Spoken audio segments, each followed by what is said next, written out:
to Sweden and to Kristianstad, the home of karting speed and precision, and where the locals are just as passionate about their FIA as they are about racing. That's right. If the karts aren't flying past at 125 kilometers an hour, you can bet the mechanics are flying through a coffee and a cinnamon bun. This weekend, though, it's one of the biggest weeks in modern karting as the MondoKart.com FIA Karting World Championships arrives at the Åsum Ring. Year of opening 1967, event record set by Daniel Keller. In qualifying practice, a 48.185, but still tantalizingly close to the rest. But right now, these drivers will be pushing as hard as they can to match that time as well.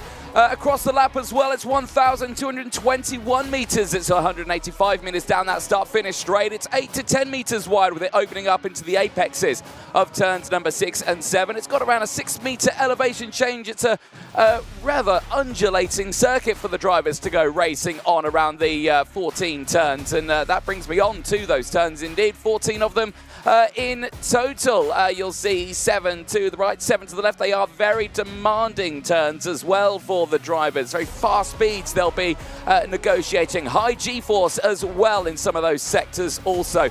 6 hairpins out there in total with many overtaking opportunities. We do see them in towards turns 4, 6, 7, 8, 9 and 10 and turns 14. We have seen the daring overtakes in towards turn number 1 where they'll be reaching a dizzyingly high speed. They'll be reaching around about 125 kilometers an hour in towards turn 1 in the senior class. They average around 90 across the lap.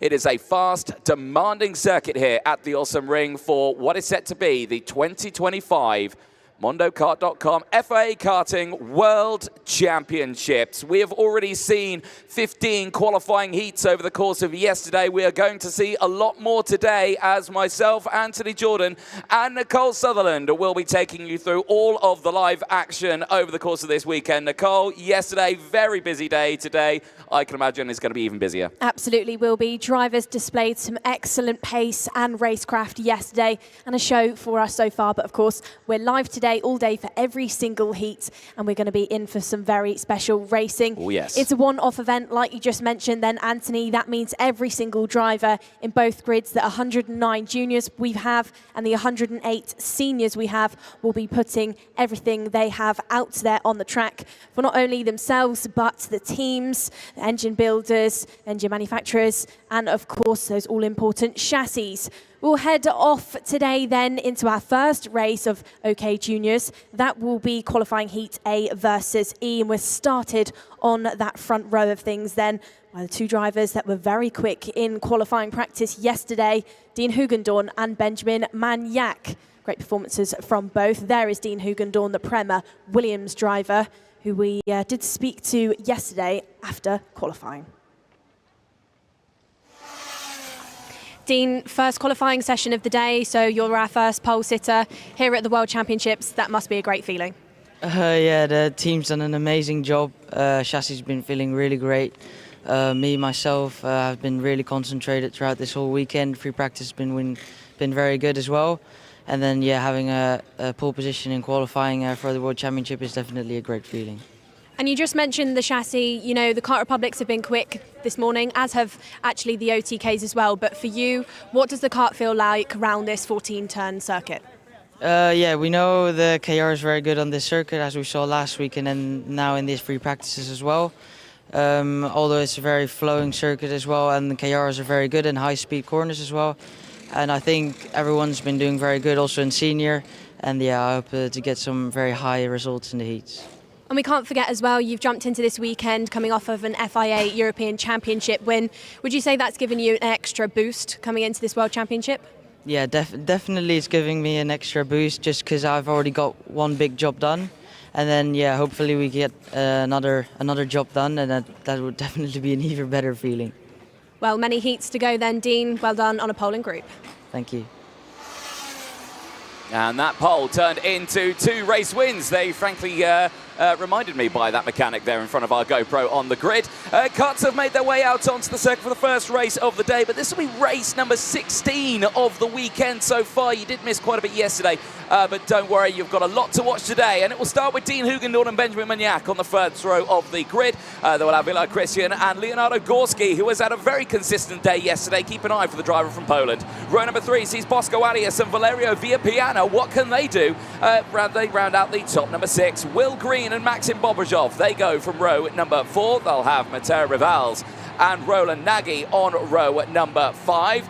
Melka Millell and Hampus Holmberg will make it an all-Swedish row number 6. Noah Antonsen and Asher Osteen go from row number 7. They'll see Remy Samchek and Erik Bondarov rounding out the top 8 rows. After shaky qualifyings yesterday, then this is the second part of your grid. Row number 9, Ludwig Ranquist with Alessandro Truchot. And then from 10, we have Nathan Kappen with Daniel Moron. Row number 11 is Archie Owen of Great Britain with Carl Negriard of Sweden. And then from 12, we have Juan Garfiate with Gregor Callas. 13 looks like Matteo Narn-Mason with Max Lecroix. And from 14, it's Hugo Eklund with Adrian Eriksson. 15, Magnus Mort with Felipe Sanchez of Brazil. And then on row number 16 for your first qualifying heat of the day is Alexander Rogstad. Well, crucially, this morning, the sun is shining on the drivers, and of course our race director as well, Nigel Edwards, on the gantry, ready to take the drivers starting for this racing. He'll be in constant communication with the race control team. FIA head of race control, Chris Lambret, joined by Joanna Falcao and Sam Fisher in the race control truck. They'll be keeping an eye on a smattering of around about 40 cameras on the circuit, meaning a driver cannot get away with anything out there, including in Parc Ferme. They will need to be very, very careful. But here we go then for the first race of the day, but race 16 of the weekend. It's OK Junior, it's A&E, and it's Hugendorn and Magnac on the front row of the grid. Into the tram lines, lights are out, we're racing down in towards turn number 1. It's a good start for Hugendorn on the inside line. Chrisen gets a good getaway as well. He slots into second place as the field slots through into the chicane for the first time. 1, 2, 3, 4 karts taking to the runoff area on the exit of the chicane, but crucially everyone pointing in the right direction. They crest the hill for the first time. Already going defensive is Bosco Arias, who's holding on to third place. You can see the Forza machine trying to push through, and that is a really, really strong start still for the rest of them. But Benjamin Magnac slotting down into 4th place now, not the start he would have wanted. Bosco Arias, then your driver in P3 currently. The driver sat in that Ricky Flint Trident branded machinery, had a DNF yesterday because of mechanical gremlins in one of his heats. He then finished off the day with a P3, so he's going to be more than aware within the remainder of these heats. He needs to get some points on the board. Into turn number 1, 2 and 3, these drivers will go once more. Number 1, currently Dean Hugendorn. 2 is Eli Christian. Then 3, like we mentioned, is Bosco Arias. Arias looking like he's chasing up to the back of that Tony kart there that's just jumped over the hill after the exit of turn number 5. Behind these 3 drivers then, it is Benjamin Magnac for Forza. Then we have Valerio Villapiana. Now we've got to change that Valerio Villapiana going for the move on Magnac. Yes, it was. So the Koski now promoting himself up the order as we've got more battles going on in the background. This is a fight behind Will Green that involves the likes of Maxim Bobrozov, Mateo Rivaz and Roland Nagy as well. Yeah, they've all just switched positions. Now you're going to see an inconsistency here with some of the drivers. Group A, who are out there, they have only done 2 race heats so far over the course of yesterday. Group E have done 3 already, and that's why in the intermediate classifications it might look a little bit strange if you're watching it on the live timing. You're seeing Leonardo Gorski currently leading the way in the points with 168, despite the fact that both Dean Hugendorn, who's leading the way, and Noah Baglin in previous races yesterday have got 150 points with him in the lead. They are technically, in theory, leading that intermediate classification. Granqvist now with the fastest lap of the race. Good to see Granqvist showing some good pace. He's there in 18th place at the moment, but still showing he's got the speed to race in this World Championship. So eyes still focusing on the front here. Hugendorn still leading from Chrisen and Arias. All of these on 1 race heat, fresher tyres than the rest of the field, and of course anyone else in Group E. But let's see how they can close in on this one. Villapiana now leading that second group of karts with that overtake. He's got Gorski in tow. Gorski, who yesterday did take a race win in his last race, 2 third places as well.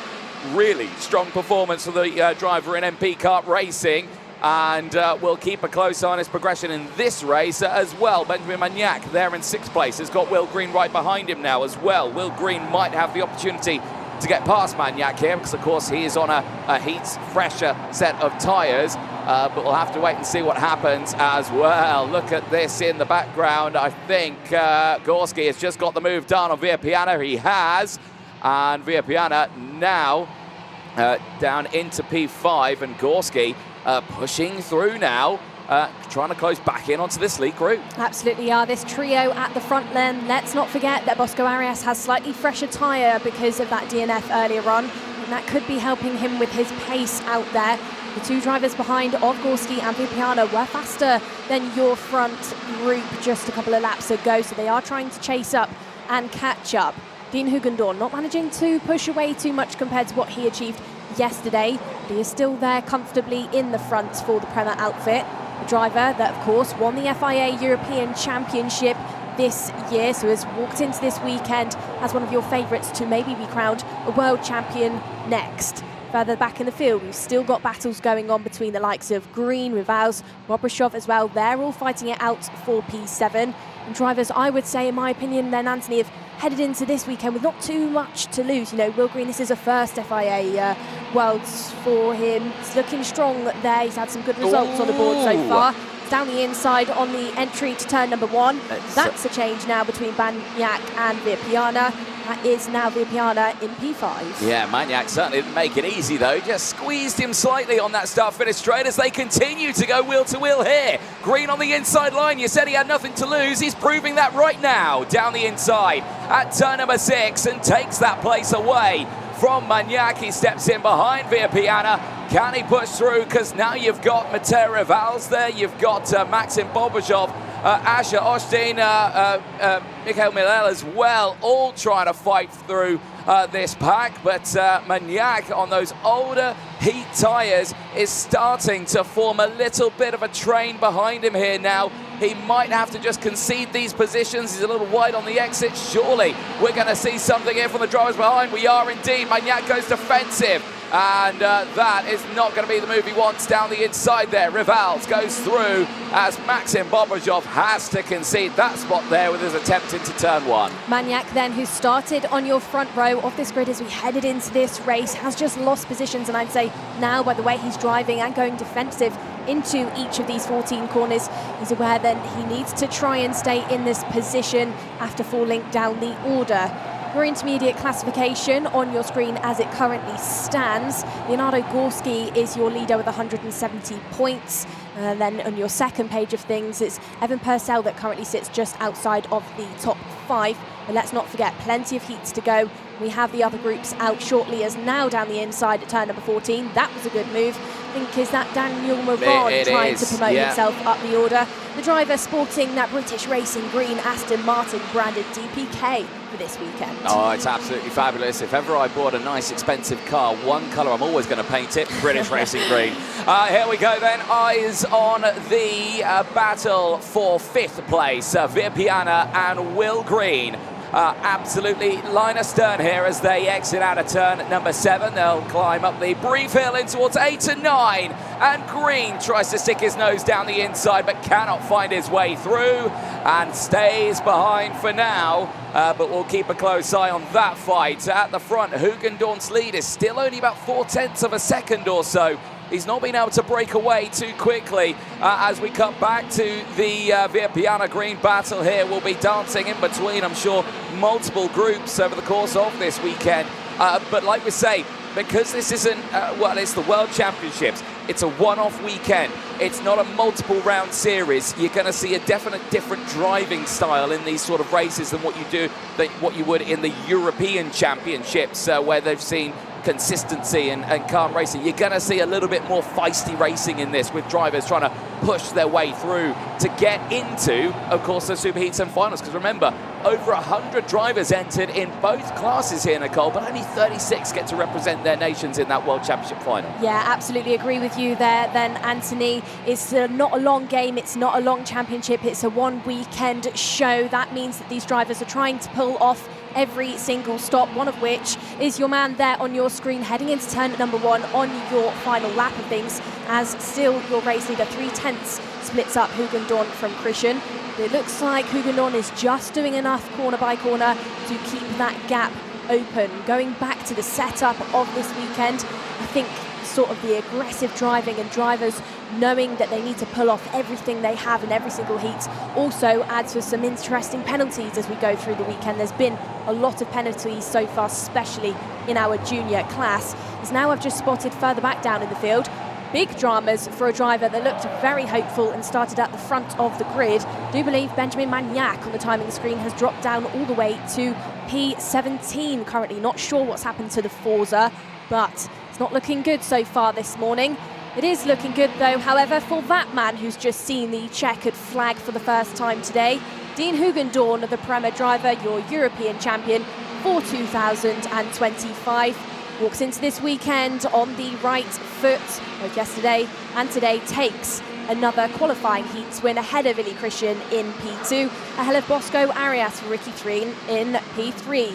We then have Leonardo Gorski, who is on a good charge. He finishes in 4th. And then Will Green rounds out your top 5. Mateo Rivals, Valerio Villapiana, Asher Osteen, Maxim Bobrishov and Holmberg round out your top 10. And the remaining looks like Roland Nagy, Daniel Moron, Malcolm Hillel, Remy Samchek, Alessandro Truchot, Benjamin Magnac, Ludwig Granquist, Juan Gafiathe, Noah Hansenson, Hugo Eklund as your top 20. Some good driving there from our drivers, I would say, Anthony. Settled race, I'd say, to start off the day. Not what we saw yesterday in our last couple of qualifying heats, but a good show, I would say, a good show so far from Dean Hugon, who adds to his tally of qualifying heat wins. Indeed, that's another astounding drive there for Dean Hugon, who is certainly looking like one of the favourites in the junior class, but of course he's got his teammate Baglin as well, who will certainly be a contender to watch out for. The field makes its way back into Parc Fermé. Of course, those results are only provisional. They have to go over the weighbridge, technical checks, as well as all sorts. There is Bosco Arias. He's just on the scales now. But Dean Hugon, race winner from that one now. 3 out of 3, 150 points to his name. He does sit second in the points behind Gorski, but that's Gorski's 4th race now completed for Groups E. We will see the juniors out in Group C later on today after the lunch break. We will see them not out again. Well, no, we will see them out later on the last race of the day, Group C. So 6 races they will have over the course of this weekend. Here's a look at the highlights from that one. Straight away, good start for the inside road there. Everyone who was in Group A had the 1 heat less or fresher tyres than Group E on the outside line, meaning that, yes, they were just going to get that whole shot in towards turn number 1. We saw that for Hugon, Christian and Bosco Arias, who stepped their way up. Bit of drama in the background there. Karts having to take to the runoff area. A couple of those being the Ward Racing drivers, Carl Nelligood, who had great pace earlier on in this racing series, but unfortunately in his first appearance in the World Championship, struggling a little bit today, but I'm sure the Swede will push through at the latter stage. Villapiana had a really good battle there with Gorski. Gorski, though, getting back up into that top 4, recovering back to where he initially started, was closing in on the front runners. Will Green's attempts here on Villapiana, close, fair, but not quite close enough for the moves, as Dean Hugon, unaware of the battles happening behind.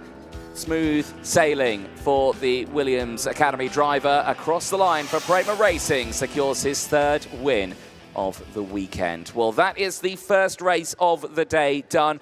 We're back with the juniors in just a second as well for D and F, but we'll take a moment now to appreciate the fabulous, hard-working Orange Army, the marshals out on the team, who have done a brilliant job so far this weekend. We could not go racing without them, no matter what circuit we go to, no matter what country we go to. we always find the best and the finest marshals from around the world, and that is no different here in Sweden. Here, though, qualifying heat D versus F is the next one to head out onto the track. This will see Turner Brown and Martin Bertolacini on the front row of the grid. There, smiling away, is Rebecca Ward, enjoying the sunshine here at the Swedish circuit, and of course, plenty of drivers who she'll be supporting in this one, of course, in that form. As there on your grid, you can see that Turner Brown and Martin Bertolacini have chosen to switch sides of the grid. Now, that is our first of the day. Certainly not our first of the weekend, though, as that happened many times yesterday on the dry circuit, and again, dry again today. There is Turner Brown, the pole sitter for this race for the USA, and a really competitive driver so far this weekend. A P2 and a win out on track, certainly showing that his pace and qualifying was good as well. And here is what he had to say when Nicole caught up with him. Turner, great lap out there. It's not fastest overall, but it's fastest in group. Can you talk us about the lap? Yeah, I mean, it was a good lap. It was a bit scrappy, so I knew I was going to be quick, but I didn't think pole position was possible after the lap. But yeah, I'm just really happy. So yeah. And you competed last year in the FIA World Championships, last time at PFI in England. Big difference in your competitiveness this year. That must be a great feeling as well. Yeah, it's awesome. I mean, it's my 1 year, I guess you could say, anniversary in Europe. So it's a great feeling to go one spot higher in qualifying this year than last year at the World Champs. So yeah, I'm just excited. And let's not forget as well the competition in the grid. You've got some big names. It was looking like you or Eli Christian were going to pole it in that group. You came out on top, but how do you deal with those names as we head through these heats? How do you deal with the competition? Yeah, I mean, the final's on Sunday, so it's a long way to go. So you just have to keep your head up high, and anything can happen, really. So yeah, just going to try my best. Turner, great to hear from you. We'll see how you get on later. Thank you. Good catch up there with Turner Brown, who'll be starting this one on the front row of the grid. Let's take a quick look at what you can expect to see over the course of the day. A slightly different format to what you would usually see. Usually we'd see a switch between junior and then senior over the course of the day. 3 races for the juniors we're going to see first of all. Then we go into the seniors for their 3 races, and this will be the same all the way throughout, and it will take us to groups A versus D. That will be the last races that we will see for the senior category before we go into the lunch break. That'll be around about 12 o'clock local time. We'll take about an hour's break. We'll be back at 1:05 to see the juniors out for their second rotation of qualifying heats for the day. That will see groups A and D, C and E, and B and F racing. Then it is just a long shot all the way from 1 o'clock in the afternoon all the way to around 6 o'clock in the evening time here, and hopefully the clouds stay away and we get a lovely sunny evening for the drivers. But looking at the weather forecast, it looks like that is going to be the case. But here in Sweden, you really can't, put a certainty on any of that. There you can see the end of the day. The juniors rounding out the day with groups E versus F. That'll be starting at around 5:45 local time. And when we get to that phase, we will know who will be starting on pole position for those superheats. And could it be this man here for the Ward Racing team? Martin Bertolacini from Argentina.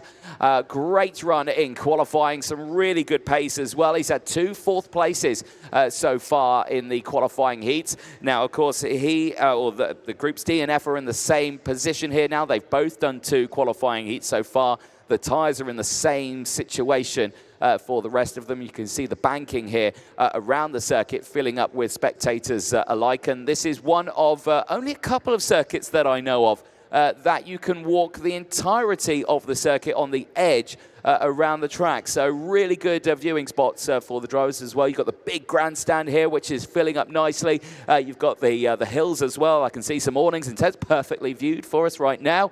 Lots of people coming to watch to the circuit here this weekend. And of course, If you are local to the Åsum Ring circuit, please do come on down. Join us for the sunny racing you'll see today.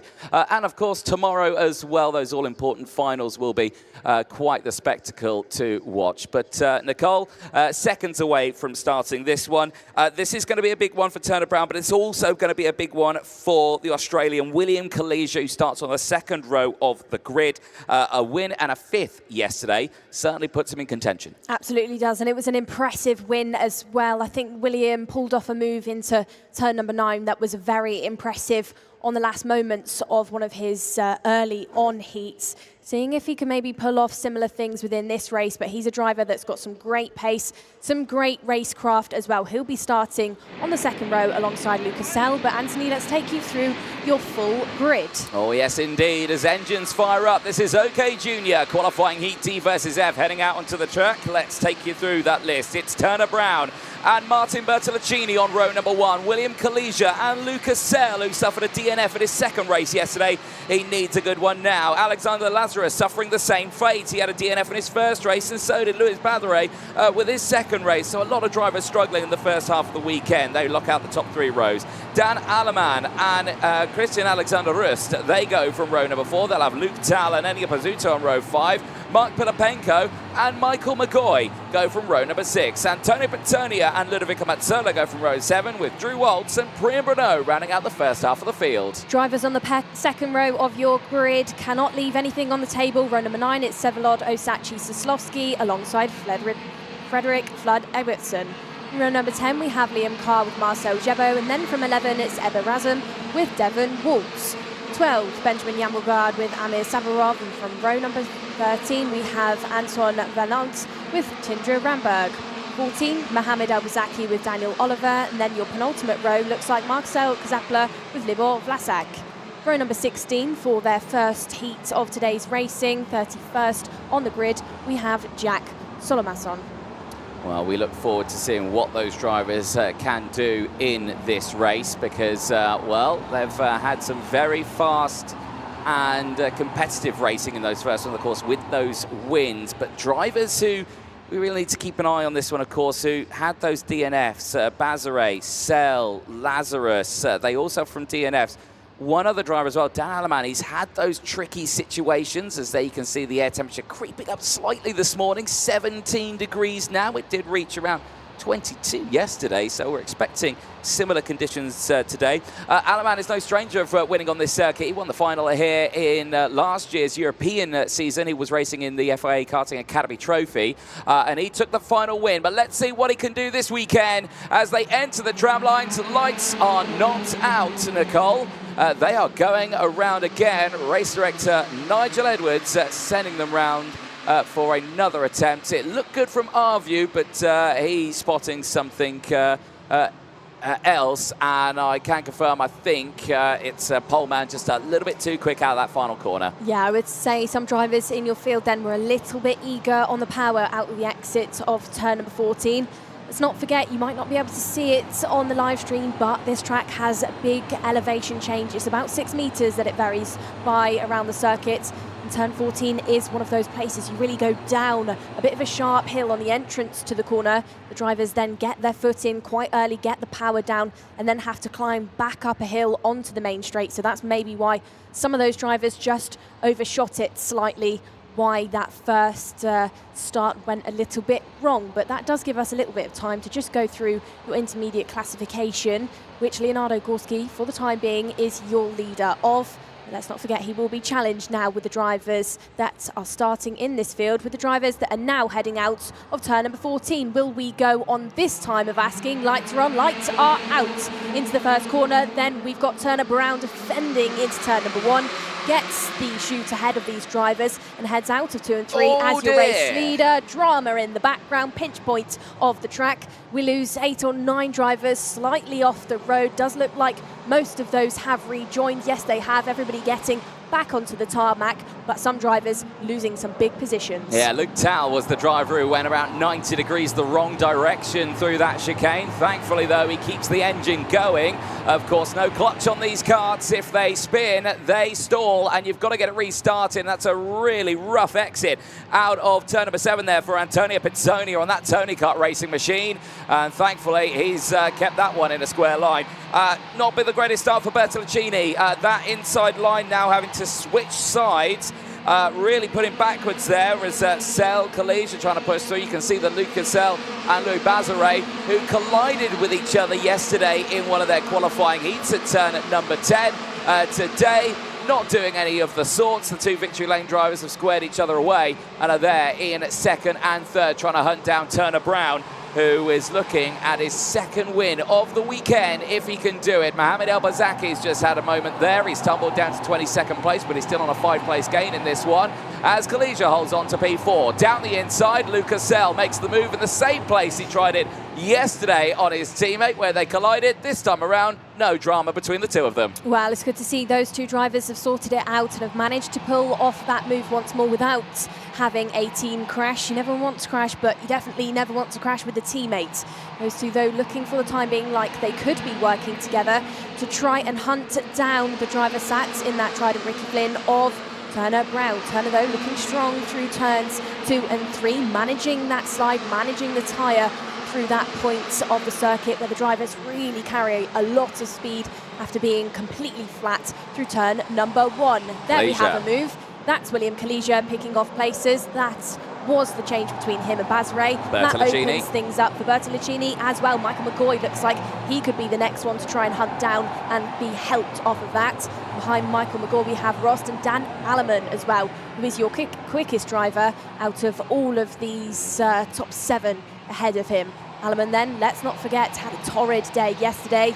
He fell right to the back of the pack in his first heat, then had a P14, not how he would have wanted to start his weekend. Challenges then almost going on the exit turn number 14, but drivers having to back out of things. That was McCoy trying to have a look, but thinks against it. Alleman back on his green once more. He's going to challenge Ross then into turn number turn number 4 and 5, but who's out once more. Turner Brown, 3/10 clear from Sell, and it's still Kalijah in P3, but Kalijah, watch him because he can pull off some spectacular moves. It's one of those drivers that has got a lot of bravery and trust as well in the grip, in the tyre, and I'd say really deploys that with the overtakes. Yeah, indeed. And this circuit as well really does open up for overtakes, and we were talking about this yesterday, how this circuit being so optimal for overtakes can be a bit of a double-edged sword for the drivers. They can gain a lot of places, but at the same time they can also be involved in multiple battles, which can lose them their chance of closing in into the lead. And speaking of closing into the lead, Lucas Sell has closed in on Turner Brown. The fight is on for the top 2. However, will we see an attempt from Sell in the early stage, or will we see him try and break away with Brown here? There is not much of a gap between themselves and the drivers behind, which would indicate to me, Nicole, that he's going to go for the latter of those two options, which is to try and break away. But I could be eating my words almost immediately, as down the inside, Lucas Sell sends it at turn number 9 and gets through into the race lead. Brown down to 2nd. Now Kalijah and Bertolacini have been given the green light to attack now and see if they can close in, and they have done just that now. It is a effectively 4-kart lead. Well, it certainly will be now, as Turner Brown's going to look back down the inside at turn number 1 and completes it. That's a good top end there for the Ricky Flynn kart. Absolutely was. It was a good exit out of turn number 14 then, and a good climb up the hill. And I would say clever racing by the driver of the USA. Has the favour, it's almost returned then by Sell, but backs out of it on the entrance towards turn number 6. Not to take away that move achieved by Sell on turn number 9 previously, but let's not forget, with that DNF yesterday, he's got the fresher tyre. Down the inside goes Kalijah. That's a replicated move from what he achieved yesterday in Heat 1. Likes to overtake in that part of the circuit, I would say, Kalijah. Now he's your newest driver to take away P2. This battle, though, going on, that has turned things into a train and has now brought in one of the wards further into the fight. Bertolacini getting involved, now overtaking Sell as well. He's backed these karts into each other and also given Turner Brown Nice bit of space now to pull away from the remainder of the field. It's just under 8/10 that the Ricky Flynn now leads by. So well read for him to get that move done into turn number 1 a couple of laps ago, return the favour on Sell and actually push him into the clutches of the rest of the field. There we've got more moves going on, and Sell's just sort of fallen apart in this stage of the race, Anthony. Well, it does get to these sort of stages where, yeah, you can be flustered by an overtake happening here and there, and then all of a sudden you're then swallowed into the pack, and then you're having to find yourself defending and attacking at the same time. And now Bazaret and Sell, who were second and third earlier on and fighting for the lead, now down in 5th and 6th place, with Dan Aleman, the latest driver, trying to push forward. Renault under investigation, though, in this one. The driver of the 229 currently circulating in 15th place on a 1-position gain. Is under the watchful eye of the officials as down the inside, Dan Aleman making the move. The first one done on Lucas Sell, stepping him up into 6th place. Dan Aleman then pulling off all the stops to try and pick up some points and places within this one. Mentioned it just a couple of laps ago, has not had the start to his World Championship, and now is maybe not having the mid part of this race he would have wanted, because he gets overtaken once more by Sell. He's trying to use that grip out there to pick off those places once more after falling down the pack. Was momentarily a race leader, but this stage just sort of handbrake's gone up a little bit. But we are on the final couple of laps now. Further back in the field then, names we maybe haven't mentioned. Devon Walks up by 11 places to sit just outside of the top 10. Both Drew and Devon did not have the qualifyings they would have wanted. Devon made good progress yesterday, but then got caught out with nose cone penalties. It's a name to keep a note of as we head through this weekend. He can overtake and can deploy some great pace out there in the KR.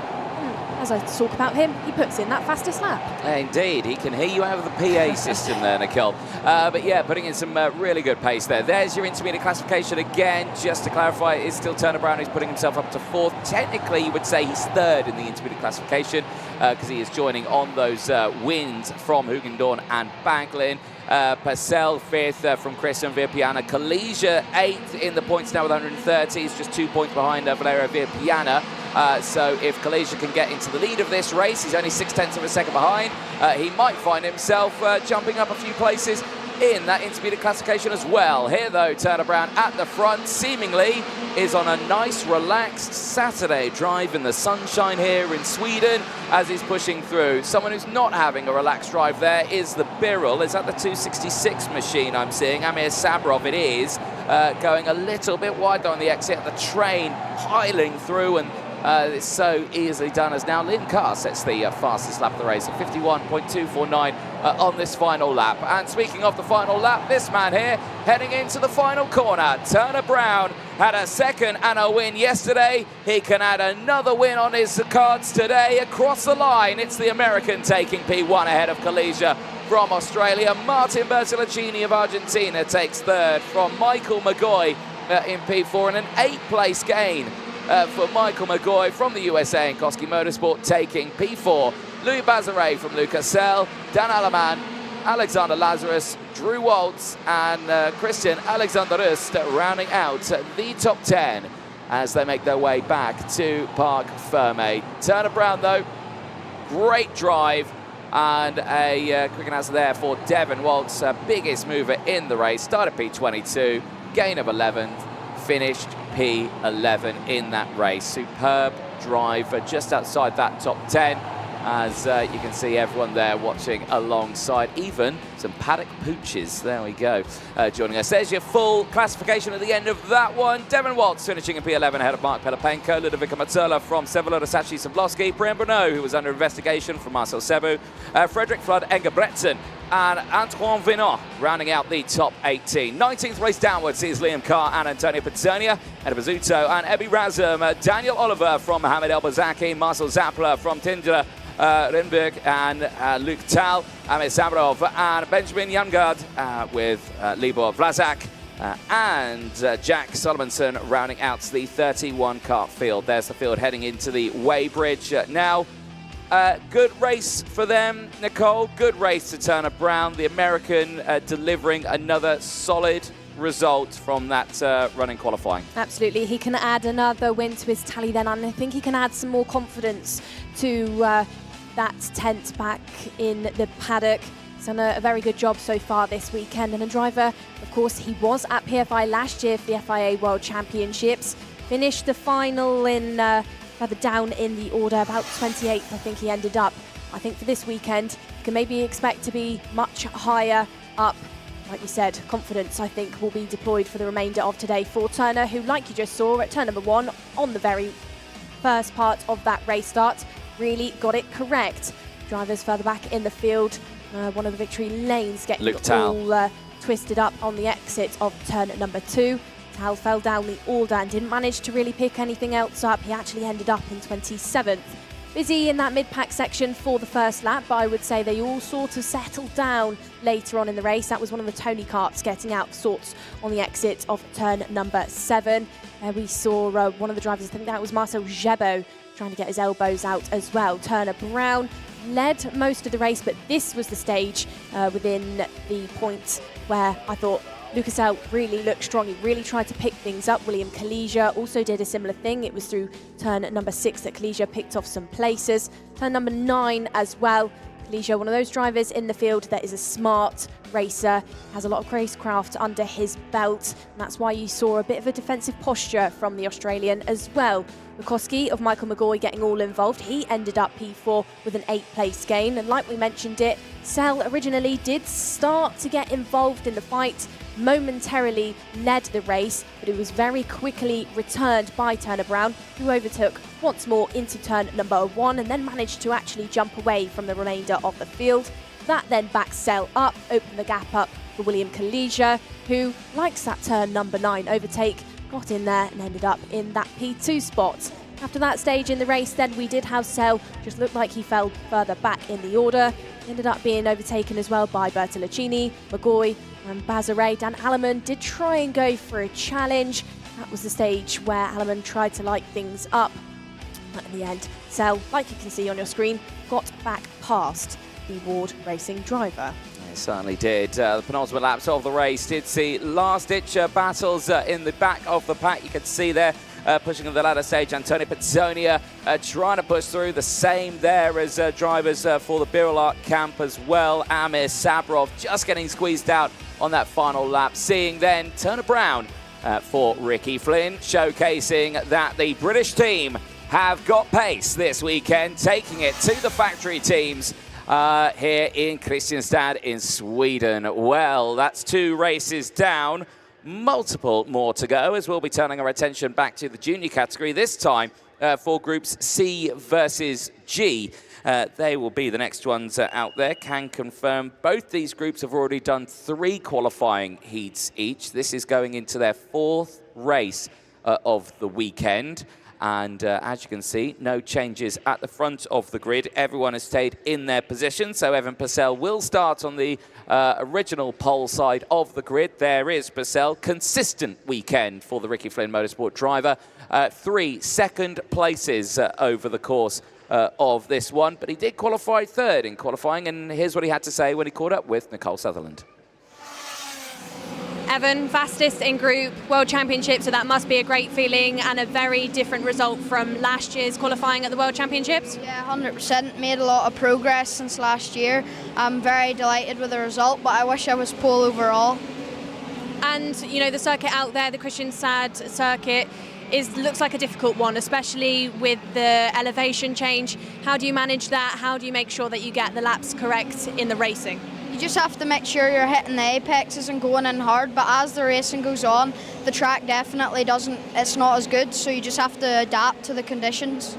And what do you change about the way you're driving in the racing aspect of this weekend compared to qualifying? How do you treat it differently? Well, in qualifying, you just go hard as you can. In the racing, you just have to race smart as it's the World Champ. So if you're top 5 for the final, you'll be there at the end. And we have a long run of heats going into the remainder of today and tomorrow as well. How do you manage that? Is there any kind of game plan, or are you going into it with an open mind? I'll do good heats and be there for the final. Just keep on track, and that's all. I'd just like to thank everyone that's helped me, RFM, GFR, Paul, Cole, Troy and Lewis and Mackie. Evan, great to hear from you. Pole and group. Thank you.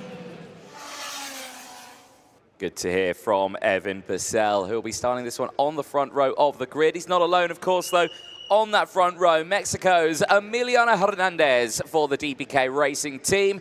He'll be showcasing what he can do here. He has had a bit of a tricky one from the front of the grid, but still looking forward to seeing what he can do from the front. There you can see on that pre-grid the indication of the conditions that we've had overnight here, the puddles of water that still are accumulated on that pre-grid area, showcasing that the weather might be nice during the day, but it certainly isn't in the night, which means that it is a green track every morning that we have out on circuit. But slick tyres all around, as the whistle has blown, indicating we've got around 30 seconds or so before this field is engines fired up and makes their way out onto the circuit. Some people who I'm sure are very happy that the clouds are clear away and the sky is nice and clear is the marshals, of course. They've got no shelters out on that circuit. Trust me, when it rains here, oh my, does it rain. So engines fire up, drivers make their way out onto the circuit. Let's take you through that full starting lineup. Evan Purcell on 3 second places is looking for his first P1. Can he get it in this heat? Emiliano Hernandez joining him on the front row of the grid. Henrik Konstantin and Jos Mulder go from row number 2. They'll have Julian Frasnelli and Manny Nuvolini. Frasnelli, who did win his first race of the weekend earlier on. Matvei Duganov and Manuel Maguez go from row number 4. They will have Gilles Herman and Sebastian Eskandari, who has been troubled this weekend with results. He starts it on row number 5.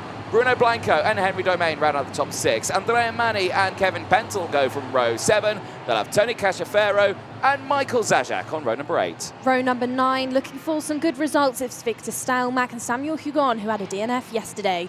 Row number 10 is Oliveri Sini with Zavray Dudkovsky. And then from row number 11, 2 drivers who couldn't stay away from penalties yesterday is Wenyu Bo and Angelina Simmons. 12, Gustavo De Silva with Mika Runitz, and from row number 13 we have Manuel Matufi with Peter Mikes. 14, Braxton Reagan for his first race outside of Australia alongside Amelia Fischer-Miska. And row number 15 we have Diego Gonzalez with Levin Barbier. Rounding out your grid then for 16 rows and 31 karts, it's William Kim, sat in that KR with the Iami, bolted to it. Drivers then in that second part of the field really trying to have to pull off something within these remaining heats today. There's some points, there's some places to be gained. They want to make that all-important day tomorrow. Oh, yes, indeed. It's all about those 36 spots in that final. And that's going to be the one where we will crown our 2025 FIA Karting World Champion in the OKJ classes. And, of course, the OK classes. They will see them out after this race. Evan Purcell and Emiliano Hernandez then, front row of the grid for them. Both of them looking for their first win of the weekend so far. Could it happen, or could it happen to any one of the drivers right behind them? Kumpin, Mulder, Frasnelli's already taken one. Manny Nuvolini, though, his best result has been a 3rd place. Can he turn that into a win in this heat? Into the tram lines. Are we racing? No, we're not. To the front of the grid, too eager to get away. Back of the grid, not formed up at all. Absolutely not, and it looked a bit shaky for some of the Forzas further back in the field. I think Henry Domain looked a bit shaky at that start. One more opportunity then for these drivers to get it correct. Like you were saying, some drivers in this field could get a first win in here this weekend. We could go for Julian Frasnelli to add to his tally. He looked really, really good yesterday, Anthony. A win and a P3. I think the driver from Italy's looking strong as we head into this one. I think progressively got better and better as we headed through the FIA season this year. Has walked into the FIA World Championships under the watchful eye of Nigel Edwards. There, our race director stood on the gantry on the right foot. Evan Purcell leading the field round alongside Emiliano Hernandez. The driver sat in there for the DPK. DPK then have had success at the FIA World Championships in previous years, so don't count them out maybe for some good results as we walk through this weekend. Indeed, indeed. Right, here we go then. Back over the red line. From this point onwards, they should already be in 2x2 rolling start formation. They are not at the moment, but they will on the exit of this turn slot in now. Pasquale Lupoli, Deputy Race Director this weekend, just trying to hurry up the back of the grid as the front is already going around the final corner. The back of the grid still at turn number 12, so they've got to push it through nice and quick. And oh dear me, it's going wrong there in the field. We're going round again. Drama for the Fusion, or the Forza, sorry, and that's taken out multiple drivers in this session. That's taken out Henry Domain, who's the initial stall. Of course, Kevin Pentel, and then, unfortunately, Michael Zajac have all been caught out. That's all started with Domain's kart stalling up the hill. Now he's going to try and get it restarted. Let's watch it again. So just here, you can see how, so he's all been bunched up. Yeah, now he just backed it to the back, and then all of a sudden it just ground to a halt. He's on the rear bumper, and unfortunately, that's most likely going to have taken off the nose cone there, unfortunately, of Kevin Pentel. All of them starting 12th, 14th, and 16th on the grid. Dramatic start for them. I can see mechanics running to the aid of their drivers, but unfortunately, they're out. 3 drivers already out of this race, and it's not even started, and that is a big shame. Mechanics can't go out on the circuit, understandably. They have to stay off the track. Did Henry Domain get that started, though? I haven't see him. Yes, he has. Yeah, he did. So Domain got it restarted. So that's something, but he's all the way at the back of the grid now. He will not have time to get back into his grid slot. He will have to stay right to the back. So we will see a couple of drivers missing them in the form of Kevin Pentel and Michael Zajac, who will not see the start of this race. But once again, at the front, will we get the other drivers formed up this time around? Third time's a charm for OK Junior qualifying heat C versus G. Let's see how this one unfolds, as there'll be a couple of gaps in that pack. Well, let's see if we're going racing. Lights are out, we are racing down in towards turn number 1. Solid start for the inside line again. Through goes Purcell Kumpin. Hernandez tries to hold on to 3rd place, but slots into P4. Frasnelli goes up into P3. That inside line again working out the best for the drivers as they crest the hill. They get a bit of air over that crest. It's a beautiful little transition up the hill. But the drivers now already pushing. Here, though, Hernandez down the inside. The Mexican was scuppered with bad results yesterday. He doesn't want any of those today. Hernandez then at that race start tried to keep it round the outside, ended up driving probably a bit more of the track through turns 2 and 3. That's how he lost those 3 positions, but now he's back on charge. I think he's got some fire in his belly after losing so many positions yesterday and falling short to nose cone penalties as well. So, the number 1, Evan Purcell, 2, Henry Constant Kumpen, number 3, Emiliano Hernandez, then Gil Ehrman in P4 and Julian Frasnelli in P5. Henry Domain then, we called it earlier, fell right to the back of the order because of that false start earlier.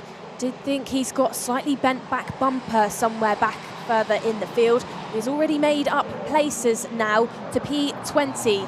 Challenge going on down the inside. That's Julian Frasnelli getting all involved. Matvey Durganov, who was in this competition last year with Energy, but this year with Tony Kart, also looking for some strong results. Yesterday, Durganov then had a P7 and a P6. Now, once more, he sits inside the top 10, so the driver looking like he could be on for some good results. Out in the front of the field, exiting turn number 14, it's still Evan Purcell with that race lead. Just under 3/10 of a second clear from Henry Constant Kumpen. That trio at the front looking like they could try and work together to push away, as that on your screen was the battle for P18. Henry Domain getting the move done on the DPK of Angelina Simmons. Unfortunately, though, Domain is under investigation, and I believe it's for his restart at the beginning of the session. I think he had a couple of attempts to get it going. You are only allowed 1 on the opening lap. As drama there for the VDK. The 293 out of sorts, and that is drama there. For Braxton Regan. He is there racing for Kart Republic, but it's a VDK livery that he's got on, but it's Kart Republic on my sheets here. So there we go. We'll square that one away, but drama for him. First time racing outside of Australia for him. His first time here in Europe, and unfortunately not where he wants to go. That's one of the IPKs struggling on the Formula K machine, and that's not too great at all. I think that might be Peter Mikes or Manuel Matufi, who's having drama out there. Frasnelli, though, the fastest driver out on the circuit, is down the inside. Bruno Blanco making the moves. Hernandez back on the charge. It's P2 for the Mexican. Hernandez then looks like he's woken up to this morning and sprung into life, but he's still under a bit of a threat then by the Tony Kart sat right on his tail. Heading out of turn number 11, 12 and 13, just managing that slide there you can see on the screen. This battle and this slightly defensive option for the DPK looks like it could be gifting a bigger gap there for Evan Purcell, who is now up to 7/10 clear from the second pack of karts right behind him. This battle still continues on between Hernandez, Kumpen and Frasnelli, chasing down into turns 5 and 6. It's bringing Bruno Blanco ever closer as well. Oof. Almost a move there, almost a look into P6. Defensive driving as well as down the inside now goes Constant Kumpen, pulls along Frasnelli as well. That's 2 positions lost for the DPK. Is it going to be made 3? Is the Paralympic going to get past Bruno Blanco? Not just yet. Maybe the opportunity will arise through turn number 12, 13 and 14. We'll have to see. But still, driver sat there in that DPK machinery of Hernandez.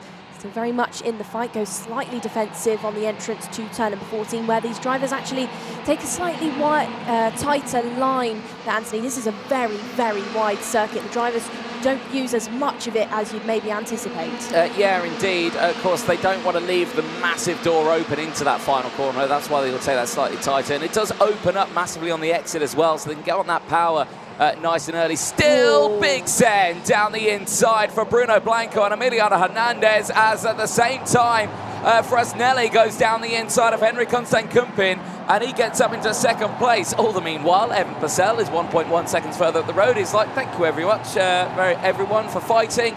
I'll just break away at the front here, and that's exactly what he's doing.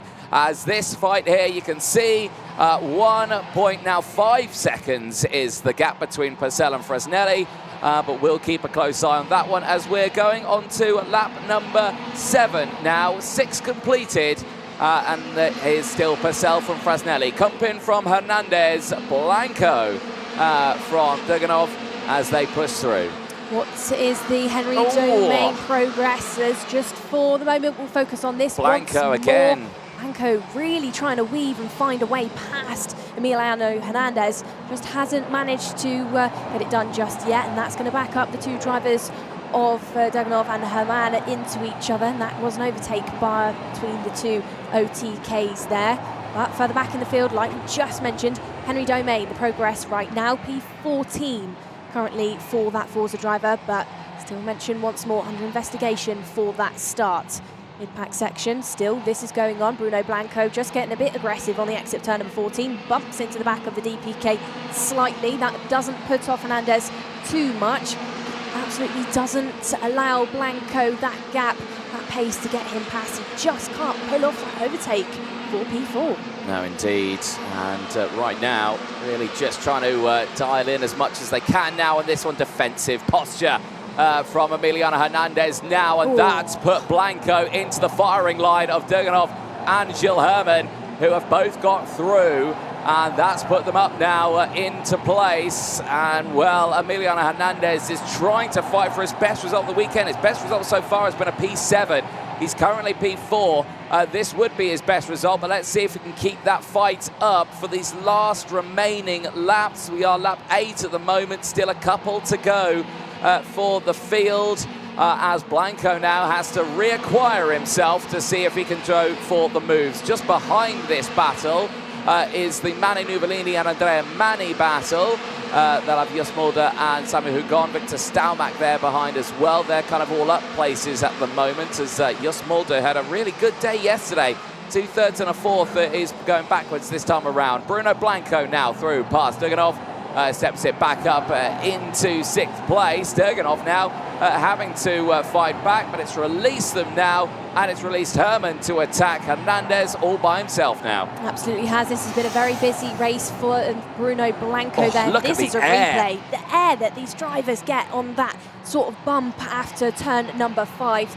Really do exit out of turn 5 with a lot of pace, hit that bump on the straight bit of track, and then just catch air over there, land straight back down on the chassis, and away they go once more on the entrance to turn number 6. Blanco then has fallen off the back of Henry Constant Kumpen, Emiliano Hernandez, Guillermo just there. Challenge going on through the exit of turn number 5. That was a nice move there by Guillermo to get past Emiliano Hernandez, who now once more will be having maybe to say hello to Bruno Blanco down the inside. That was a good move by Hernandez. I'm not sure if Herman would have expected that at all. No, indeed. Complete retaliation there to get that spot back into 4th place. Evan Purcell, though, at the front, clear by 1.2 seconds from Fresnelli and Kumpin. It is OTK's 1, 2, 3, but it's the satellite team of Ricky Flint Motorsport once again at the sharp end of the field with one of their drivers. Purcell this time takes the P1 ahead of Julian Fresnelli and Henry Constant Kumpin. Emiliano Hernandez comes away with his best results of the weekend so far with a P4. Gilles Herman from Bruno Blanco. Matvei Diganov from Mani Nuvolini, and then Andrea Mani. Jos Mulder rounds out the top 10, but Samuel Hugon is your biggest mover out there. Started 18th, finished 7th. That's an incredible drive through the field. Finished 11th, sorry, with a 7th place gain. A brilliant drive for him, and he can be delighted with that as the field makes their way back to Parc Fermé.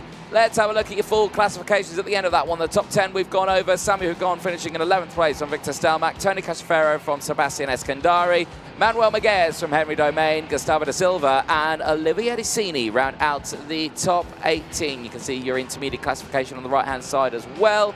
That's all changed around with Purcell taking the lead with 182 points. 19th sees Mika Runitz and Angelina Simmons. Peter Mikes from Emilia Wyszymierska. Wenyabu from Diogo Perez. Xavier Dukowski from Levin Babia. William Kim, Manuel Matufi, and Braxton Reagan rounding out the 29 finishes on the screen, but also Kevin Pentel and Michael Zajac, unfortunately not starting the race after that drama with Domain, who did recover back to 16th place, but of course is under investigation. Here's a look at the highlights, and here is that moment, and you can see the moment that Domain's engine just conks out, and unfortunately for Kevin Pentel and Michael Zajac, nowhere they could go. They were stuck right behind. Domain did manage to get it restarted on that one, as that was the second false start of the race of the drivers, understandably, of course. Third attempt, and the race got underway. Solid start for the inside row. Keep an eye, though, on Emiliano Hernandez. He tries to hold it round the outside, has to concede, slots into 4th, but did fight for that 4th place spot quite heroically throughout it. That was the main battle that we did watch. This is his first lunge attempt. He got it done on Henry Constant Kumpin. I believe, well, no, that was Julian Fresnelli. Sorry, at the start of that race, he got that move done. It was later that Fresnelli managed to get back past. It was fighting with the likes of Henry Constant Kumpin, who were all fighting for those positions in the early stages of the race. Drama striking at the back of the field, unfortunately. Braxton Reagan, the third of those retirements for the Kart Republic Motorsport team. It says it on my timing screen as well, but he's there on a VDK livery, so I'll have to square that one away during the lunch break. But right now, it was all about Emiliano Hernandez fighting for his best result of the weekend, Nicole. Absolutely was, and at certain points in the race, it was also about Bruno Blanco, who is one of the busiest drivers, getting all involved with that front pack. Tony Karts had good ones. They did say hello to each other multiple times through that second sector, but all did a good job to stay out of trouble. They didn't want to catch each other out. They didn't want any team drama. So Henry Constant Kumpin, Gilles Herman being two of those, Julian Fresnelli as well. This was it then when Bruno Blanco, Emiliano Hernandez and the two Tony Karts were really having to be careful with each other through the likes of turn number 6 and 7.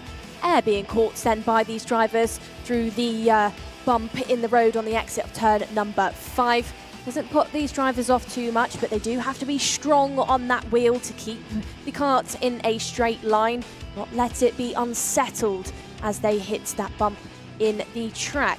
Still though, this was the busiest part of your grid, that battle for P3, which ended up with Henry Constant Kumpin as your leader of, but your leader of the race was of course Evan Purcell, 1.2 seconds clear from the remainder of the field. and now has added a race win to his tally of results. Certainly so, Nicole. But a little less conversation as we're heading into qualifying Heat B versus F for the senior category. They will be the first senior group to head out onto the circuit, which will see the likes of Tom Pradier and Matthew Higgins on the front row of the grid. Looking forward to this one. Nicole, some great running that we have seen over the course of the weekend from the season, but I've got to say, I think there might be some trouble in the air for our front runners who fight at the front. Tom Pradier, though, the Frenchman on the front row of the grid, was the second fastest driver in qualifying. Here's what he had to say. Thomas, great lap out there for you. What a way to start your World Championship this year. Yeah, I'm really happy because I make really good lap. Just the guys in front of me make a mistake and I was overtaking him on my best lap, but I'm really happy. And to stay concentrated when somebody in front of you makes a mistake in an environment that's, so full on, there's a lot of pressure in qualifying. How did you manage that? How did you make sure that you didn't make a mistake as well? I see my mistake on my free practice and now I make everything to don't make this, but the guys in front of me make mistake and I can't make nothing. And heading through today and tomorrow, we have a lot of heats coming up. Anything can happen in these heats. How do you make sure that you're fast in the heats, that you stay in the front, and how do you manage the tyre? I manage the tyre, not so fast on the corner, and we will see, we stay focused and we will see on the heats what has happened. Fastest in group, Thomas, well done. Thank you. Well, good to hear from Tom Pradier there, who will fight this one at the front after a second and a third yesterday. He is yet to score his first qualifying heat win. He starts on pole position with Matthew Higgins, James Anagnostiadis, and Jensen Burnett, Vladimir Ivanikov, and Joe Turney on that third row. You're the devil in disguise, Noah Wolf. You start on the fourth row of the grid. Jakub Kamenek joining him alongside. Nikola Kaman and Eli Kaczynski go from row 5. They'll have Boris Leisen and Oliver Rasmussen on row 4. Marko Shilkunis and Flacek Sijaleski from Francois Cadel. Yinabacheka from Chiara Batig and Sada Matsui rounding out on row number 9. Row number 10 includes Lewis Francis and Radek Vavra, and then from 11 we have Great Britain's Scott Marsh alongside Zhang Houget. Row number 12 is Oscar Gallen with Sebastiano Pavan. 13, Ella Hakkinen, after incidents yesterday, needs a good one, as does Endo Arata, starting alongside her. 14, Klara Kowalczyk, after a DNF yesterday and a poor qualifying with Meryl Peldes, who also needs some good races after missing the grid yesterday and experiencing a DNF. 15 is Arave Sokal with Elias Leman. Row number 16 is now in Nati Paton with Vilma Svan. 17, Maximo Tavagino with Matias Gonzalez. It's rounding out your grid of 35 karts.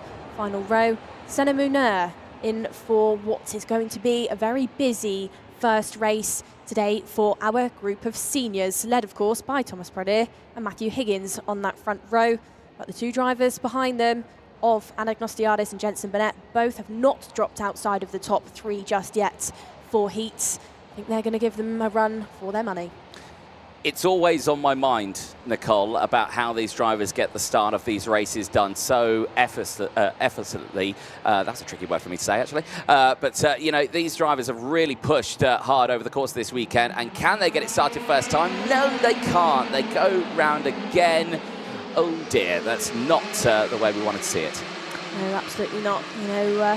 But one of those drivers with 35 karts in the field, 35 things to potentially go wrong at the race start, and obviously Nigel Edwards, who you can see there on your screen on the gantry above the start-finish line, was not happy with the formation of those drivers.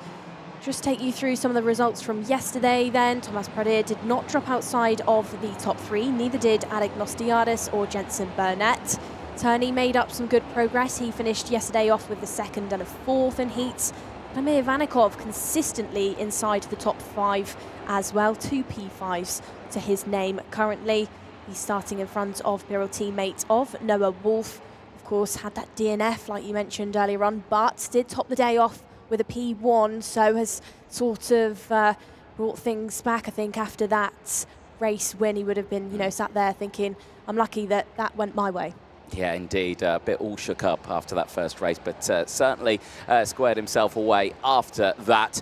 Here we go then, our second attempt into the tram lines. Don't be cruel to us. Let's see if we can get a race start this time around for the first of the senior races into the tram lines. Are we going racing? Lights out, we are racing. It's a good start for the inside road. Pradier and Anagnostiadis sweep through into second and first, but where does Matthew Higgins slot into play? I think he's down to third place, he is, but that's still a good getaway for him. He's got the Birol just behind him as well as they go through. It's still a steady start for the field, but Vladimir Ivanikov holding on to P4 at the moment. Joe Turney, though, will look to the inside as Ivanikov try to go the long way round. Here comes Noah Wolf, who goes wheel to wheel with the Kart Republic and just slots in between the two of them. That's the second time this weekend. I think Wolf has gone round the outside, as we've got more drama now for Ella Häkkinen. She is out of the race, is parked on turn number 7. Kart is actually beached on top of another, as we have now got a change for the race lead. James Anagnostiadis goes down the inside at turn number 14, but looks like he overshoots it slightly and gives that place back to Pradier almost instantly. Oh, Turney going sideways on the entrance to turn number 4 for an overtake on Matthew Higgins, but does manage to pull it back, does manage to get ahead of the energy, as has now Noah Wolf, who just looks over his shoulder, as at the same time James Anagnostiadis once more goes for that race lead. This time it's not instantly taken away by Pradier once more. James, the Kart Republic Prema driver, the new race leader, is now further back down in the pack. Matthew Higgins losing another position, this time to Vladimir Ivanikov, who is your newest driver inside the top 5. Eyes on the man, I would say, in P3 for the time being. Jay Turney there, he's just gone down the inside at turn number 14 on Pradier. He's now in P2. Looks like Joe now this morning has woke up slightly and is now finding his rhythm through this weekend. The driver who finished the FIA World Championships last year at PFI with a P2 in the world, now finds himself P2 in this race. Wolf continuing on his charge. He's now into third position, and the question maybe if there was some tyre tactics being used by the Birol team yesterday after that DNF, as we've got drama in the background almost. Busy racing, all fighting out for that P6 to 10 spot. More Fusions and Forzas trying to get involved as well, as now down the inside. Who was that trying to overtake? That was around the Kamenek-Machik, Boris Lysen battle on circuit. That was around about 14th, 15th place that we were watching there very briefly. Coming back to this one, look at that fabulous new livery, as unfortunately Ella Häkkinen watching the race from the sidelines. Gotta say, she's had a torrid one on this one. Down the inside though, now that is the 49 machine of Sebastiano Pavan. Pavan, the only driver in this race to deploy a brand new set of tyres on the left-hand side. So watch that Panzano driver push his way through during this race. We'll keep a close eye on his progression, but Anagnostiadis still in control, setting the fastest lap of the race. Joe Turney, though, under pressure from Noah Wolf, who certainly is going to try and push to take that P2 away. Your drivers then in your top 2 of Anagnostiadis and Turney, your 2 drivers who were P2 in the world last year in their classes. James, of course, in the junior, Joe in the senior. Now, though, within this qualifying heat, both looking very strong in those Kart Republics.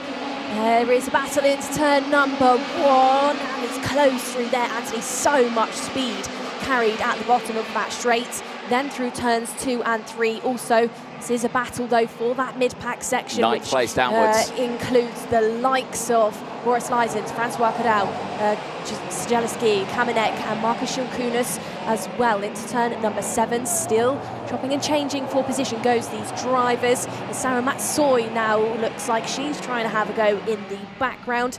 Cara Batig further down in there as well. She's lost out on a couple of positions this weekend. It was a DNF yesterday for Batig. She needs to pull off some positions as we head through the remainder of the weekend. Wilf still hunting hard on the back of that Kart Republic. He's faster than Cho on that previous lap, both matching each other for those positions gained. 4 Joe, 4 for Noah. Yeah, indeed, they're running away at the moment. Oh dear, Chiara Batigue's had a moment out there with Elliot Kaczynski. They've just tumbled down to the back of the grid, 32nd and 33rd out there, as unfortunately, she's parked it inside of the Parc Fermé area. The newly announced Red Bull Junior Academy driver, you can see that with a brand new helmet design there, out of the race. And so one else is out of the race. That is Scott Marsh going no further. You can see that with his United Kingdom end plates, his Union Jack end plates on the rear bumper, unfortunately being squeezed out wide, and has also tumbled down to the back of the field, which is a big shame for him. Eyes on this one though.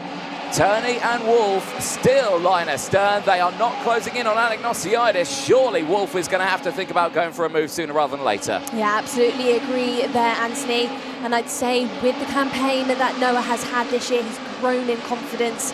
And I think he's a driver that's probably going to be looking to the future to jump into car racing. So every race, every move is going to count. And this is where it happens for him. Wolf then gets past Turney. Turney runs wide onto that rumble strip. And that opens the gap up for Pradier as well, who overtakes the Kart Republic alongside Noah Wolf. Such a shame then for Chiara Batigue. Like we just mentioned, she has retired from this race.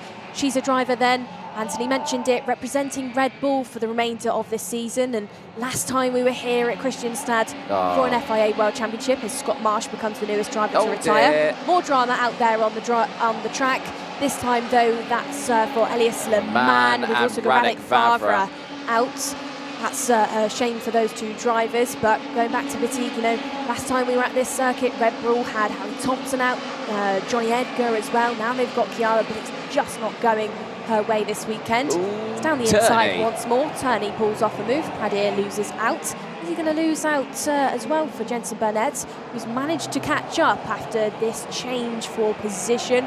All, I would say, caused by that earlier overtake by Noah Wolf. Yeah, indeed. And that really opened up that, train of carts, didn't it? So let's see how it all transpires. Back down the inside, Jensen Burnett on the charge. Goes a little wide on the exit, as I think Zhang Jose's had a spill out in circuit. He has indeed. I think we've got a latest retirement from this race. He's tumbled it down to 23rd place on that one, but I think he is still in this race as they go through. Eyes on the top fighters here, though, still. Burnett holding off on the back of Higgins, who is trying to close back in there. He's in P6 on the front of the grid. Let's see if we can square this one away inside of the top 5. We are currently on lap number 9 of this race of 13. And not long left to go of it, but still Anagnostiadis who leads the way now comfortably by 1.4 seconds from Noah Wolf, Joe Turney, Tom Pradier, Jensen Burnett, Matthew Higgins, Oliver Asmussen, Vladimir Vanikov, Boris Lysen and Francois Cadal still rounding out the top 10. Biggest mover right now is Senna Munir, who's up 16 places and up into P19, as well as Peldis, Kowalczyk and Endo. They're all up 10 places. Vilmos Svan's up 12, Sebastiano Pavan is up 11, and Lewis France is up 9. So there's a multitude of drivers who have stepped up the order, which will be helped by the smattering of retirements that we've had in this one, Nicole. Zhang Jose has retired, Nicolo Kaman, Elias Le Mans, Radek Vavra, Scott Marsh, which you saw, Chiara Batigue, Ella Hakkinen and Nawi Natapatan has all retired from this race. And, well, not the results they would have wanted, especially if they wanted to try and break into those superheats and the top 72, of course. No, absolutely not. Some drivers then parked in the pit lane or in Parc Fermé. Some of them actually still stuck out there on the track. I think maybe for me, Anthony, I just want to highlight how impressed I have been so far this weekend by James Anagnostiadis, or really just sort of yesterday and today. The race leader clear from Noah Wolf by 1.7 seconds for the time being. He was not very quick in practice on the first day of this championship. There was a stage where he was about 28th in pace in group. And him and his dad, who is his mechanic, really have worked hard. They've reframed karts and put everything into it. Got it right where it mattered. That was in qualifying, and now he's pretty much, I would say, sailing through these heats. Yeah, it's hard to tell who's on the pace in that first day of free practice, but it's a lot of drivers do a lot of testing. They're trying new things out, ready for these races, as they have all been kicked off there. As remember Peldis there getting squeezed out of the way. I think Stjadowski, Gallin and Rachel going through as well, but they're all keeping that fight up. This one here, though, Tom Pradier on that rear bumper between himself and Joe Turney.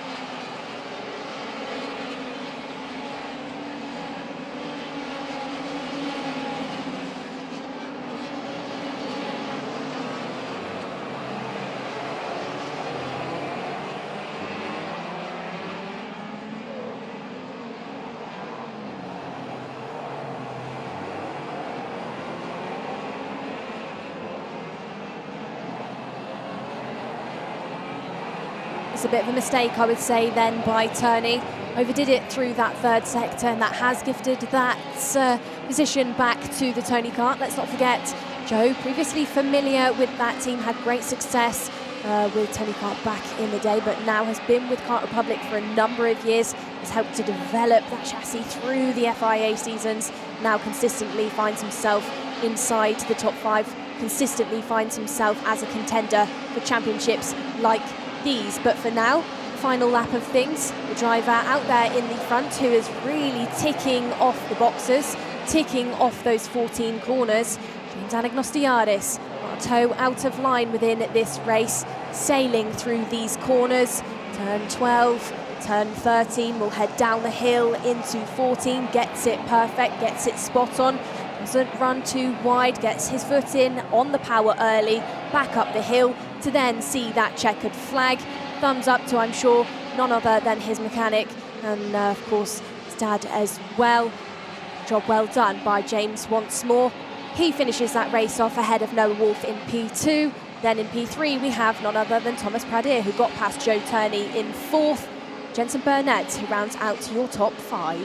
Viva Las Vegas, says James Anagnostiadis. Not sure why, but I'm sure he did. Ahead of Noah Wolf and Tom Pradier. Joe Turney, Jensen Burnett, that top 5. Great run for them. Sedimier, though, biggest mover out there. 19 places gained to finish in P16. Delightful results for him after starting it all the way at the back of the grid. If ever I've seen a driver trying to get into that top 72 after a tough qualifying, it is Sedimier right there. Here's your full results on your screen. Top 10 we've gone over. 11th place, Francois Cadell from Marcus Jilkunis, Jakob Kamenek from Sebastiana Pavan, Klara Kowalczyk, Sedimier, Endo Arata and Vilma Svan, who round out the top 18. And there you can see as Anagnostiadis streaks to the top with 144 points to his name. But remember, Drummond still technically leads those with his 100 points in 7th place. Sajeleski from Gallen, Peldes from Raikal, Pachika from Matsoy, Kaczynski from Tovagino, Gonzalez, Zhang Jose, Kaman, Le Mans from Favre, Marsh and Batik, the retirements, as well as Ella Hakkinen and Narwin Nati Paton, unfortunately not seeing the end of the race. Really tough race for many.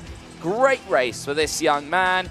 Anagnostiadis, that's his 2nd win of the weekend now, as he goes on to the second half of the day later on. Yeah, I'm sure there's probably big smiles going on back in that Premier camp. Of course, it's not just James that's had good results, it's their juniors of Hugendorn and Noah as well. This is how it started then. We were led under the start-finish gantry for the first time by Thomas Pradier. Did have a good start. Drivers that did not have a good start then, Ella Hakkinen, the 57, who was parked outside of turn number 7, beached on top of the driver of Nawin Netipaton. This was the stage that James Anagnostiadis found his rhythm. And it was at turn number 6 that he pulled off that move for the race lead. Pradier then didn't really over-defend, let James have it. Smart driving, didn't try and close the door too much. And then James continued on a very strong push away from the remainder of the field. Joe Turney got into P2. That was around turn number 14. Did look like it was going to open the gap up for Noah Wolf as well. Noah went side by side momentarily with the Tony Kart on the entrance to turn number 1, but had to back out of it and leave it until turn number 4 and 5. Went defensive from Pradier originally, and that then allowed Noah to continue with that pace. Did end up getting himself into P2. Birrells further back down in the order were fighting out for position, and this was the moment where we lost our European Championship P9 of Scott Marsh. He parked it then on the side of the track for DPK, did not continue to go round. Neither did these drivers. That was the 100 and the 70 that we saw parked. Elias Le Mans and Radek Vavra They were parked on the track, but Scott Marsh did manage to get the DPK back into Parc Fermé. Clearly was not happy and I think was maybe told a thing or two back there in the pit lane. Joe Turney got into P3 behind Noah Wolf. Did eventually end up actually making a bit of a mistake. Jenson Burnett tried to get past the Tony Kart as well. Move eventually was not kept by Burnett, but he's another driver that is looking strong, has had some good results. The 2 P3s in there. Tony Kart got back past the Forza, and still battles going on further back. That was one of the Pantanoes with the Fusion. Crucially though, once more, James Anagnostiadis finds himself at the front of the field, hasn't dropped outside of the top 2. Really looking like he could be in for some good results. Yeah, certainly so. We will see them out later on today, I am sure. 2 more races to go before we head into the lunch break, which seems really early on in the day. But still, it is that midway point of the day, and we will see OK Group C and E out onto the circuit, which will see Davide Battaro starting on pole position. We caught up with him after time qualifying. Davide, that was a fantastic lap in a group that was not easy. You had Joe Turney in there, you had Matthew Higgins in there as well, both drivers who were on the podium last year at the World Championships. How did you manage that? Yeah, we did a perfect lap. I mean, also the weather was a bit tough because it was a bit raining. But yeah, we managed to do P1, so I'm really happy. And managing, you know, those changeable weather conditions where you're not sure how heavy that rain is going to come down. What goes through your mind? What do you do to make sure you don't make a mistake? Yeah, I'm relaxed because also yesterday in the rain we was really fast. So yeah, I'm not disappointed about that. And let's not forget as well, heading into this weekend, CRG are world champions from 2024 with Ethan Jeffel. Would you say that's given the team a little bit of a boost? Yeah, for sure. CRG did a great job all the season, but yeah, this race is the big one of the year. So yeah, we will try our best. Well, we'll see how you get on. Congratulations, Poland Group. Thank you. Well, the karts have made their way out onto the circuit for the next race, which will see Davide Battaro and Tibo Ramikas on the front row of the grid. Zach Drummond, who currently leads that intermediate classification with 2 wins to his name, starts it on the second row with Aston Sharp alongside. Zach Green and Marco Gas join them in the top 6 on row 3. Augustine Sepulveda and Toby Gale go from row 4. Hugo Marti and Mariana Lopez go from row 5. Roman Kamiab and Kenny Fairhand round out row number 6. Row 7. We'll see Matej van der Kerkhoff, Simon Bulbarella, Kasper Reipold, Inge Rosted on row 8 with Victor Gustafsson and Luke Cornder on row number 9. Keep an eye out for the drivers on row number 10, Kenzo Craigie, who made great progress yesterday. He will be starting alongside Zhao Zhizhen. From row number 11, we have Jorn Helder with Clovis Nugrade. Row number 12, we have Sebastian Mins with Aaron Garcia. It's a cheeky smile for Sebastian. Row number 13, Lillian Scarborough with Vanessa Schilkinator, and all female row number 13. And shortly behind on 14 is Daniel Picorni with Sonia B. 15 is Roberto Renderos, and we're supposed to have Devon Trafalov. We do believe he is missing from this grid. 16, Henrikas Klepikas with Christian Mosiman. From row number 17, we have Luna Flusha, who needs to fight up the order alongside Mathis Umer. Row number 18, your final row, and 35 karts rounding out this second senior heat of the day. Fred Sarax.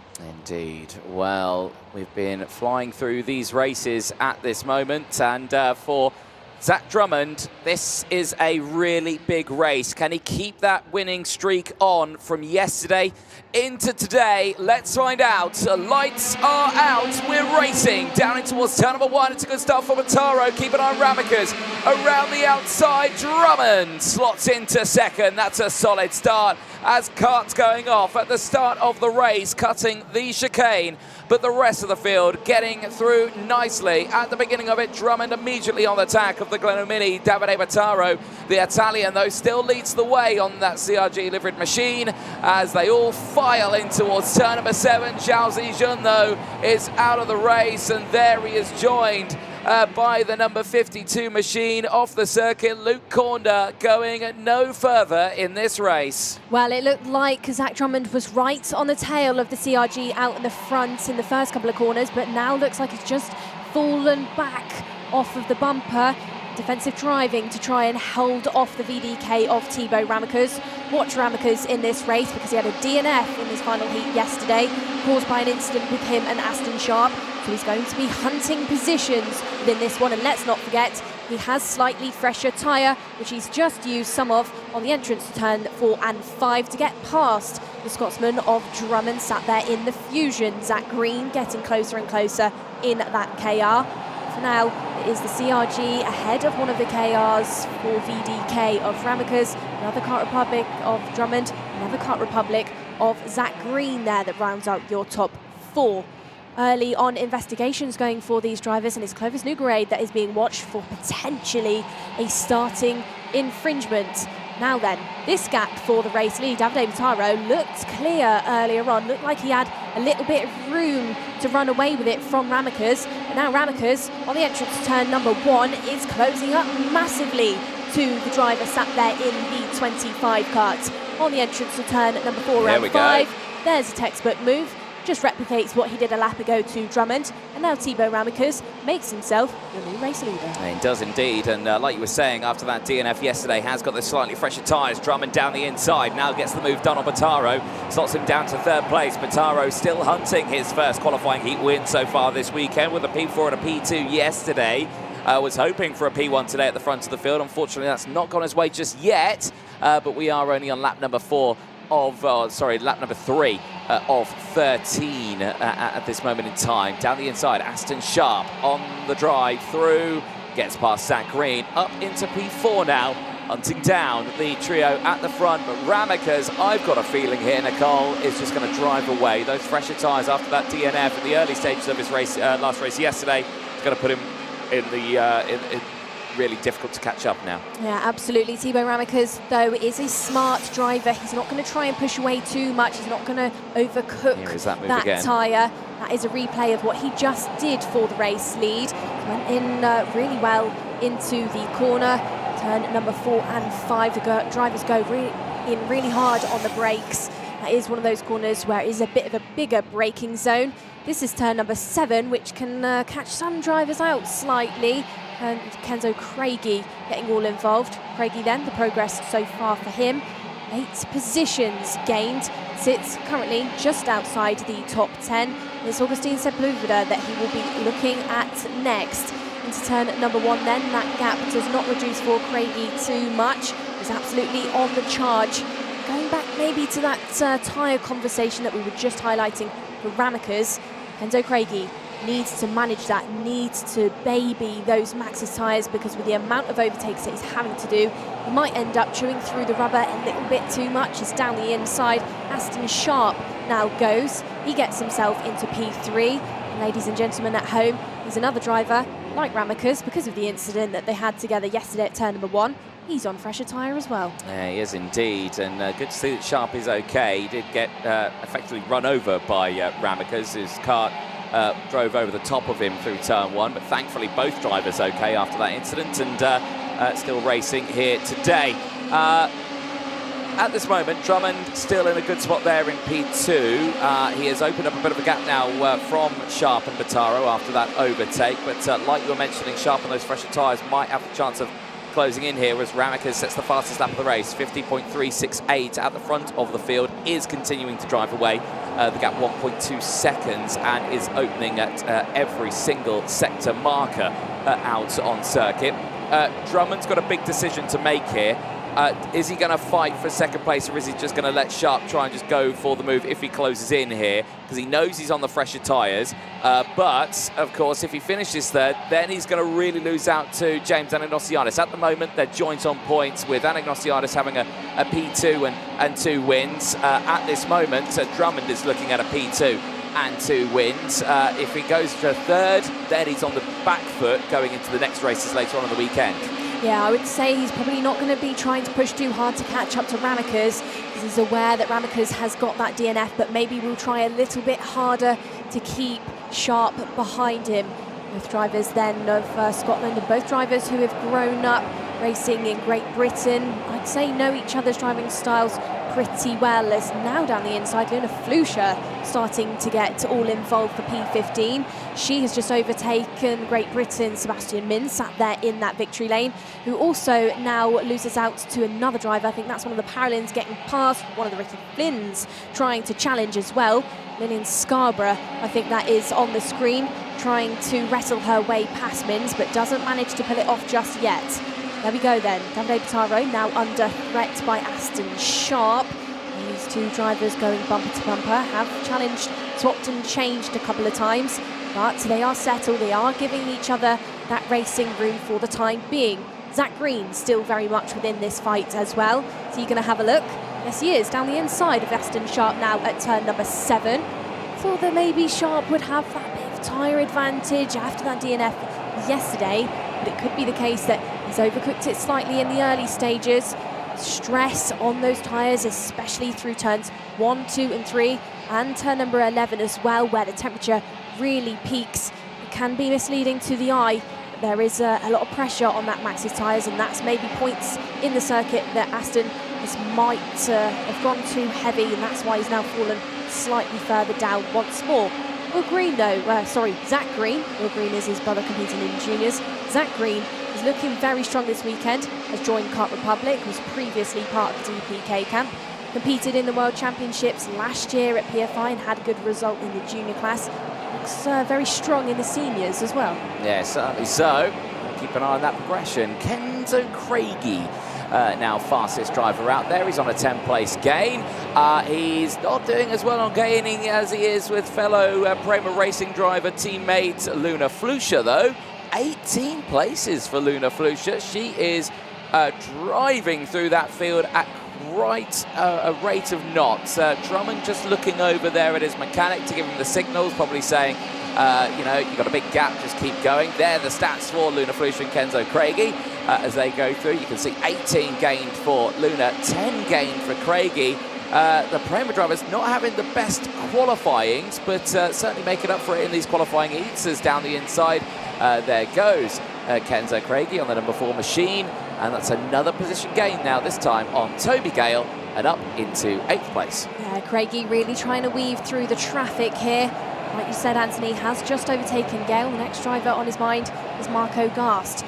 Going back to Luna Flusha then, the driver, Spanish driver who's with the Mercedes camp, as is Kenzo Craigie there, who's still on your screen, did not have that qualifying. Made up a number of positions yesterday in the heats, but then having to wrestle the way through that much traffic also puts into play the risk of catching your nose cone when you're trying to overtake, and she did just that. I managed about 15, 16 positions in one of the heats, but then got a 5-second penalty, which dropped her further back down in the field, which was a shame to see. Dying stages of this race then, all these drivers still giving it everything they've got. There's Luna, who we were just mentioning, B15 currently. It's Victor Gustafsson that she's looking at, and it's Victor Gustafsson that she overtakes. Can she manage to stay in front? Did run slightly wide, but she pulls it off, stays ahead of that CRG driver. Yeah, Victor Gustafsson still on a position gain of 2 here, but down in 15th place is not where the former world champion in both divisions has found himself, and we'll keep a close eye on that one. Here we go, bit of side-by-side action on the start-finish straight. We always like to see it. Arana Lopez down the inside of Toby Gale and gets that move done down in towards turn number 1.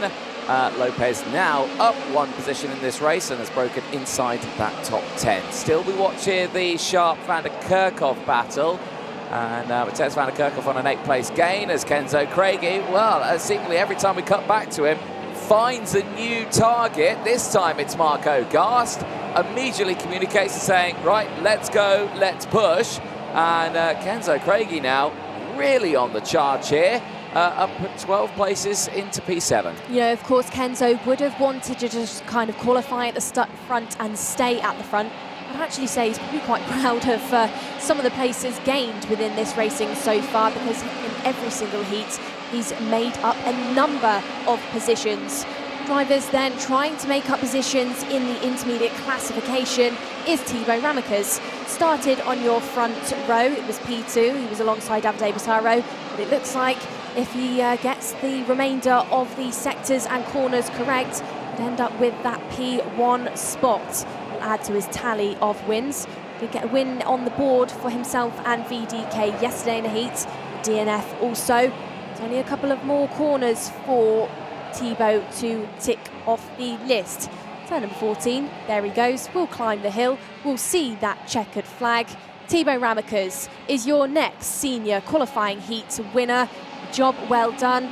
The job well done also for Zach Drummond, who continues on a really strong, really powerful charge.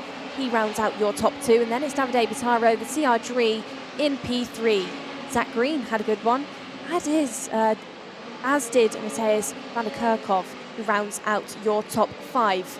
VDK then, team that last time we were here in 2018 for a World Championship did take a win under their belts in junior category. Obviously a team that know this circuit really well, and a driver that knows how to race really well. Indeed, and they have pushed that young man from Belgium a long way into his racing career. Here we go then, here's a look at your full lineup then after that race. Drummond in finishing in second place behind Ramikas with Davide Battaro, Zach Green, Van der Kerkhoff from Craigie, Sharp, Gas, Lopez and Gale round out the top 10 ahead of Augustin Sepulveda, Roman Kamyab, Kare Fairhand and Luna Flusha on a 19-place gain is the biggest mover out there in P14. Victor Gustafsson and Hugo Marti, Casper Rydpol from Lilian Skarbla, Sebastian Mins from Inurostad round out the top 20 from Garcia, Sonia B. Pacorni from Bulbarella, Nugarade from Shilkaneta, then it is Renderos from Klepicas, Mosiman from Almer, the retirements, Helder, Sadeks, Kornda, Zhao, and the non-starter of David Trevelov, who I believe has pulled out of the weekend. We've not seen him after his first race earlier on in the weekend, and he's not been out again since, so hopefully all is okay. And we will see him, I'm sure, at the World Championships for KZ in Franciacorta for David Trevelov. There, though, Ramikas, great result. That's now 2 wins out of 3 races for him. But that DNF will put a spanner in the works if he gets any more dramas, but he currently sits now 8th in the points. Let's have a look at the highlights from that race. Davide Battaro initially, great start. Drummond, really good start as well, slotted into second place. Stayed in second place after a little bit of a scrap to get him there, though. But a really strong run for those top runners. Already immediately a breakaway of 4 as out of the race. Luke Kornda and Zhao Zijun right at the start. Unfortunately, out the 2, clipping each other and going straight into the barriers. There was the moment the drivers crested the hill. A VDK stands, I think, now for vertical driving cart in that stage as they went up the air. But there, Ramikas taking the lead, and that was, I think, going to be it for him. Those fresher tyres after that DNF, I think, put him on a really strong position in this race. Yeah, absolutely did, but I wouldn't say he overpushed that Maxxis tyre at all. He was clever with it, just got in that race lead and then babied that kart home. Mid-pack section of our field that involved a number of different drivers. They were getting very busy with each other, and I think this was the stage that it really started to open things up for Kenzo Craigie. The drivers battling in front opened up gaps for him. This is where he got 2 or 3 positions done on the exit of turn number 11. Craigie continued a really strong charge. 13 places gained in total for the driver from Great Britain. Aston Sharp was having a bit of a busy race in that mid-section. I did think that maybe he would end up slightly higher up in the order than he did. He did fall back down to P7 in the end. Earlier on in the race, he did look strong. Talking of a driver that had a very strong race, Luna Flusha up by 19 places to finish just inside your top 15. Zach Green had a good one as well. He overtook Aston Sharp. Didn't return the favour, did Sharp.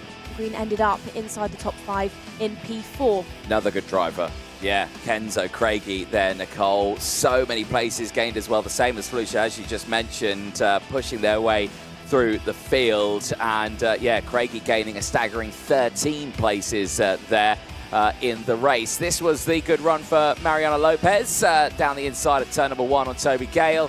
good overtakes near the end of the race, and seemingly not only getting the overtakes done, but able to close the gaps up as well for Craig. He really closed in. Clean as well, every overtake. Super clean. But Tibo Ramikas kept it clean at the front. Second win of the weekend, 8th in the points. 107 to his name, but that DNF will still lurk in the background over the course of this weekend. One more race to go then in the morning phase before we head into the lunch break, and then of course we'll be back for a staggering run of races all the way from 1 o'clock to about 6 o'clock on track. But it is qualifying Heat A versus D that we'll be taking to the circuit, and this will start with Daniel Keller on the front row of the grid. A great run for him, of course, not only in the qualifying heats with a third and a win, but also the outright pole in time qualifying, and here's what he had to say. Daniel, polling group at the World Championships and the first senior to put it on pole. How does that feel? Yeah, it feels amazing. And going into this weekend, you know, this is a very big weekend for all the drivers. What's the preparation looked like? What have you done to make sure you're as fast as you are? Yeah, we've been doing a lot of setups over the last few days and stuff, and yeah, paid off. And we saw Dean Hugon pole it in the junior group. The KRs are looking really, really quick this morning. How, you know, does the kart feel around the track? What's the setup looking like? Yeah, the car feels very good. Like, you know, it's hooked up everywhere. It feels very dialed in. And it looks like quite a flowing circuit as well. What do you have to do in particular to really master a lap round here? Yeah, get a good track position and just try and nail it. Well, Daniel, many heats to go, but it's polling group, like we said. Well done. Thank you. Polling group, which then turned into outright pole position. He went out in the first qualifying group, set the fastest time. Actually, I believe beat the time set by previous OK pole sitter Jimmy Elias. He did a 48.7, 48.1 for them. As you can see, they have swapped sides of the grid. Daniel Keller now electing to start on the even side of the grid, the outside line going in towards turn number 1.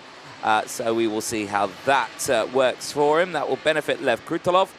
It won't benefit Christian Kostoya. Let's take you through that lineup. Daniel Keller and Jindra Paschal on row number 1. Kostoya and Krutolov, row 2, with Oliver Kinmark and Armin Kari-Osman on row number 3 for Forza Racing. Row number 4, we'll see Louis Cochet. Cochet's come away with some good results here with a P4 and a P2 for the Frenchman. What can he do from that 4th row? We'll have Jesse Phillips starting alongside. For Lipo Sala and Sky Parker, they go from row number 5. They'll have Jacob Mikolev and Joel Pokala on row number 6. Jacopo Martinez and Paul Andriotis go from row 7. Carl Lundhard and Peter Stiller round out row 8, with Leo Nelson and Jagar Detroja rounding out the first half of the field on row number 9. Let's count you through your second part of your grid. Row number 10 is Fastao Nardo alongside FM Duranov. Row number 11 is Gino Rocchio with Jason Bralick, and then from 12 we have Yuzuki Sato, your FIA Senior Academy champion for 2025. He's starting alongside Maria Neto, who's had a late season team change over to Paralin. Row number 13 is Emily Koivisto with Olingale. And then from row number 14, we have Sananji with Austin Gale. 15, Dean Pedersen with Stylianos Kolovos, who gained some great positions in racing yesterday. And shortly behind on 16, it's Sebastian Haydn with Lamberto Ferrari. 17, Alexander Daustrom with Mako Sevelev. And rounding out your 35-strong field on home soil for Sweden, Elias Hagen. Well, for all of this, we will see some developments, because not only did we see the switch of sides, we're also seeing some deployment of tyres out there. The highest of those is Armin Kari-Osman.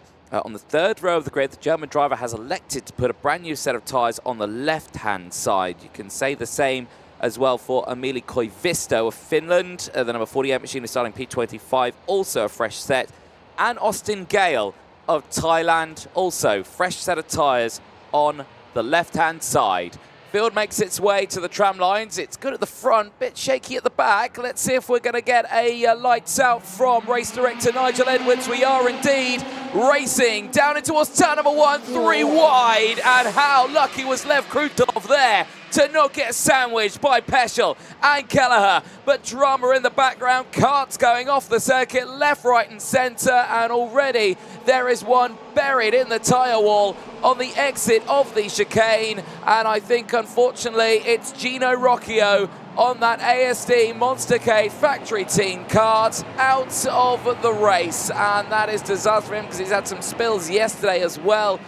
Did Gino Rocchio, as well as some good races, so hopefully can see him back out in the sharp end later on. Eyes on the front though, already a great getaway for Daniel Keller, but look at this, Sikorsky as out of the race, disaster striking the 91 machine. Sunanji I should say, out of the race. Cachet to the inside as he tries to get through past Peschel, does do that into the chicane as Kinmark now into second place. Krutolov now trying to find his way further back up in the order. I think that moment through turns 2 and 3 would have had his heart racing slightly. It was a sideways moment, but now he picks things back up, gets past Peschel now and defends on the entrance to turn number 7. That backs the pack into each other, which includes the likes of Joel Buchler, Jacob Mikulev, Jesse Phillips, Jacopo Martinez, Sky Parker and Carl Lutard. All of those names, I think, actually had DNFs yesterday. So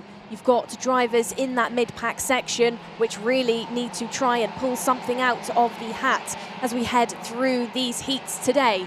There you can see the Ukrainian driver for Energy, who was a junior last year. He's 6th in the world, senior this year. What can he achieve? Heads into turn number 1, leading the remainder of the field. It look like your drivers out in the front, Kelleher, Kinmark and Cochet are having an early breakaway as down the inside. That is a move on Peschel for P5. Buckler finds his way past, and the next driver, the driver who we've just been highlighting, Lev Krutolov. Krutolov though back on that racing line, and you would expect to see him pull away from those karts slightly behind, getting that rev out of the corner, but actually doesn't manage to do so because he's still got the Charles Leclerc kart right on his tail. That's Sky Parker getting pushed out onto the rumble strip. Who is behind Sky Parker? Well, it's Christian Kostoja, your European champion for 2025, who has had a bit of a torrid start to racing this weekend so far, as that was Jesse Phillips almost getting muscled out down the start-finish straight. Down the inside goes Kostoja, tries to pull it off on Sky Parker, but backs out. He was not close enough. Had a DNF in racing yesterday, needs to try and pick himself back together. Had a P6 also, so don't count him out completely, but not what you would expect to see from the Paralympic in the early stages of this weekend. I mean, you call Kostoja for having the DNF. He wasn't alone on that one, as that's an outrageous lunge down the inside for Olin Gali, and he tried to gain a huge chunk of positions there on that inside line. I gotta say, he kept his nose in it. Got it done, but now look at the train that is formed up all the way behind it. Here comes through, you're seeing Nilsson, Neto, you've got Branich, Austin Gale is there. Remember, Austin Gale's on a brand new set of tyres on the left-hand side, so he'll be one of the fastest drivers in that pack here. You can see him pulling out of the slipstream now as they go in towards turn number 1, but not close enough this time around. The MP down the inside of the Energy. My goodness me, and that Energy is squeezed off the track. And that, or it might have been the AD. As the spin round goes 39, that's Peschel. Yeah. Peschel is out. Oh, that's disaster for Jindra Peschel. A DNF yesterday in the second race results in a DNF today. He will not be able to get that restarted as they go out of the race. And yeah, that's right from the front of the grid. He's tumbling to the back. Terrible, terrible run of luck for Jindra Peschel after a great qualifying this weekend. Absolutely, he looked like he could be in for a strong weekend, but of course with the rule, you cannot restart these karts now. There you can see him on your screen, absolutely devastated. You know, Jindra is going to know what that means. This is the moment then, I think we can see maybe on the camera, so do we collect this moment? Yes, looks we over do. his shoulder, so goes over it's the engine's gone. The engine's gone. Ceased that. What a shame for Jindrich. You know, nothing he could have done, just a passenger in a complete mechanical failure for him. Kostoja very lucky there to get out of the way, and yeah, that's on a really fast part of the circuit, as you can see how the other car's just coming in there, nearly colliding there, possibly Dean Pedersen, who nearly collected there, but that's a big shame as the field gets shuffled around once again. Kelleher still leads the way though, 0.6 of a second from Kinmark, Cochet from Pokla, Miklev from Martinez. That is the battle we're watching now. It's the Martinez-Krutolov battle. Lev Krutolov looking for a move down the inside, and he's done it. The Energy Course driver from Ukraine steps up in his first season in the senior category, his first World Championship as a senior, and he's looking very, very strong here at the moment, now stepping up into 6th place as the top of the field now seemingly has just opened up a little bit now. Kostoya looking like he wants to close in. Back of the field hasn't quietened down at all as well. They are still line astern here from 18th place downwards. Armin Kari Osman still there, Miliko Visto, Olengali, Filippo Sala down in that fight, down 12th place in this one. Lamberto Ferrari up 10 places. He's trying to push through in this fight. Leo Nilsson, Jason Brelek, Makar Savalev as well, all fighting at the back of the pack, where there's some big names there who would usually see at the sharp end. Eyes on this one though. Krutolov still leading Kostoya. There, Martinez now down another spot right now as we keep an eye on this field. Armin Kari Osman setting the fastest lap of the race. Fresh set of tyres, not worked out, down in P18. Wow, this is a shame for Kara Osman because a DNF yesterday at P26 as well. So these points are not going to be adding on to Armin's favour. This is still, though, the battle between Christian Kostoya, Jacopo Martinez and Jesse Phillips. All three of those drivers had difficult results yesterday. Kostoya and Phillips, DNFs for them. Jacopo Martinez had penalties. So all three of those in a similar boat to Armin Kara Osman, needing some good points as we head into this weekend. Daniel Kelleher then, not mentioned him for a couple of laps. That gap between him and Kinmark has massively reduced now, because look at those two on your screen. It is closing up just under 0.3 of a second. It's now down the inside goes Jesse Phillips. He's just pulled the move up on Jacopo Martinez. And these are all drivers who had those DNFs in their second races yesterday. Big Sen down the inside there as well from the number 68. And Big Sen's all the way throughout the field right now. So we'll keep a close eye on that movement. Eyes, though, on Sky Parker. That's a nice run. That's a 2 for 2 on Phillips. Down now 2 places there. Martinez going through as well, 8th and 9th place. Kelleher and Kinmark, though, 0.2 of a second. Kinmark with that DNF yesterday has got a fresher set of tyres than Daniel Kelleher, who completed both his races. Third, and a win is going to put him in the danger zone as down the inside. Your Pokla on the charge, gets through up into 3rd place and past Louis Cochet. Yeah, Pokla looking good in this part of the weekend. Had a strong heat 2 yesterday as well. So trying to pick things up after that DNF. Was mechanical DNF yesterday, I think, in the earlier stages. Intermediate classifications, though, as the time stands. James Anagnostiadis on the board, tied with points with Zuck Drummond. 144 to both of those drivers, and then it's Daniel Kelleher shortly behind in 3rd with 141. Kelleher, there on your screens, out at the front, has opened up that gap once more to just under 0.4 now. Jumps over the crest of that hill, complete kart control there from the driver from Ireland for Kart Republic.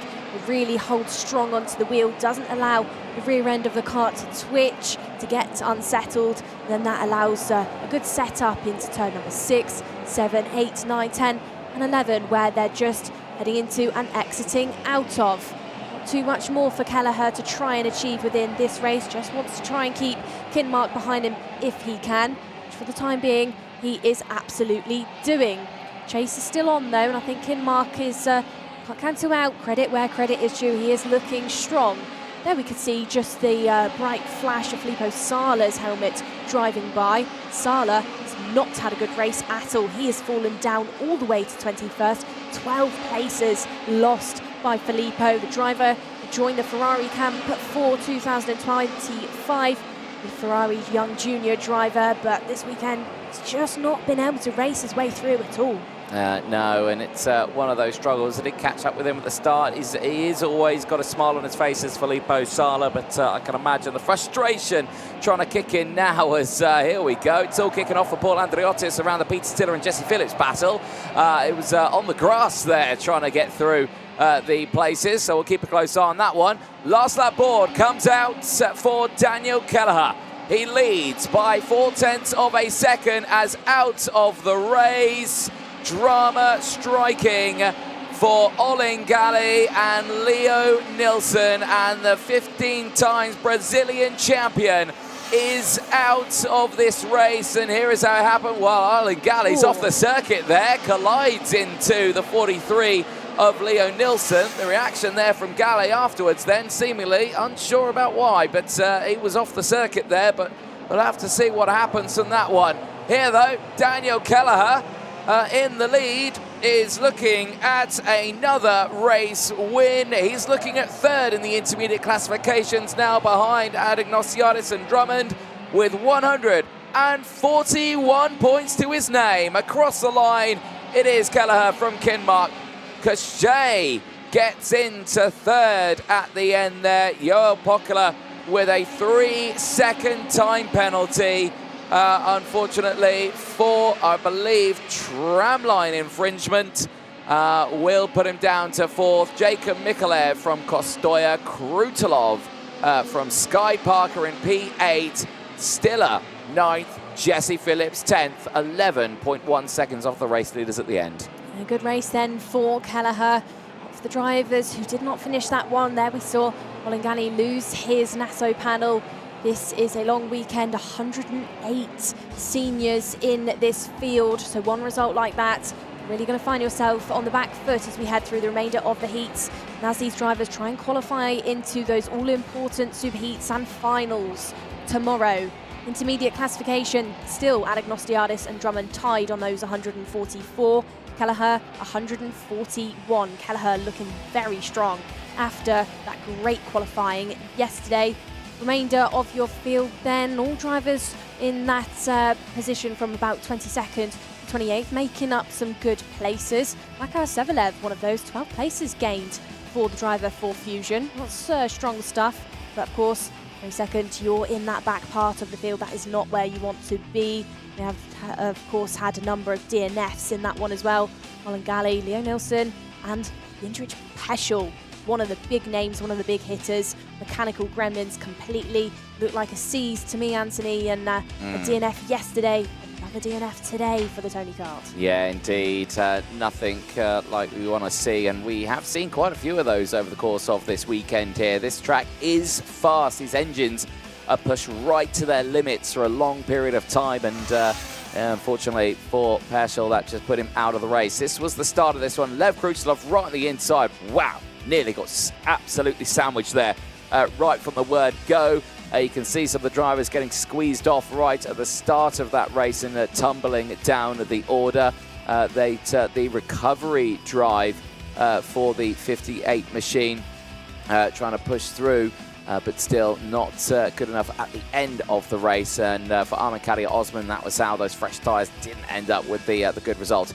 Rest of the results here as out of the race right at the start. Sun and G going no further. Louis Cochet fighting down the inside. Joel Pokela seemingly unaware at this point he was already going to be picking up a 3-second time penalty. Tramline infringement at the start put him in P4 at the end after finishing third on the road. Eyes on the rest of the field as they went through. Peschel not initially getting the greatest getaway here as Pokela went down the inside. It was later in the race though where we saw him going up in towards turn number 7. That's where the drama really ensued for the driver racing there. Sky Parker as well. Good race there. Great qualifying from her. And still finishing up 2 places to finish in P8 in that race. Moments happening thick and fast. Phillips pushing his way through. Again, this is all drivers who had DNFs yesterday. Slightly fresher tyres, able to push through. Olin Gali certainly had his elbows out in that race, Nicole. That was his first boisterous move down the inside there in towards turn 7. That got him past the likes of Austin Gale in and around that area. Later on, though, did have his coming together with Leo Nilsson at the start. There was the dramatic moments there for the MP Racing drivers. I think Emilio Koivisto at the end of that race. There was the moment for Jindra Peschel. The engine conking out and grinding to a halt, locking that rear axle. and sending the Tony Kart machine into an uncontrollable spin out of the race. Yeah, OK Racing then, of course, direct drive category. So when that happens to these drivers, they're just a passenger. There's absolutely nothing they can do. Such a shame for Purcell. Couldn't have done anything differently there. Moves continued to go on. That was a battle between Phillips and Sky Parker. Sky Parker actually capitalised off of that move from Jesse Phillips. And they worked together momentarily within that race. That was one of the energies almost getting caught out. Androtis cut the track slightly, I think twice within that one. And that was the major moment then. One of the more mature, one of the more experienced drivers of Olengali got caught out at turn number 7, lost that Nassau panel and ended up with a DNF with the driver of Leo Nilsson. But crucially, Daniel Keller adds to his tally of great results so far. Had a great qualifying, another heat win on the board for the driver for Kart Republic. Indeed, and that puts him now 3rd in the points, and that brings us very probably onto the lunch break. We have seen some fantastic racing in the morning already. We are going to see some more in around an hour's time with the OKJs and the OKs heading back out onto the circuit. I've been Anthony Jordan. You've been Nicole Sutherland. We're going to take a short break. We'll see you in a few minutes' time. Don't go anywhere.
Welcome to Sweden. The Kristianstad circuit, the Åsum Ring, is playing host to the ultimate karting weekend. It is the MondoKart.com FIA Karting World Championship. 200 drivers from around the world will be taking part this weekend, and we are smashing our way through the qualifying heats phase, as we will find out who will be the top 72 drivers heading into Sunday's Super Heats, and then of course the 36 drivers heading in to the finals. The Åsum Ring, year of opening 1967. It got a reinvestment project in 2003, and an event record set by Daniel Keller with a 48.185, which topped the time set by last year's session by Jimmy Elias by 0.6 of a second. The track length, 1,221 meters. It's 185 down the start-finish straight. It's around 8 to 10 meters wide as it opens up into some of those apexes and closes again on the exit. 6 meters of elevation change means it is an undulating circuit for our drivers this weekend. The track, though, spans 14 turns, 7 to the right, 7 to the left, and 6 hairpins out there. Each and every one of those provides its own unique challenges, as well as overtaking opportunities. We see them in towards turns 4, 6, 7, 9, 10, and 14 out on track. And all those drivers will be doing that while reaching a dizzyingly high top speed. They'll be reaching that down in towards turn number 1. Where they'll be reaching around about 125 kilometers an hour. They average around 90 over the course of the lap. It is a fast, demanding circuit for our drivers to go racing on for this weekend at the MondoKart.com FIA Karting World Championships. Myself, Anthony Jordan, and Nicole Sutherland in the commentary box again. After the lunch break, we are ready to go racing once more. Nicole, this morning's 6 races were pretty busy, but we've now got 15 races in a row now. 5 hours of fabulous kart racing. You hate it when I say that, but we've got a brilliant run of racing to go, but I'm certainly looking forward to it. Absolutely. You know, we've already headed into some tough battles out there on the track, but now as we head into the second phase of heats, the pressure is going to be on. For this second part of our heats then, we return our attentions once more to our groups of juniors. Qualifying heats A versus D will be up shortly. Dean Hugon is one of the big names within this field. Hugon will be starting on the front row of our grid. We caught up with him earlier this weekend. Dean Hugon, welcome to Kristianstad for the World Championships 2025. Fresh off a European title, this is set to be quite an important weekend for you to see if you can do the double. Tell us your thoughts ahead of this weekend. Yeah, we've all seen that this track is a really nice track to race, and all the people has really been watching very nicely at the TV. So I think the racing is going to be fun. The track's nice. I've seen that the weather's going to change a bit, so it's going to be very exciting. It certainly will be. You've been described as being a calm, not overly aggressive, but strong fighting and a racing mindset while racing. What do you think of that? I think myself, I'm a very calm driver, always very precise. And of course, there has to be a little bit of aggressive stuff between there. And that's always a great point to be in. And I think in some weeks we've really showed that kind of points. And yeah, that's one of the biggest points I have, is really being calm and then, yeah, really precise next to that. We have a clear picture of your past, of course, multiple titles in various different categories. But what is the future for you? Obviously, you're still there in the junior class. You've got seniors, okay, that could possibly be next. But from what you can tell us, what can we expect? Yeah, this year hopefully we can get that triple crown in with the World Championship as well in OKJ. And then, yeah, we want to switch as soon as possible to senior, although this year it's not possible yet because I'm still too young. And then next year we'll try and switch over. But yeah, this year we've seen a lot of great results compared to next year, and it's going very great. So let's see what we can do this weekend. Well, a really good catch-up there with Dean Hugon ahead of this weekend, who is one of the favourites to potentially do the double in 2025. And let's take you through that full starting lineup. Dean Hugon will be starting this one once again on pole position. He'll be joined by Turner Brown alongside, both of them taking race wins this weekend. Eli Christian and William Kalija going from row number 2, both of them also taking wins. Bosco Arias and Alexander Lazarus will round out the top 6, and they will go from row number 3. Row 4, we'll see Will Green and Dan Alaman, Mateo Rivals and Luke Tal go from row 5. Melka Milel and Mark Pilipenko will round out the top 12. They will go from row number 6. Row 7 to 9 sees the first half of the field. Noah Antonsen, Antonio Pizzonia, Remy Samchek, Drew Waltz, Ludwig Granqvist and Sachi Savlovsky rounding out the top 18. Every lap is going to count then for the following drivers. Row number 10 is Nathan Kappen and Liam Carr as your top 20. 11 is Archie Owen alongside Ebba Razum. And from 12 we have Juan Grafiafe with Benjamin Yamagard.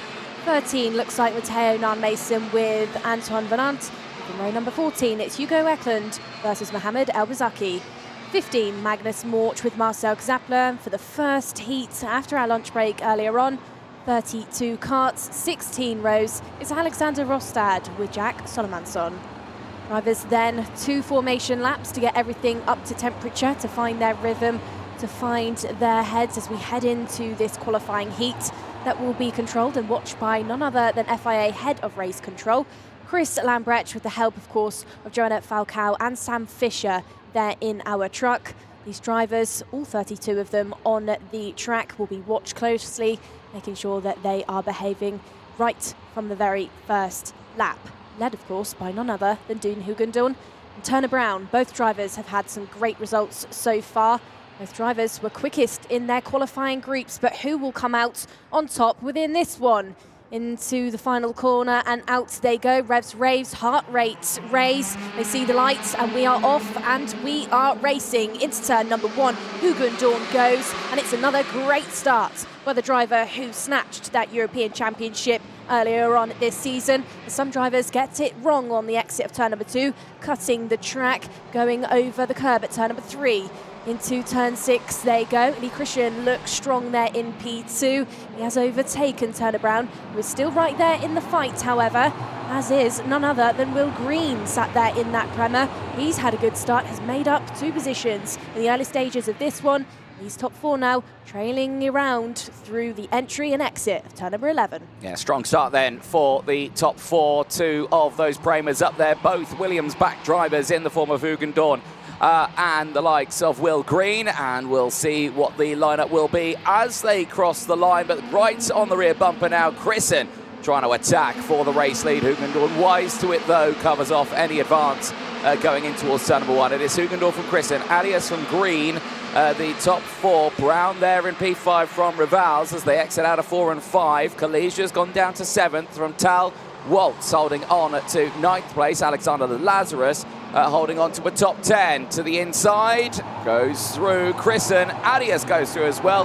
Hugon there, seemingly letting them through a very wide line there into the hairpin at turn 7. Bosco then had a DNF yesterday after technical issues out there on the circuit.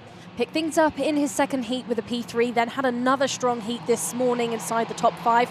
There he is, sat in P2, defending slightly through turn number 14 from the driver he just overtaken of Dean Hugon. So Bosco, despite that poor result yesterday, he's still looking like he's right in the sharp end of what is an incredibly competitive field. So many drivers in the mix, so many drivers who have really sparked into life for this FIA Karting World Championship. Over the crest they go. Dean Hugon now returns the overtake on Bosco Arias down the inside at turn number 6.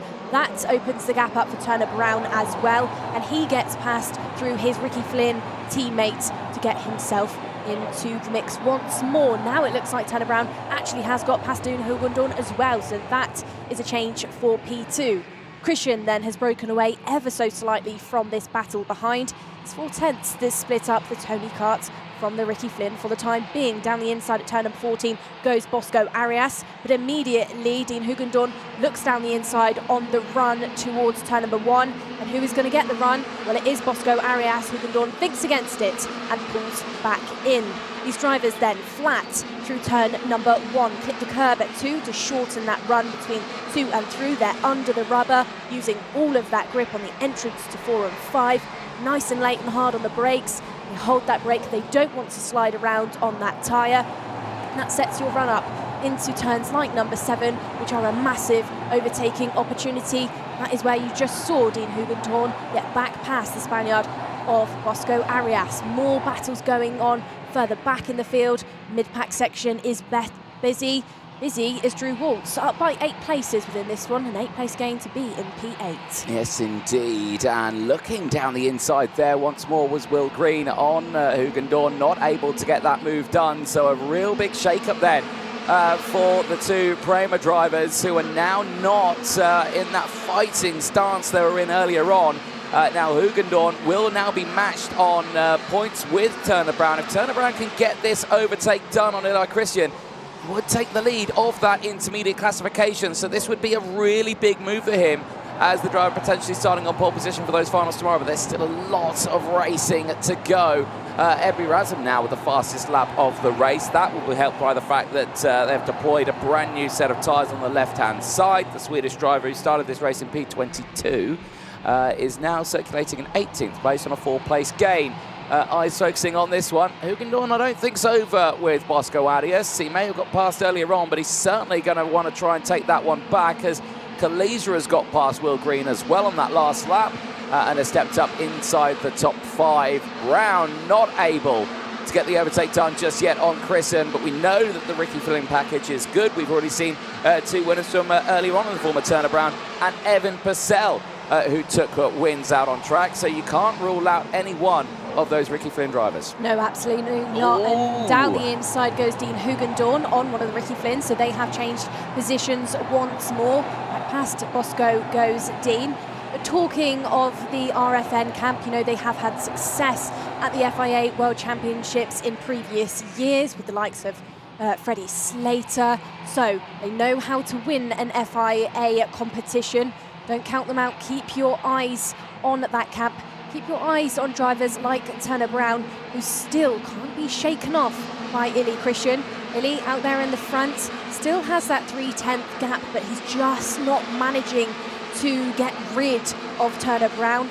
Turner like a cloud over the shoulder of the Tony Kart. Of course, let's mention that the machinery of those 2 drivers is pretty much identical, OTK products. They will have varied setups on them because, you know, drivers prefer different things.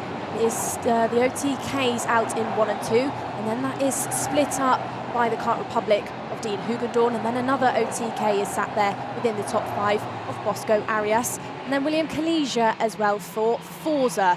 Here they go then through this lap once more. They head through turn number 14, back up the hill they go.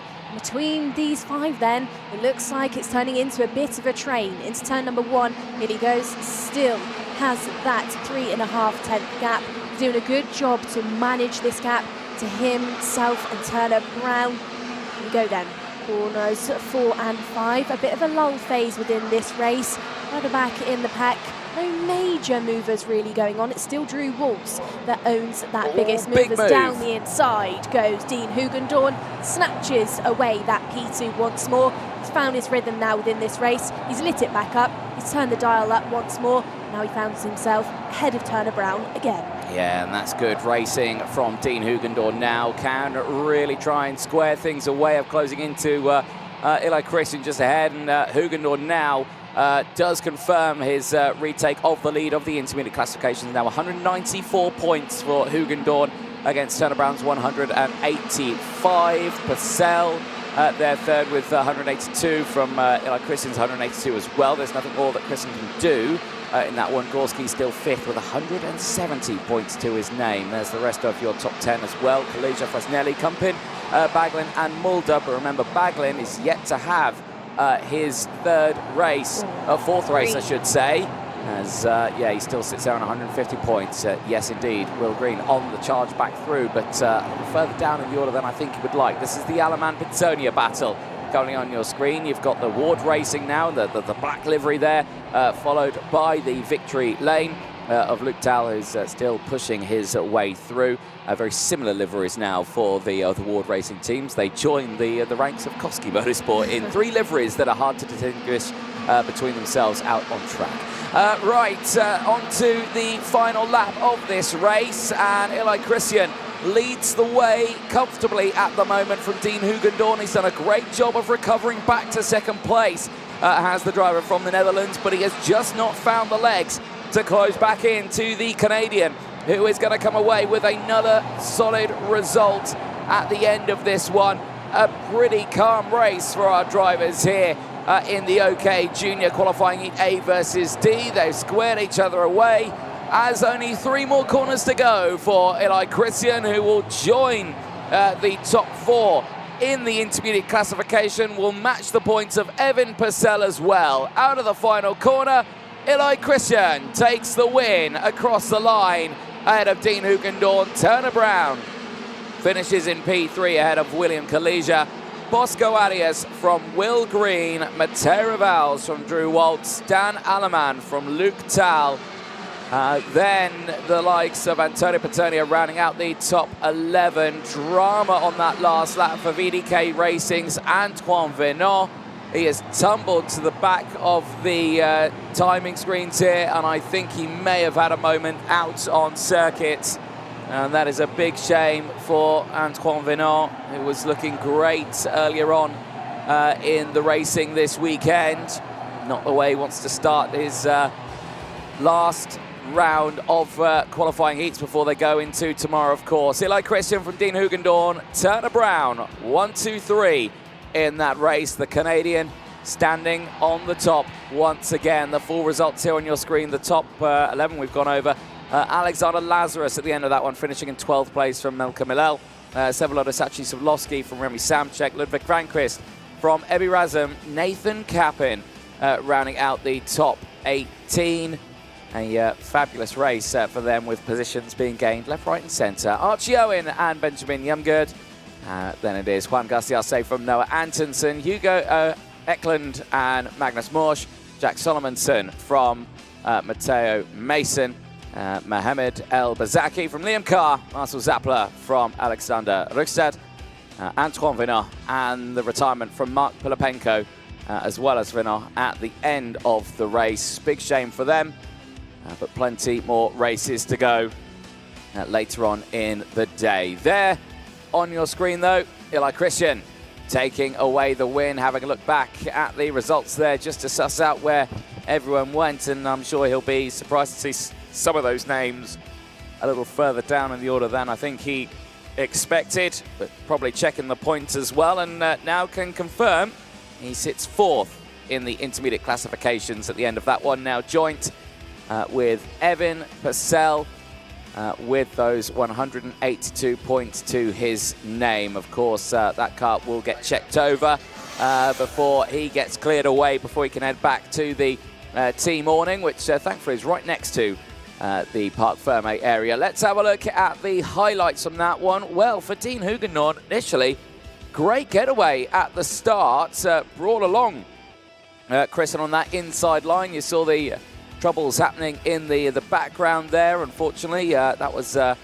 Matteo Mason going off the circuit there through the chicane, joined by another as well. Only one retirement in the early stages of that race. Mark Pilapenko retiring from the race. Unfortunately, the American for Fusion Motorsport tumbling down from 12th on the grid, finishing shotgun at the back of the field. The first of those overtakes came in thick and fast. Eli Christian taking the lead away from Hugon. He would go on to win that race. Then Hugon somewhat scuppered by the drivers further behind. There you can see how the Ricky Flynn's made it a little bit interesting for them. Bosco Arias and Turner Brown pushing their way forward.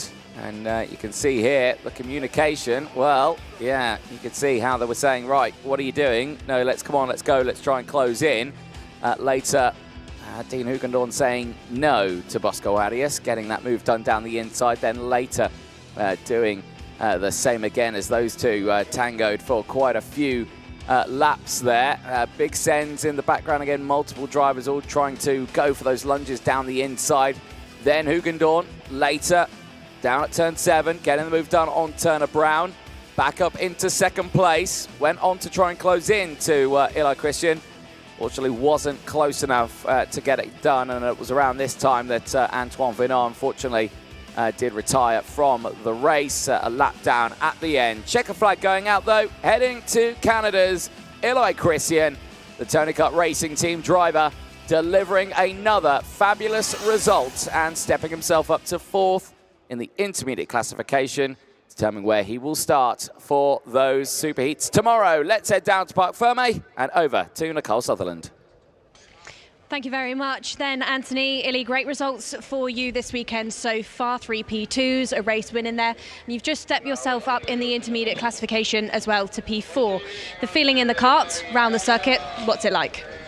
I mean, this is a fast track. There's not many slow corners. The car feels very nice, and today it's been very grippy, the track, so yeah. And you've headed into this World Championship off the back of a P11 last year at PFI. You know, how's the confidence levels knowing that you can be right in the fight this weekend? I'm happy to see that I'm fast because I was very struggling at the beginning of the week. But yeah, tomorrow it might rain, so we'll see. So maybe thinking ahead into tomorrow's racing, it might be a bit premature, but if the rain does start to come down, are you still just as confident in the machinery as you are in the dry?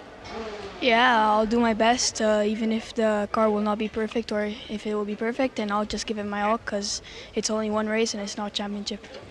Well, great to hear from you, Ili. We'll see what your best gets you this week. We'll head back up into our commentary box because we've got plenty more heats coming up soon. Now, we certainly do. Thank you very much, Nicole Sutherland down there in Parc Ferme. Yes, indeed, more junior racing coming up. We'll be heading over to qualifying heat C versus E. That'll be heading out on to the track. And that will see the likes of Evan Purcell and Benjamin Magnac back on the front row of the grid. There they are on your screen. Evan Purcell choosing to stick to that normal starting position. However, a smattering of tyres are now starting to be deployed in this one, and they all start from the 6th row backwards. We will go over those as and when we can. Can confirm all of those tyres are being deployed on the left-hand side of their karts. No one choosing the right-hand side, which you may think, well, yes, that's obvious, Anthony, but we have seen 1 or 2 drivers deploy those on the right-hand side, but no one within inside the top 5 rows have deployed them, but we'll let you know who they are as the day goes on. Well, this race goes on, I should say, because, yeah, quite a few of them. But Evan Purcell, though, is the one to watch in this race. He is currently 3rd in the points. He is going on to now his 5th race now to see what he can do. And usually it would be at this point that you would say, right, well, Anthony, that's their last race, isn't it? Their 5th race. But in the juniors, well, Group C, well, actually, that is their last race, actually. So maybe I'm doing some maths wrong. No, so I think later on today, we'll query that one. But there is Evan Purcell. His last few words of encouragement. He is being joined by, I do believe, wearing the RFM hat is a Lewis Mackey. It is. Which is a good thing to see. There you go, Lewis Mackey in an international paddock again. Good to see. Yeah, last year was here, of course, with his brother Harrison Mackey, who competed very well at PFI for Fusion Motorsports. So a driver and a mechanic out there that definitely know their stuff heading into this qualifying heat A versus D. Indeed, there will be... A versus D. Wrong letters. C versus E, Nicole. There we go. We've just done that one. There we go. There's a smattering of the other drivers who are watching along this one. They're in the mechanic stand, which I can confirm will be absolutely smothered in mechanics in a few moments' time when they send these karts off. But they're all holding on, waiting to watch the race before then. That'll be the drivers for Groups B versus F. That will see Baglin and Marti Bertoncini at the front of that grid. Yeah, eyes wondering on this one. Still very strong drivers on the front of this field. Still big points up for grabs for these drivers as they end this one. But thankfully, the sun's still shining for them here. But it's been a very busy weekend for them, hasn't it, Nicole? Yeah, absolutely has been. And of course, these drivers have been consistently racing and testing for months on end now. And of course, hard work for the mechanics and the teams, of course, and the mechanics of which are now pushing these drivers for their 3-step process onto that circuit. Here we go then, Anthony Jordan, for this qualifying heat. Who's on our front row? Oh, well, it's Evan Purcell and Benjamin Magnac on row number 1. They'll be joined by Henrik Konstantin and Leonardo Gorski on row 2. Julian Frasnelli and Valerio Viapiana make it an all-Italian row number 3. Matvey Duganov and Maxim Bobrozov go from row 4. And Gilles Herman and Roland Nagy on row 5. Bruno Blanco and Hampus Holmberg will go from row 6. Holmberg being the first of the drivers to deploy brand new set of tyres on the left-hand side. Andrea Mani and Asher Ostin go from row 7, with Tony Casciafero and Eric Bondarov, also both of them deploying fresh tyres. Part 2 of your grid, row number 9 looks like Victor Stalmack with Alessandro Truchot. Row number 10, we have Oliveri Sini with Daniel Moron, who couldn't quite stay away from penalties yesterday during heats. Row number 11 sees Wenyubo with Carl Negoyard. In row number 12, we have Portugal and Estonia with Gustavo da Silva and Gregor Calles. 13, Manuel Matufi with Max Lacroix. And then from 14, we have Australia and Norway with Braxton Reagan versus Adrian Eriksson. Row number 15, your penultimate row of your grid, Diego Perez with Felipe Sanchez. 16th row of things, 31 grid spots for this qualifying heat. It's William Kim of the USA. Indeed. Well, a lot of drivers, like we've been mentioning, on those fresh tyres. We'll be seeing what they can do in this race, but we will have to wait and see, because for all of them, still a long way to go in today's racing. And right now, still it's Hugon from Brown in those points. Evan Purcell, who's on pole position for this one, 3rd in those points on 182.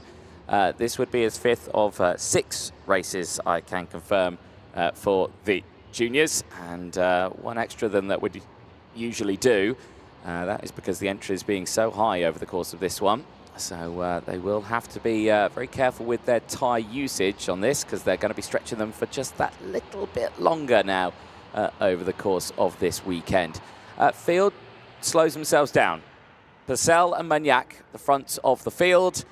Here we go then, into the tram lines. Are we going racing? First time of asking. Lights are out. We race down in towards turn number 1. It's a good start for the front row. Evan Purcell holds on to the inside line as they all slide their way through. 1 or 2 carts taking to the grass, but everyone holds on to the carts as they head through down the hill in towards 4 and 5. Up they go in towards turn number 6. They all aim for that apex. Not all of them will hit that apex as they're on the outside line. Will they get squeezed off wide on the exit? No, they won't. They'll all stay on the island as it all gets a bit feisty in that mid-pack area there. Carts going wheel to wheel, including Parallel Motorsports' Alessandro Truchot. But crucially, at the sharp end of the field, it's a good getaway for Purcell. He's holding on to the lead here from Henrik Konstantin, who's slotted into 2nd place, as Julian Frasnelli will continue to fight. And once again, it's the Kumpin-Frasnelli duo for Tony Kart who will put it to the Ricky Flynn driver. Well, 31 drivers in this grid and 31 karts through this first lap. So those pinch points at turns 1, 2 and 3 have not majorly caught out any drivers. Evan Purcell heading over the crest with Kumpen right on his tail. Julian Frasnelli still very much there as well. You can expect Kumpen and Frasnelli to maybe push each other along, try and help each other get past the Ricky Flynn of Evan Purcell. Shortly behind, Benjamin Magnac. Magnac headed into this weekend with a very good qualifying, very good mindset as well, I would say, and he sat there on your screens in P4. Here we go then. It does look like the 2 out in front, the 2 Tony Kurtz of Kumpen and Frasnelli have got past Evan Purcell for that number 1 spot. Purcell hasn't been thrown off too much, but has been demoted 2 positions to P3. So your number 1, Kumpen, 2, Julian Frasnelli, 3, Evan Purcell. Benjamin Magnac did not manage to get through past the Ricky Flynn as well, but Matvey Duganov is on a good charge for the time being with a 2-place gain in these early stages. Down the inside, lots of moves going on at turns 4 and 5. That was Valerio Viapiana getting involved. Leonardo Gorski also having a good run of things so far this weekend. Gorski to the lead in the heat so far hasn't dropped outside of the top 5. As there you just called it, DJ. Change for our race lead. Julian Frasnelli now in control of this race. Another one of the 2 Tony Karts now who are looking so much stronger here than what they were last weekend, as they, I thought, going wheel to wheel again there into that final corner. Now these 2 used to racing at the sharp end of the field, but right now not deciding who wants to actually lead this race. As, my goodness me, Evan Purcell, they're deciding for them. Brave. And, yeah, puts his kart back in the middle of those two factory Tony Kart machines. As now Valerio Villapiana dives down the inside of Benjamin Magnac, and through goes the other two, Gorski and Herman, who continue to go wheel to wheel. Herman loses out though on one, just one, as Bruno Blanco tried to get his nose down the inside, failed to do so. Impressed by Gorski so far this weekend then, Anthony. Only driver in this field to be on that Henzer kart, and looking very strong in doing so for MP. Now you can see on your screens, just really trying to push around the driver in front, really trying to push around Valerio Villapiana, who is sat in that Koski. Through turn number one they go. Big dramas out there on the track. Who is that has fallen down the order? Oh, well, a couple of them. That is Roland Nagy, I believe, the Forza driver. Cini. So Nagy and Cini out of this one. Not what you need when you're in your final rotation of qualifying heats. Alessandro Trisciot is not letting off. He's the fastest driver out there on the circuit, but further down in the order for the time being. Still consistent overtakes going on into that hotspot of turn number 7. Drivers really can light it up through that corner, go in really hard on the drivers in front, really throw them off those tyre tracks. Still, this battle raging on between Gorski and Villapiana. Gorski has got past in that MP kart. Frasnelli still leading the way from Evan Purcell, but Purcell is taking small chunks out of the Tony karts. All three of your top three on that OTK machinery have really lit things up, I would say, so far. Maybe being helped by the air temperature, the track temperature, up to 21 degrees now for this part of the weekend, identical to what was going on in yesterday's heats. Still then, further back in the field, moves going on. That's one of the Ricky Flynns getting involved once more. Lee Derganov all in the fight. Derganov was out at PFI last year in the FIA World Championships, but on an energy kart. This year has jumped over to the OTK product, but now within this one has been overtaken by Asher Osteen. Well, we keep a close eye on this field here now as they still progress onto lap number 7 of this race. And Frasnelli, Purcell and Kumpin still the three protagonists that have been at this sharp end, continuing to fight as the sun begins to get lower and lower in the sky as we go into the second half of the day. Bruno Blanco now the fastest driver on circuit, and now he's currently in 6th place as down the inside Evan Purcell finally makes the attack on Julian Frasnelli. Kumpin tries to follow, not able to get through. The two Tony Kart drivers back to 2nd and 3rd. They'll have to go back to the drawing board to see what they can do about Evan Purcell on that Ricky Flynn, who continues to impress. Kumpin down the inside of his teammate. He says, right, Frasnelli, you had a turn, now it's my turn, but with that, they've lost now. Purcell is broken away as they continue side by side. Gorski follows through and slots into 3rd place. There was nothing in it for Gorski then, but really kept his foot on the power through turn number 1. Pulled off a nice move, really trusted the grip that was out there, of course. Flat out corner through turn number 1, so that rubber is really being laid down for these drivers. The grip does exist for them. Now then, Evan Purcell out there in the front in pretty much his own air for the time being, almost 6/10 clear from the remainder of the field. And I would say, to me, Anthony, this weekend Evan is on a really good charge. The last time Ricky Flynn had an FIA World Championships win in the junior class, 2020, with Freddie Slater out at Portimao in Portugal. But with the pace that Purcell has had this weekend, and the pace Turner Brown has had as well in the previous junior group, you could maybe be in for another trophy added to the cabinet. Daniel Moran, now your newest driver under investigation. He's a driver out on the track sporting that bright green DPK livery. More moves going on in that mid-pack section. That's Bruno Blanco in the parallel, running completely off the road with one of the Tony karts on the entrance to turn number 7. That was almost a big moment between him and Henry Constant Kumpin. Both drivers back out on the circuit.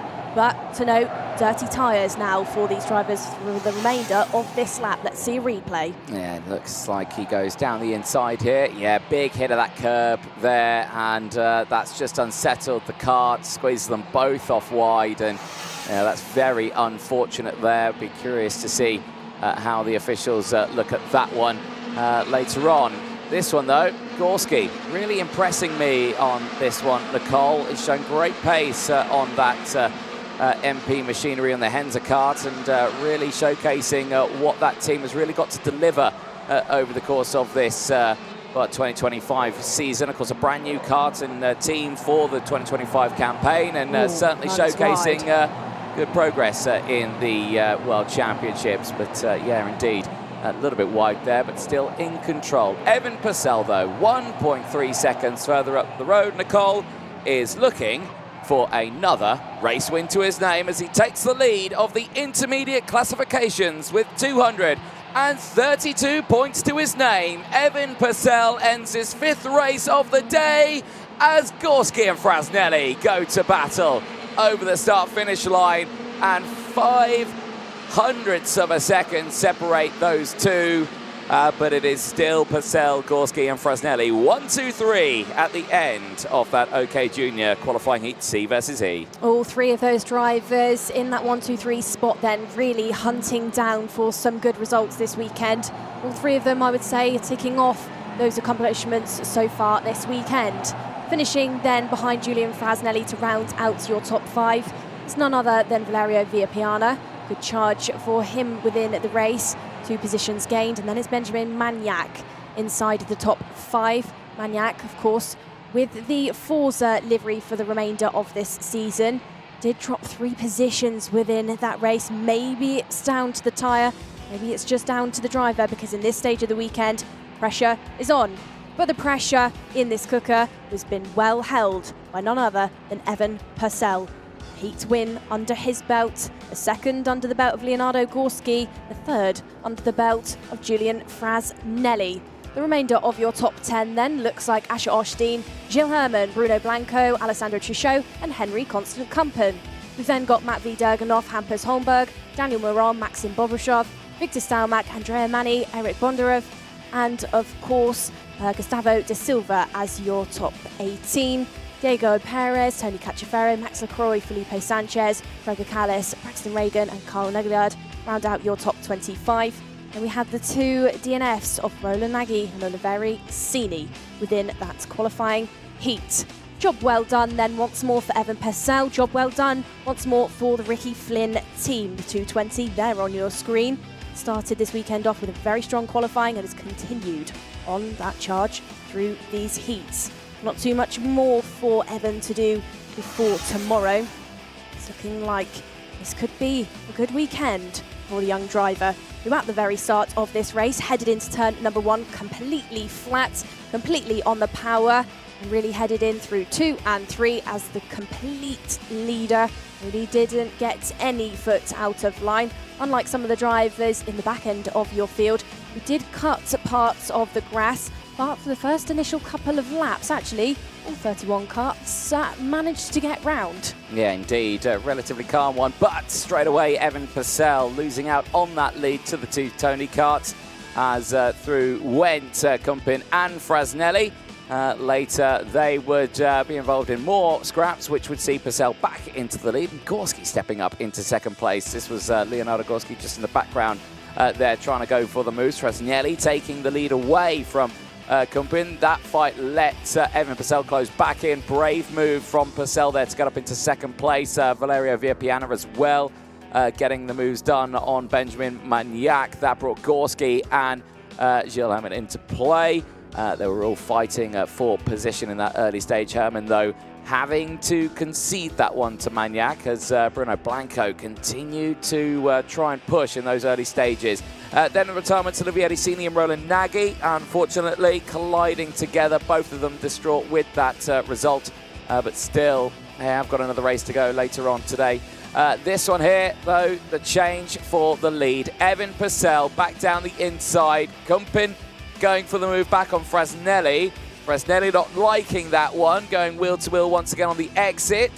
They said, right, okay, game's on between the two of us, and Fresnelli sent it down the inside at turn 1.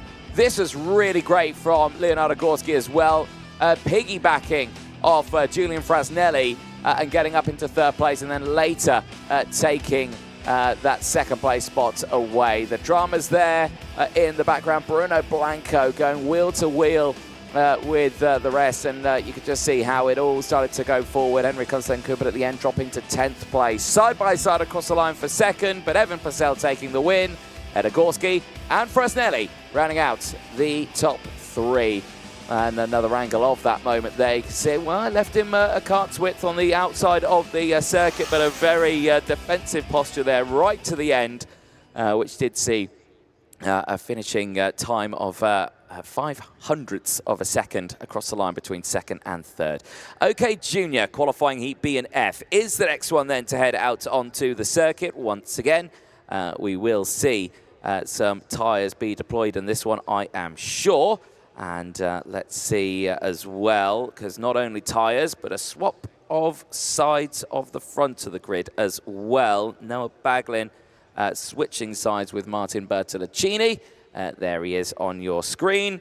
And yes, he's chosen to switch to that outside line. But we caught up with Noah Baglin after time qualifying. Here's what he had to say. Noah, polling group, but it was an interesting session out there on track for you. Can you tell us about what happened in those later stages? Yeah, we did the lap, and to be honest, I thought I had one more lap, so I rolled out, trying to get some space to do one more lap. Well, I knew I could have gone quicker because I just felt the tyres were coming in, and I think I could have gone a lot quicker, maybe pole overall, but I crossed the finish line, I didn't have enough time, but it is what it is, and I still got P1 in group, so it's good.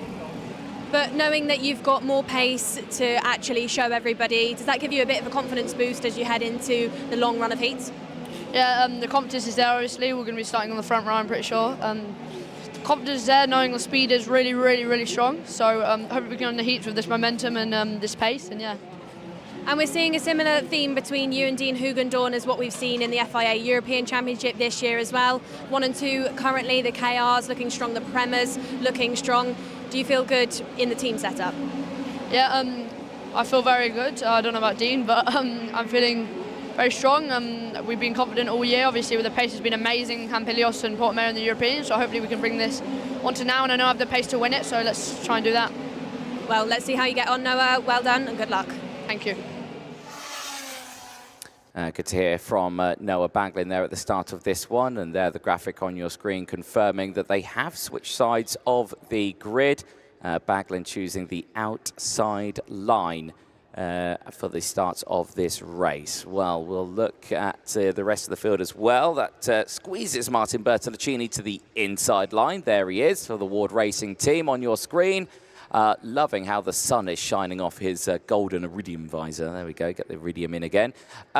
Temperatures still pretty nice out there, Nicole. I think we're around the 20-degree mark still. It's turned into a pretty lovely day. The wind is picking up a little bit, though, out there for the drivers. There's a nice wave to the camera there for Giacomo Giusto, who starts this one on the second row of the grid. The Italian certainly looking like he's enjoying this weekend so far.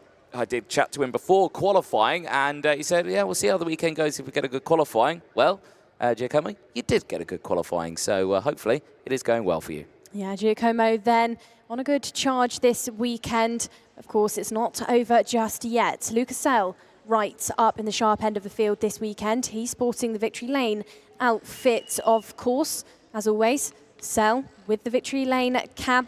Confidence going into this one. Had a good run in the previous race. Did fall back slightly into the clutches of the pack. But we'll see what Luca can pull off in this one, starting alongside Giacomo on that second row of your field. Big moments within this weekend. This is a one-off race, World Championship. It's not a long game. These drivers are going out onto the circuit, putting everything they have worked for all year long onto the tarmac. Of course, there we mentioned just a moment ago, Noah Baglin and Martin Bertolacini have swapped sides of the grid going into this race. We saw Noah deploy this tactic yesterday for his first heat, and it absolutely pulled off. He was like a slingshot into that first corner, really ran away from the remainder of the field. It worked well that time. Will it work well again for this one? Here we go then. Drivers being pushed onto the circuit by their mechanics. Decompression valves being activated on those direct drive junior karts. 3 engines, of course, TMs, Vortexes and IAMIs. How will they get on? Your first row of your grid, then Anthony Jordan, Noah Baglin and Merton Bertolagini. The remainder of the field, we'll see who. Right then, here we go then for the grid. OK Junior qualifying Heat B versus F. Noah Baglin, Martin Bertolacini on the front row, but they have switched sides. Giacomo Giusto and Lucas Sell on row number 2 with Eskeda Sofakari and Louis Bazare on row number 3. Row 4 sees Lucas Bonhomme and Christian Alexander Rust. They will also have Giacomo Mateo Rousseau, and Enio Pizzuto on row 5. Igor Pedrotti and Michael McGoy go from row 6. Salava Scarivoli and Ludovico Mazzola on row 7. Jarlis Seyer and Priam Bruno going from row number 8. Second part of your grid, and drivers who need to make up some positions. Drivers also that have maybe deployed some tyres with this one. Row number 9 is River Nielsen. He's changed tyres and then he's alongside Fredrik Egertbretson. Row number 10, both drivers swapping tyres, Alex Malotta and Marcel Jebo. Row number 11 is supposed to see Denny Babacek alongside Devin Waltz. We have had reports that Denny is not in the grid for this one. Row number 12, Billy Van Sterveren with Amir Sabarov. And then from 13, another driver with a tyre change is Nilas Malik with Tinja Ramberg. 14, Patrick Christiansen with Daniel Oliver. And then from row number 15, we have Santiago Diaz de la Vega. New tyres for Santiago. He's alongside Libor Vlasak. Row number 16, final row of your grid, 31 karts for this junior heat. Mason Lucitti. Well, for the drivers, long way to go still in this weekend, but the last chance is really to get some good points on the board. Race director Nigel Edwards there on your screen, ready to send the drivers for their race. And let's see how this one will transpire as they head round into those final couple of corners. It is all down to the front row on this one. Noah Baglin and Martin Bertolacini. Let's see how they focus on this one. Baglin, of course, will get the upper hand as they head through into that first corner on the outside line. But let's see now. Into the tram lines. Are we racing? Lights are out. We are underway. It's a good start for Baglin on the outside. The Ward Racing and the victory lane go absolutely wheel to wheel there. At the start through the first corner, and pandemonium in the chicane. Karts up on 2 wheels, karts facing the wrong way, and that has gone terribly wrong for so many of the drivers, being Michael McGoy one of them, Devon Waltz another, and Santiago Diaz de la Vega the third of them. Some drivers having to take to the grass there to avoid that drama.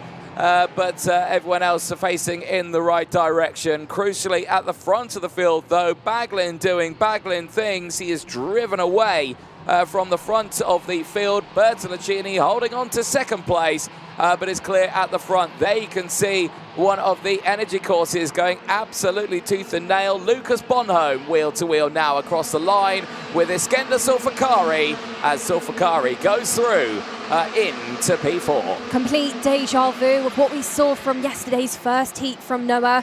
With that swapping sides, really has worked for him. It's just under 6/10 that he now leads by. Busy in that mid-pack section. There you just saw moves going on through turns 4 and 5. And everybody from around about 5th onwards is in this massive pack, massive fight of karts. All drivers going actually quite slowly, bumping into each other on the exit of turn number 7, really holding each other up as we go through this second lap. Through turn number 11 they go. That's one of the parallels on your screen getting all involved. Giacomo Giusto doing a good job at this weekend and fending off for the time being. Matteo Russo who is here with Morgan Porter, who has finished on a top 5 in an FIA World Championship himself before. So a lot of drivers under some good guidance as we head into this competition.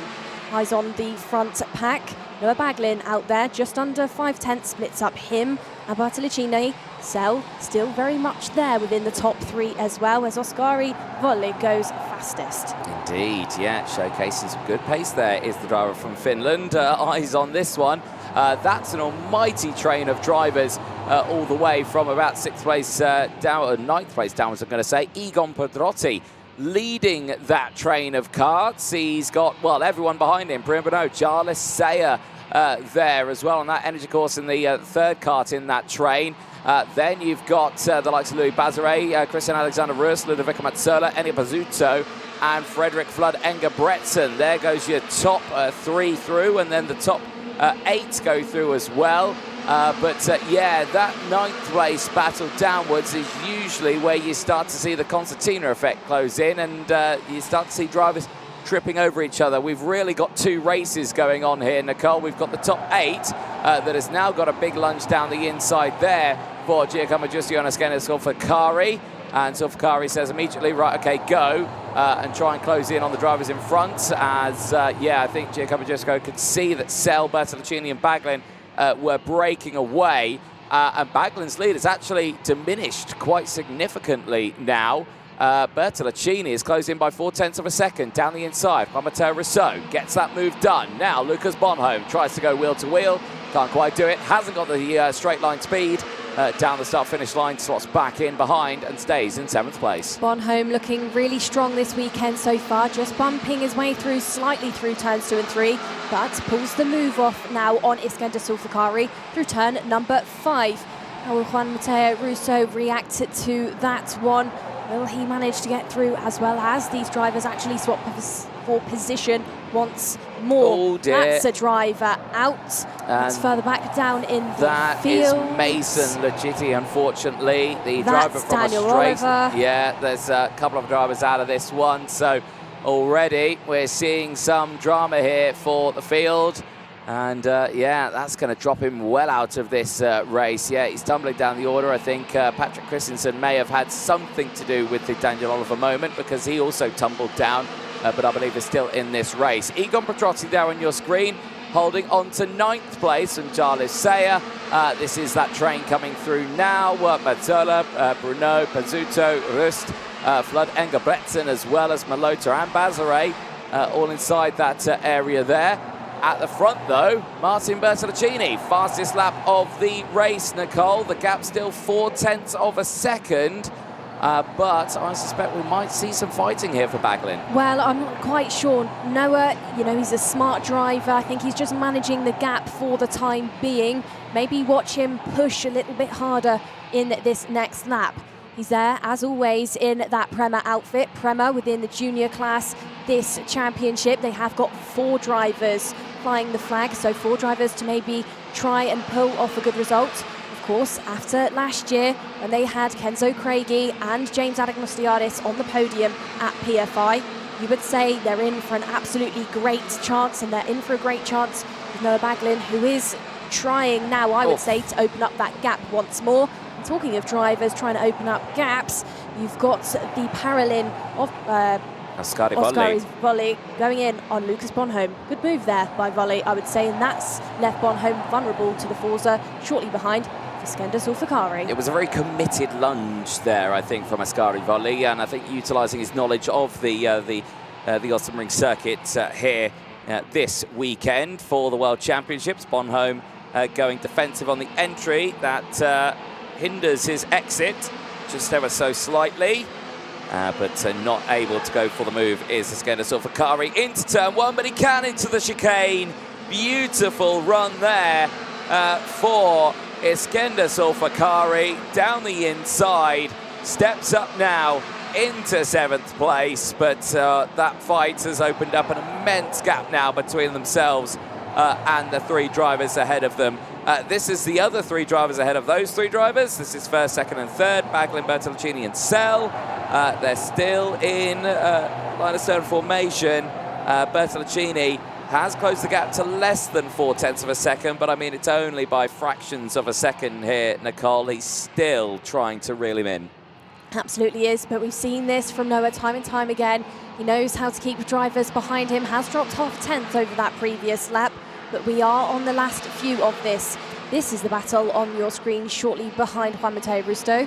Giacomo Giusto and Ascari Volley going for it through turn number 4 and 5. That's a good move on the brakes. 2 drivers trade for position then. That brings the driver behind of Iskender Solfacari and Lucas Bonhomme ever closer. He was now going on that defensive line through turn number 7. I think, Anthony, now this rotation of heats, I don't know about you, but I'm seeing a change in the way drivers attempting these overtakes and going for these moves like that from Lucas Bonhomme. I think the temperature and the dial is starting to heat up a little bit. I think the pressure's on. Well, certainly so, because remember, they're still fighting for those 72 spots into tomorrow's Super Heats, which will then get whittled down to the 36 for the final. This does heat up the racing quite considerably, and well, right now, still waiting to see how it will all unfold, but a very busy day ahead of the drivers here, as still at the front, well onto this final lap, 0.2 of a second now between Baglin and Bertolacini. Surely Bertolacini's going to try something here, because yeah, you can see his body language there. He's kind of pushing himself in the seat. I just don't think he's close enough here. I've got to say, though, for Bertolacini, this is a great run for him in this race. He's really shown some strong pace. Not only that, so has the OTK products. That green Tony Kart chassis that is used by the Ward Racing machine is fighting with those Kart Republics as Baglin crosses the line, secures his 4th race win out of 4 races, and that now is 200 points to his name. He still has got 2 more races to go. However, we will see groups A and B back out later on to today. That will be at around 5:05 local time. And of course, for the first time this year, we see the drivers fighting in 6 races, meaning there's a chance of drivers on equal points, despite the fact that they get the same results over the course of those races. So yeah, it's a very interesting situation.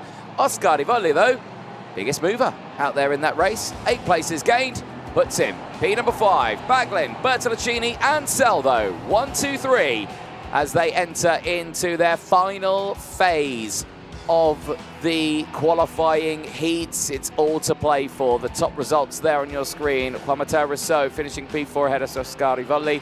Giacomo Giusto from Lucas Bonhomme. Eskender Sofakari from Ludovico Mazzola. And Igor Pedrotti rounding out the top 10. Bruno, Saya, Balota, Bazare, Zuto, Tebu, Alexander Rust, and we're going rounding out those top runners there at the end of the field. Frederick Flood, Enga Bretson, 19th from Niels Malik, Amir Sabrov from Libor Blazak, River Nilsson from Billy Van Sturven, Tindra Runberg finishing in 25th place ahead of the retirements. Christensen, Oliver, Legenti from Waltz, Diaz de la Vega, and the non-starter of Denny Babacek. And a big unfortunate one for them. But a congratulations to this young man, Noah Wolf, race winner, going into his final phase later on today, Nicole. Well, I don't think any driver can ever perfect a weekend. There's always something that could go a little bit better, somewhere where you can improve upon. But for Noah, I don't think there's too much more that he could have done differently so far this weekend. Great showing for the Prema.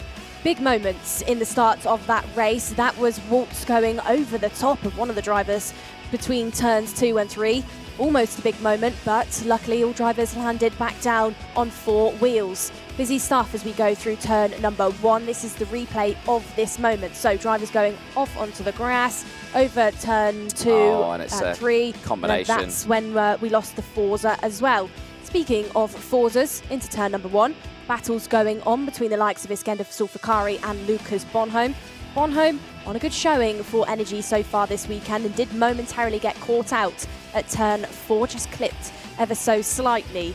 Paralins having a busy race as well. Giacomo Giusto having a good showing, the Italian driver, really strong so far within that heat. Still, the Forzas were having a bit of a look at each other. Iskender Sulfakari and Juan Mateo Russo having a busy race, both drivers of which I would say, they're with a team who, like Ricky Flynn, like Prema, know how to win a world championship in the junior class. Dries van Langendonk did it a few years ago.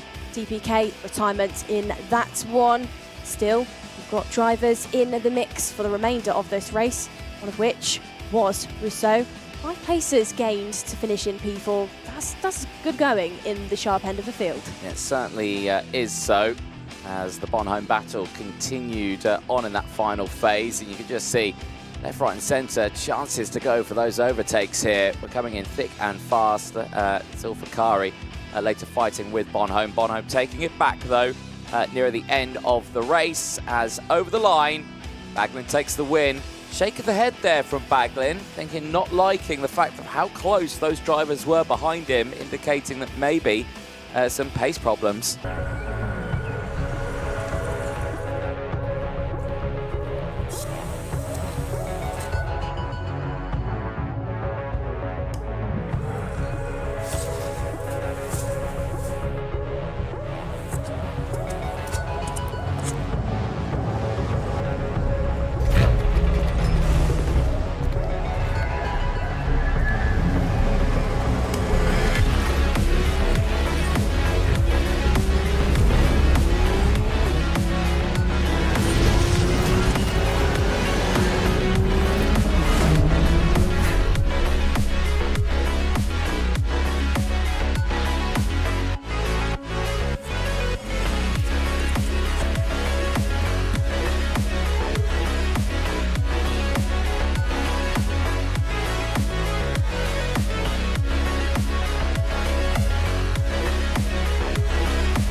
Instead of the traditional system, we've built a school specifically for athletes and anyone who needs a more flexible education.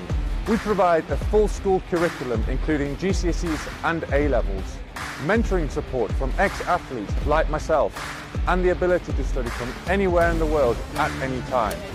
Welcome to MBA, the #1 school for athletes. Hi, I'm Kai, I'm 14 years old, I'm a karter for Chaos Sport and I'm an MBA athlete. What's the #1 thing you like about MBA? The flexibility, because it allows me to train and kart when I need to. You can balance racing and your education. I would recommend MBA because it's a very nice school for all people that do sports, and even if you don't need to do sports, if you want proper schooling without going anywhere, this is definitely the best school.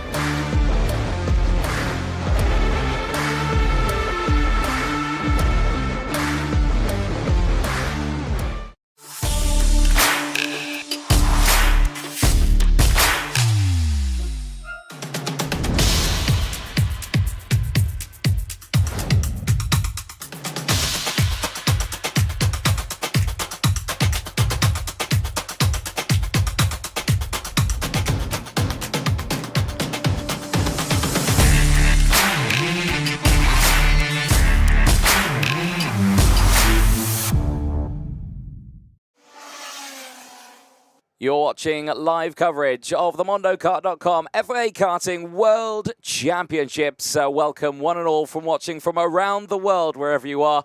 A big welcome to you all. Seniors coming up next. Qualifying heat B versus E. We'll be taking to the circuit. And my oh my, the talk on tyres will be the main subject in this one, Nicole. But we'll cut back to that one later. Tom Pradier, there he is on the screen. Starting this one on pole position, Ramikas joining alongside. But I'm going to cut into the tyre talk very quickly. The highest ranked driver in this race is on your screen with a brand new set of tyres. The number 15, CL Racing Machine, Aston Sharp. Brand new tyres on the left-hand side. Watch out for him to push Pradier and Ramikas all the way to the very end of this race. Absolutely, and don't count out Sharp with the fact that he has got so much pace regardless of that tyre. He'll be trying to get past Tibo Ramikas, who we saw him earlier on this weekend. He had big dramas with. Watch how this one unfolds, and watch out for that name starting right alongside Aston Sharp. James Anagnostiadis, who has been absolutely spectacular so far in the racing. He certainly has. Engines fire up then, drivers make their way onto the track. Let's take you through that full starting lineup then for qualifying heat B versus E. for the senior category. Tom Pradier and Tibo Ramikas on row number 1. James Anagnostiadis and Aston Sharp on row 2. Brand new tyres for Sharp. Vladimir Vanikov and Marco Gas go from row 3. They'll have Noah Wolf and Toby Gale on row 4. Nicolo Kaman, also with a brand new set, goes alongside Mariano Lopez on row number 5. Boris Lyson and Kenneth Fairhand go from row 6. They'll have Marcus Shilkunis and Simon Bulbarella on row number 7. Shilkunis has deployed fresh tyres on the left-hand side. Francois Cadal, Inge Rustad, Chiara Batig and Luke Corner round out the first half of the field. All of them brand new tyres. Following drivers then who pretty much all of which have deployed new rubber. Lewis Francis and Zhao Zhizhen on row number 10. 11 includes Scott Marsh, who needs a good one after a DNF earlier on. He's alongside Clovis Nogueira on row 11. 12 is Oscar Gallen alongside Aaron Garcia, and then from 13, Ella Hakkinen and Vanessa Schilkenator. 14, Clara Kowalczyk and Sanya B. Row number 15 is Arif Rekel, all alone because we don't have David Trefilov. 16 is Nawin Anatipaton, needing good results after DNFs. He's alongside Christian Mosiman. 17 looks like Maximo Tobagino alongside Mathis Humer of France. And then rounding out your grid, we turn our attentions back to our groups of seniors. It's Senna Moner from P35. Well, for these drivers now, we are getting into that business end of the racing here. For the seniors, they have got one more round of qualifying heats to go after this one for all the groups apart from the likes of, well, no, actually all of them have got another race to go actually after this one. Yeah, still, this is the tense moment now for them because, yeah, their final real chance to get some points on the board now, maximum of 250 points so they can collect in this. And let's see how it will all transpire. Here we go, out of the final corner, all betting squeezed out of the formation there. We are going racing though, however. It's a good start for the inside line. Look at that for Pradier, Anagnostiadis, Ivanikov and Wolf. 1, 2, 3 and 4 immediately at the start of that race. Ramikas got caught absolutely sleeping at the start there and slots down in P5. Theme of the weekend so far then, the track tightens up between 2 and 3. Drivers getting caught out. James Anagnostiadis immediately on the charge, takes the race lead. Noah Wolf there, P2 currently. He's telling around his Birol teammate of Vladimir Ivanikov. Watch how these two maybe try and work together to get past the KR Prema Mercedes driver of James Anagnostiadis. Last year, he was P2 at the FIA World Championships in juniors. This year, within the senior grid, I wouldn't count him out to maybe one-up that result. This is going to be a tough one. He's got big names around him, one of which is Tibo Ramikas, who's heading down the 185-metre straight, currently being challenged by Thomas Pradier. Behind Pradier then has dropped Aston Sharp. 2 places lost for Sharp in the early stages, but it's looking down the inside at turns 4 and 5 at the Tony Kart. Doesn't quite manage to pull it off. No, indeed. And I saw there the exit speed from Ramikas on Purcell as he gets now sent by Aston Sharp. Nicolo Kaman goes through, Marco Gas and Boris Lyson, I think, also managed to squeeze in there as well. And that is, well, Pradier down to 9th place now. Not the start he would have wanted at all. And yeah, from the front row, the pole sitter, that is, yeah, not a great place to be right now, albeit Anagnostiadis at the front here. It's going to be taking the lead of the intermediate classifications. Once again, holding on to it with 194 points to his name. Pradier, though, will still have 154. That may help him out just that little bit more, but Pradier going backwards as Marcus Shilkunis now steps through with a bold move through the chicane. Yeah, that was a big send then by Shilkunis, who competed last year in the FIA World Championships. Did get into the final on the Sunday, but didn't maybe have the race he would have wanted to. Eyes back on the front, because who is knocking on the door of Noah Wolf? It's Tibo Ramikas. Ramikas looks like he has caught up a little bit to that VAR-branded Birol machinery. There's another one of the Birols out there, Vladimir Ivanikov, who has got the Charles Leclerc kart hot on his tails. They switch positions now through the final corner of turn number 14. Yes, they have. So Sharp past the driver of Vladimir Ivanikov. These two then watched him maybe chase up to the back of Tibo Ramikas. Ramikas saying his name through 4 and 5. is absolutely starting to have a look at Noah Wolf and maybe throw into the mix that Ramikas could be helped slightly here into turn number 7, where the move is absolutely on. Is it though? Is Wolf going to try and hang it? No, he's done it. Ramikas has pulled that one off, and I'd maybe say is helped slightly by, look at the height difference between these two drivers. In OK Racing, of course, the toe's not major because you hit the limiter quite early on that machinery, but it is going to come into play when that height difference is as major as that, as now Noah loses another position, this time though to Aston Sharp. Which will be benefited by, of course, those fresh tyres. But yeah, indeed. I mean, the one thing you've got to take away though is that there is a minimum weight, of course, this one, and despite the height difference, Ramikas is the same class and same weight as Wolf when it comes to it at the end of it.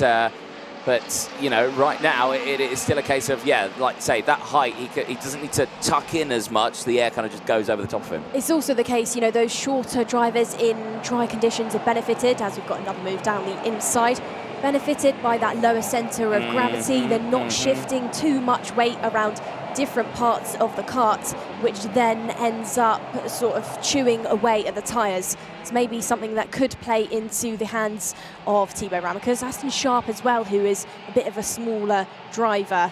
There he is then, arriving on your screen once more, the number 5, the Premier driver of James Anagnostiadis, out there in the front once again, 6/10 clear of Tibo Ramikas. But the pace between those two drivers, Tibo is faster.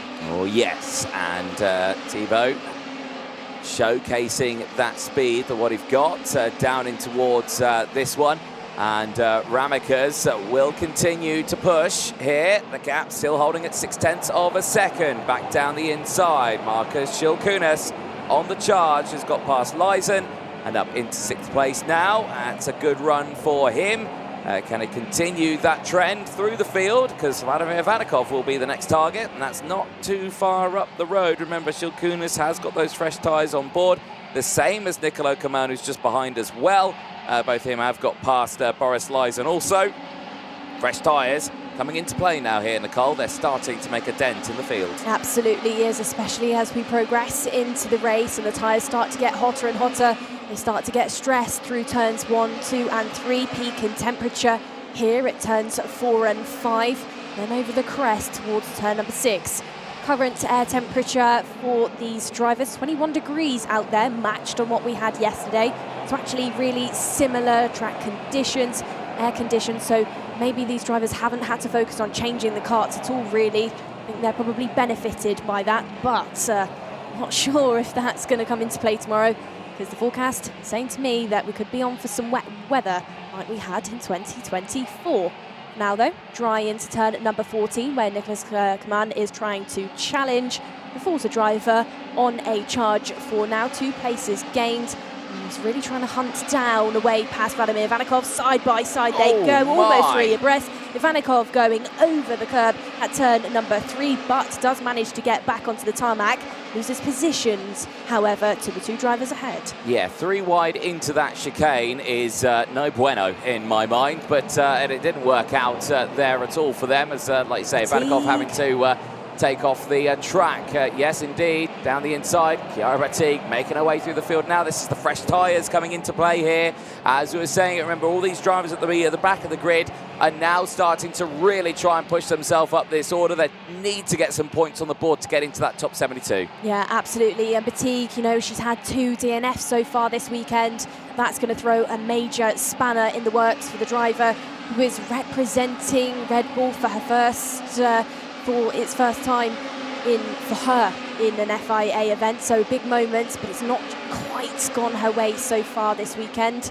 Moves still continuing to go on in that hotspot of 4 and 5. That's one of the KRs getting all involved, and the driver as well very much in the mix as Ella Häkkinen now goes fastest. Häkkinen, another driver in the field like Chiara Batig, who's had multiple DNFs, more results further back down in the field.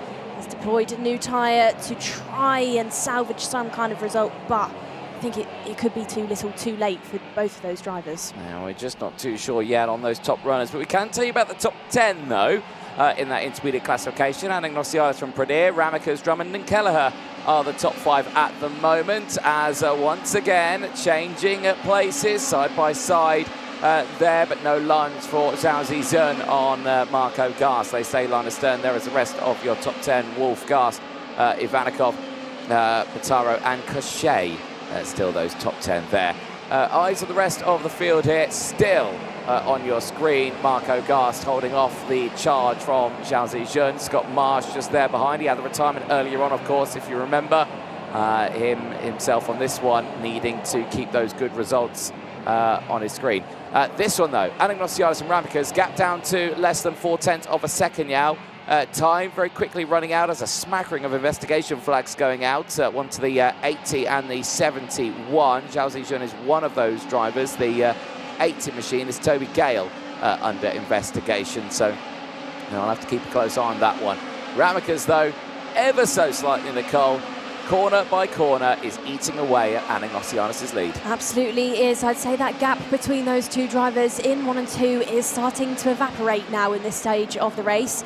James needs to be careful here, because look at Tibo. He's absolutely there, closing in corner by corner. Turns 9, turns 10. James, I think, is maybe a little bit rattled here. Needs to try and manage that gap through 12, where they are right now. Now they're at 13 and on that drive down the hill towards turn number 14. Foot in early on that power to climb back up the hill onto that 185-metre straight. What's the gap between those two drivers now? Oh, Anthony, it's reducing because Tibo is eating away at it. Like you said, just under 0.4. It's 0.324. Tibo, I would say, is probably driving around in that VDK Kart Republic, getting a little bit excited now. I suspect so, but as he sets the fastest lap of the race, 49.921, very quick pace actually at this stage. I don't think he's going to go for the move, however. He is closing in. He's doing a brilliant job of doing it. But with the time they've got left, they've got one more lap to go. It's just, I think he's like, right, okay, I can catch up. We know that. Now let me sit back, I'll hold on to second. I would say James has probably been signalled here as well, because he's just gone purple through sector number 2. So he is on the response to that reduction in gap. And his last lap was actually the best lap, has gone fastest. So smart driving by the Pradier there. I think he's probably looked behind him, seen Tibo, probably seen his mechanic and said, you know what, I need to turn something up a little bit here because that gap is slowly starting to fall short. James then, a couple more corners left to go. Turn number 7 perfected. There they go through turn number 8. Now into 9, barreling loads of speed into this part of the circuit where they go downhill. Big elevation changes round this track. Kristianstad, I would say, is a fantastic one. Ticking the boxes once more, though, James Anagnostiadis through turn number 14, still trailing around Tibo Ramikas. We'll see the checkered flag. Another heat win under his belt. Oh, yes, indeed. That will be looking very nice for James Anagnostiadis, who puffs out a nice big a lot of smoke there out the exhaust. I thought his engine had gone then at the end of the race, but no, he's still going. Ramikas finishing in second ahead of Aston Sharp. Noah Wolf from Marcos Shilkunas, Nicolo Command, Boris Lysen, Chiara Batigue 8th from Tom Pradier, Francois Cadal rounding out the top 10. Biggest mover in that race. You have to turn your attention once again to Senna VDK, 13 places gained. I am looking forward to see if Senna has done enough after that terrible qualifying to get into those superheats tomorrow. Yeah, Senna then earlier on in the weekend did not even complete a full qualifying session. Pulled it in early, as did David Trefilov actually, who was missing from this particular grid. But Senna trying to respond, trying to pull things back together. Job well done once more, though, for James Anagnostiadis. It's another heat win. Tibo Ramikas second, like you said, Anthony. Aston Sharp shortly behind in P3. Remainder of your top 5 looks like Noah Wolf and Marcus Shilkunas.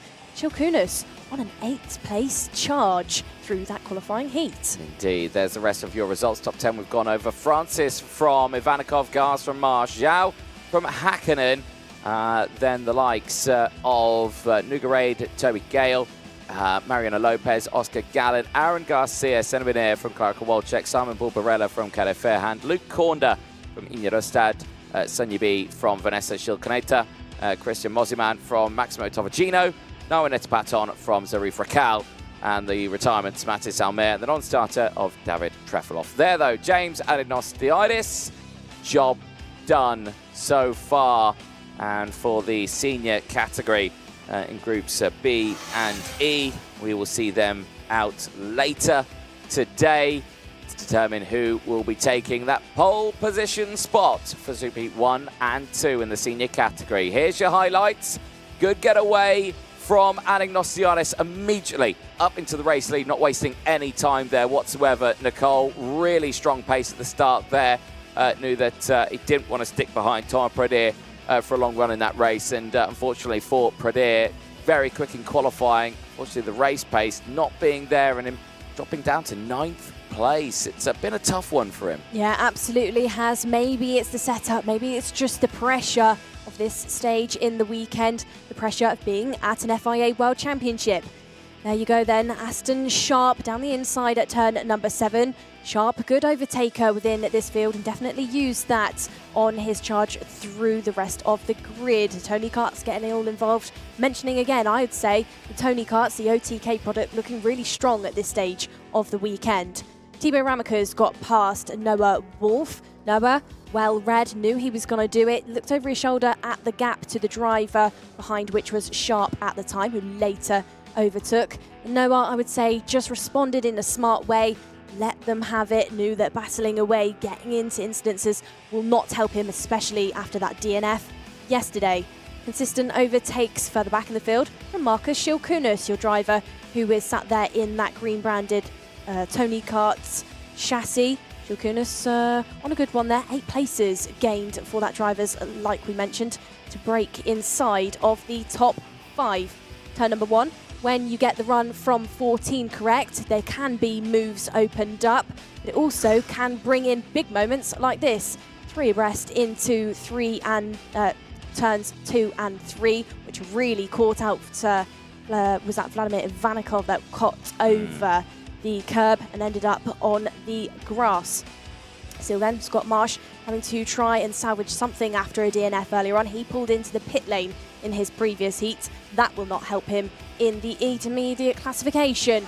Another very good job, well done though by James Anagnostiadis. Credit where credit is due.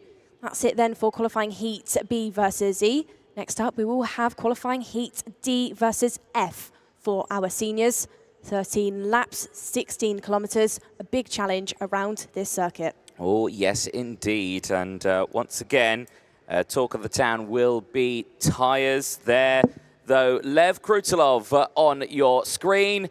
We caught up with Lev at the start of the weekend in his first season in the senior category. Lev Krutolov, welcome to Kristianstad for the World Championships 2025. Want to start by saying, well, great performance last year, of course. PF International P6 in the final in the OKJ class. Are you looking to emulate a result like that, or maybe even better in 2025? Yeah, for sure. We're looking into this race. We were hoping about a even better result than the last year, especially with the upcoming rain for this race. I think it's high. People should have high expectation about me. So yeah, I'll try. It is your first season in the senior OK category. Obviously, you've learnt a lot from last year and through the season. What would you say has been your best learning point you've picked up racing in the seniors? The whole driving style is different comparing to the junior. You should be more precise, especially with these tires. But I don't think there's a point I can think of. But the whole season was about learning and gaining experience in this new class. So every race is a new, let's say, experience for me. Yeah. Going off that, you were talking about, of course, the things you've learned over the season. You showed great pace in rugby this year as well in the class. Tell us what happened that weekend that really made you push forward. Was it the circuit itself being fast and flowing, or was it something extra behind the scenes? I don't know. I was there in 2023, so I knew the track already, and I don't know. We're we're fast in every condition, every track. So there's no like certain track that in certain point that I'm faster than everybody. We're just fast in everywhere. Finally, here, Kristianstad, it is another fast-flowing circuit with rain on the horizon as well over the course of the weekend. How are you going to take this weekend? Is it going to be all guns blazing, or is it going to be a more controlled racing weekend? I don't know for now, we'll see, but for sure I'm looking for some cool battles on the track. Trying to make it interesting for the viewers.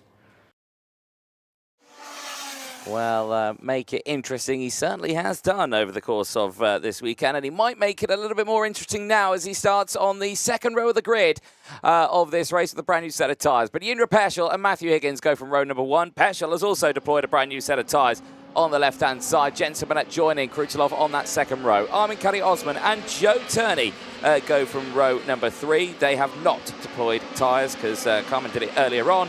But Turney has not yet. Row number 4 sees Phillips and Kamenek. They have deployed tyres for this one. Sky Parker and Kaczynski on row number 5. Kaczynski also deploying tyres. Jörn Pokela and Oliver Rasmussen go from row 6. Rasmussen also fresh tyres on board. Paul Andriotis and Franciszek Strzalski go from row number 7. No tyres for these two drivers. And then the next rows do see tyres. Stiller, Bachika, Detroja and Matsui all deploying tyres and rounding out the top 9 rows. Following drivers then need to leave everything out there on the circuit because they could be in danger as we head through this point in the weekend. Row number 10, Efim Durinov and Radek Vavra. 11, new tyres for Jason Bralick. He's starting alongside Zhang Huzhe. Row number 12 is Maria Neto with Sebastiano Pavan. Then from row number 13 we have Olengali with Endo Arata. 14, Austin Gale with Meryl Perez, and then from row number 15, new tyres for Stelianos Kolovos and Elias Luan. 16, Lamberto Ferrari with Vilma Svan, and then from row number 17, Maka Sevlev with Mateus Gonzalez. Lights are out and we are racing down into turn number 1. Are we racing? No, we're not. We're going to go round again. False start. False start for these drivers. Those drivers then deploying those new tyres. Another opportunity to get that sort of sealing agent off of the tyre, get them scrubbed in and then get them up to temperature.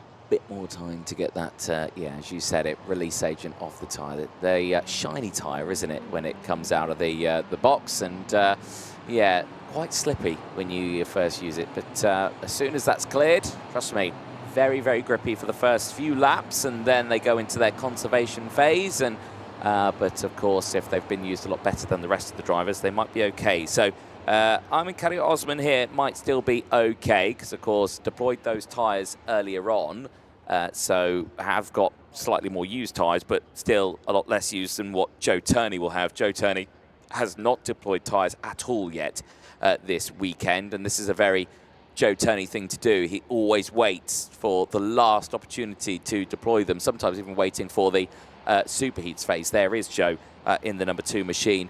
For the United Kingdom. He has won absolutely everything championship-wise apart from the World Championships. This is the one race that has eluded him year after year. Can 2025 finally be his year? Here we go then, into the tram lines. We're racing down in towards turn 1. Good start for Purcell on those fresh tyres. Krutolov as well follows suit. Higgins and Burnett on those older used tyres won't be able to capitalise on these front runners. Through goes Joe Turney as well. Ooh. Krutolov on the attack. Higgins, though, might have to follow his teammate here as, oh dear, that's gone very wrong for a driver at the back of the field. Possibly, well, not Jensen Bralick, that was a spirit kart of Elias Lemán, unfortunately, in the 100 machine, who's trying to figure his way back onto the track. But has done so successfully at the back of the grid. I think he got caught up with Jensen Bralick on the MP racing machine, so a big shame for them. Eyes on the front, though. It is Tony Kart leading the 2 energy courses. Krutolov and Higgins, though, switching places as they go 2nd and 3rd on track, with 4th place being Joe Turney running out that P4. Burnett from Kamenek, Kara Osman from Kaczynski, Phillips from Sky Parker locking out the top 10. As they all head through down in towards turn number 4. Keep an eye on those all-white liveried Elliot Kaczynski Ward Racing machine, sending it down the inside, and now up into P6. Overtakes existing in between turns 2 and 3 then. That was one of the forces that you just saw a moment ago on your screens, really getting it correct in between those two curbs. Mid-pack Bassel getting all involved. Jesse Phillips trying to push his way up the order after a DNF yesterday and some other not so great results for the driver from Great Britain. Currently there on your screen, just pushing round Jenson Burnett, the driver from Canada, who has actually been consistently inside the top 5 or top 3 throughout this weekend, but in the early stages has pulled back into the mid-pack section. Busy stuff then through turns 4 and 5. And it's a man getting involved over the grass. It looks like that could have almost been a big one for the remainder of the drivers. The man, though, I think, back on the circuit. He was missing the old circuit here at Kristianstad. Nearly he took the chicane there that's now gone. But, yeah, that's a very unfortunate moment for him. No fault of his own. He's just avoiding an incident in front of him. Eyes on this one. Paul Andriotis, though, fastest lap of the race. Currently in 15th place, pushing through the order at the moment. We'll keep a close eye on that one. Here, though, on your screen, the intermediate classification still. Anagnostiadis has not been caught just yet. Krutolov and Turney, second and third for them, joint on points with 158. Well, Krutolov then, in his interview just a moment ago, said that he thinks people should have high expectations of him for this weekend. And there he is now as your new race leader. Past Purcell, teammate of Matthew Higgins, couldn't quite gain off of that as well, but he is still there for the time being in P3. The Ukrainian driver has actually bridged a bit of a gap between himself and the Tony kart. Out of turn number 7, those two go. It's 2 tenths that split them up. There's Turney being pushed around by the likes of Kaczynski, Kamenek and Jesse Phillips in there as well. He was on a hot lap for that previous one. Purple just a moment ago. Joe then, question marks could be raised, hasn't deployed those new tyres, and it looks like maybe that's now going to affect him. Out of turn number 14, has lost 2 positions. It's Kamenek and Kaczynski that has just got past him. I think maybe it could be a bit of a poor tactical decision by Joe. Not sure if not using that tyre is going to help him with within this one, falling back into the clutches of the pack. Yeah, indeed. Well, we'll keep a close eye on that one. Peter Stiller now the fastest driver out in circuit, currently in 9th place as you're watching the lead battle here. Lev Krutolov there in the race lead. Purcell from Higgins still 1, 2, 3 as they continue to push away from Kaczynski there in 4th place. But something tells me they're not pushing away from Kaczynski. Something tells me that Kaczynski's reeling them in because he's up 6 places. He has got fresh tyres on board. He has got a clean track in front of him now. And he is right there pushing forward. And now on that last lap, Kaczynski did a 50.387. That was 3 tenths faster than Matthew Higgins on that last lap alone. Yeah, that's a lot of time over the course of just 1 lap. You might not be able to say 3 tenths very quickly, but on a circuit, only 1.2 kilometres, it's going to be a night and day difference. There's changes between the two forces there then on your screen. Kara Osman and Jenson Burnett trading places. This is the energy core sandwich, though, that Jindřich Purcell finds himself in the middle of. Purcell had that seize in his previous heat. Big mechanical issue from him. Also had a DNF yesterday during the heats. So although he's currently sat P2 on the road, I'm not sure how much he's going to help him overall within that intermediate classification. There on your screen, Joe Turney, the number 2 from 2024. A driver who is a favourite going into this weekend by many of the teams, many of the viewers at home and the remainder of the paddock. A driver who has not deployed that new tyre just yet. Questioned if it was going to affect him, but for now he's still got that good pace. He's not lost any more positions for the time being. And on your screens, that's a move. That is Sarah Matsoy trying to get herself up the order, but further down in the pack for Matsoy. P20 currently, make it actually, P19. Right then, Anthony, you called it. Elliot Kaczynski had that great pace. And now he is a cloud for Matthew Higgins. Look at how much that gap has reduced.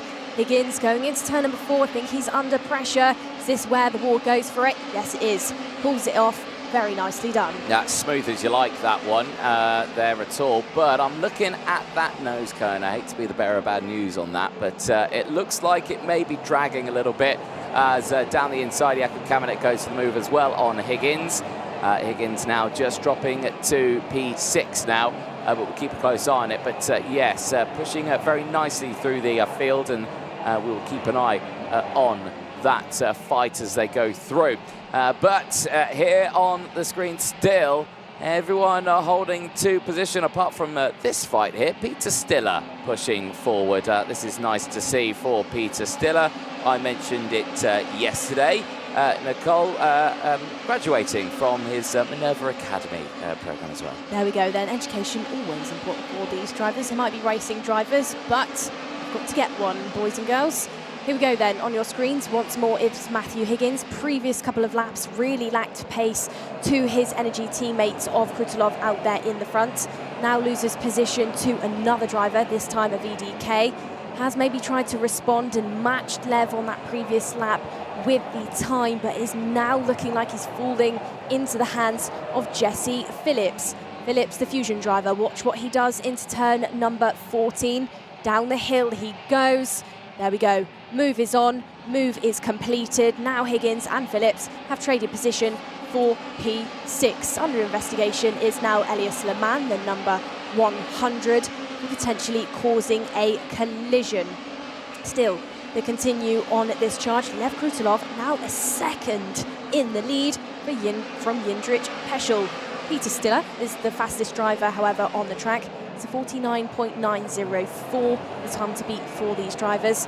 Stiller, VDK, who is inside the top 5 now, chasing down Kamenek, was the driver you saw a moment ago overtake Higgins to promote himself up the order.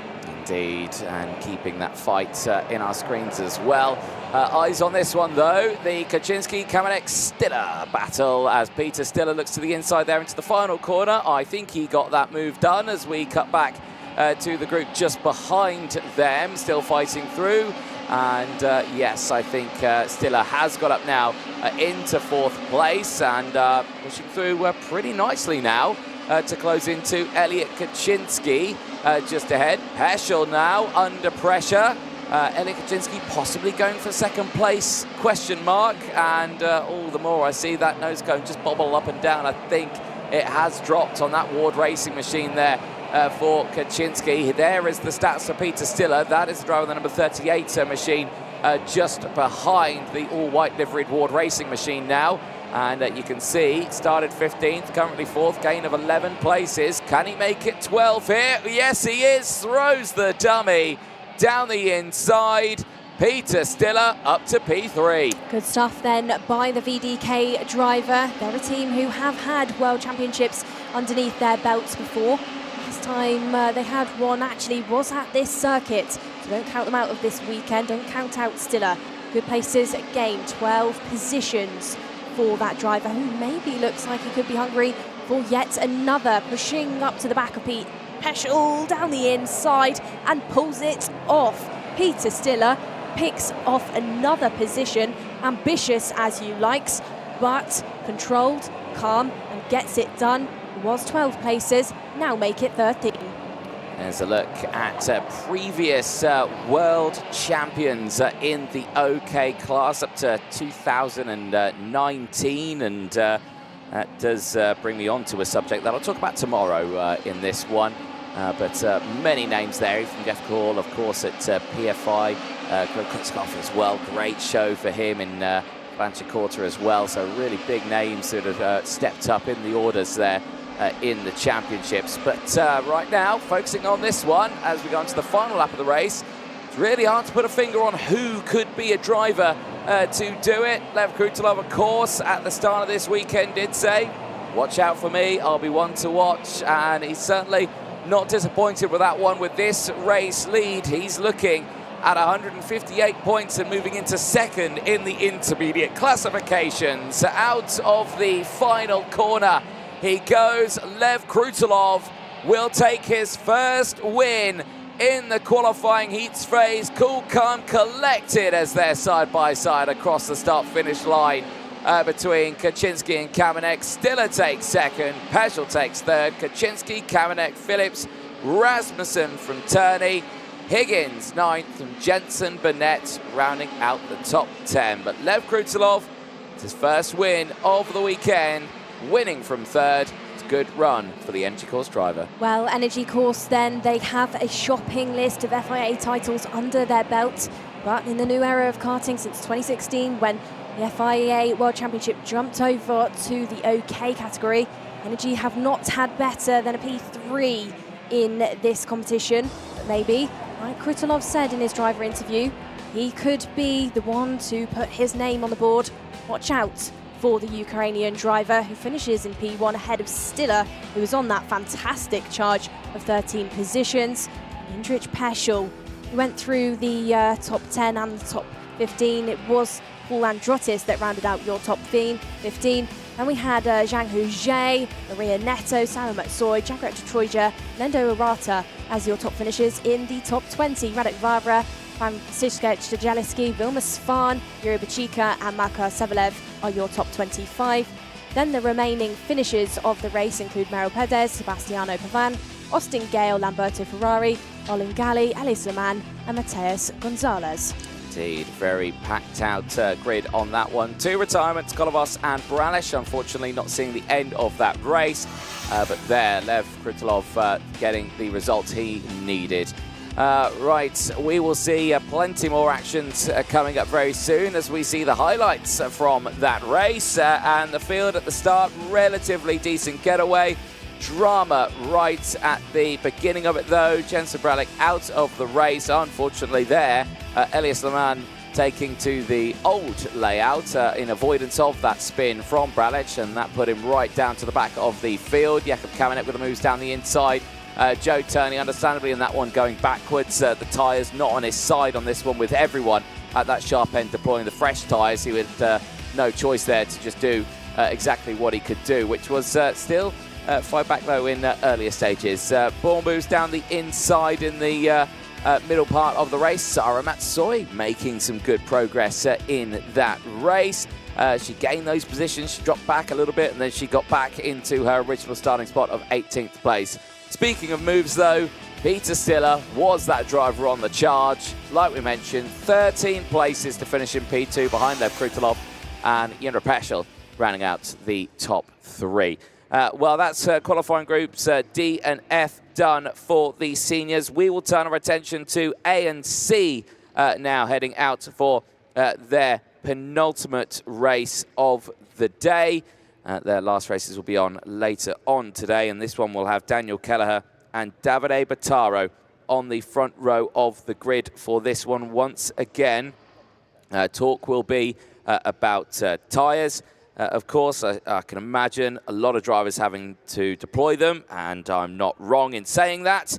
But we caught up with the likes of Zach Drummond earlier on in the weekend, the man who's starting on the second row of the grid ahead of this weekend. Zach Drummond, welcome to the World Championships here in Kristianstad, Sweden. I want to start a little bit about your last experience, of course, in the World Championships, back to PFI in the UK. P7 in the Worlds in the final with Parolin, of course.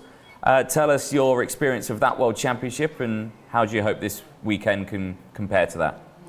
I think last year we had a very good weekend.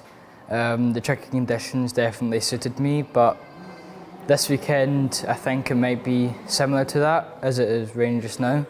And I feel like I could really, in the dry as well, we have very good pace, so I reckon we'll be in for the fight.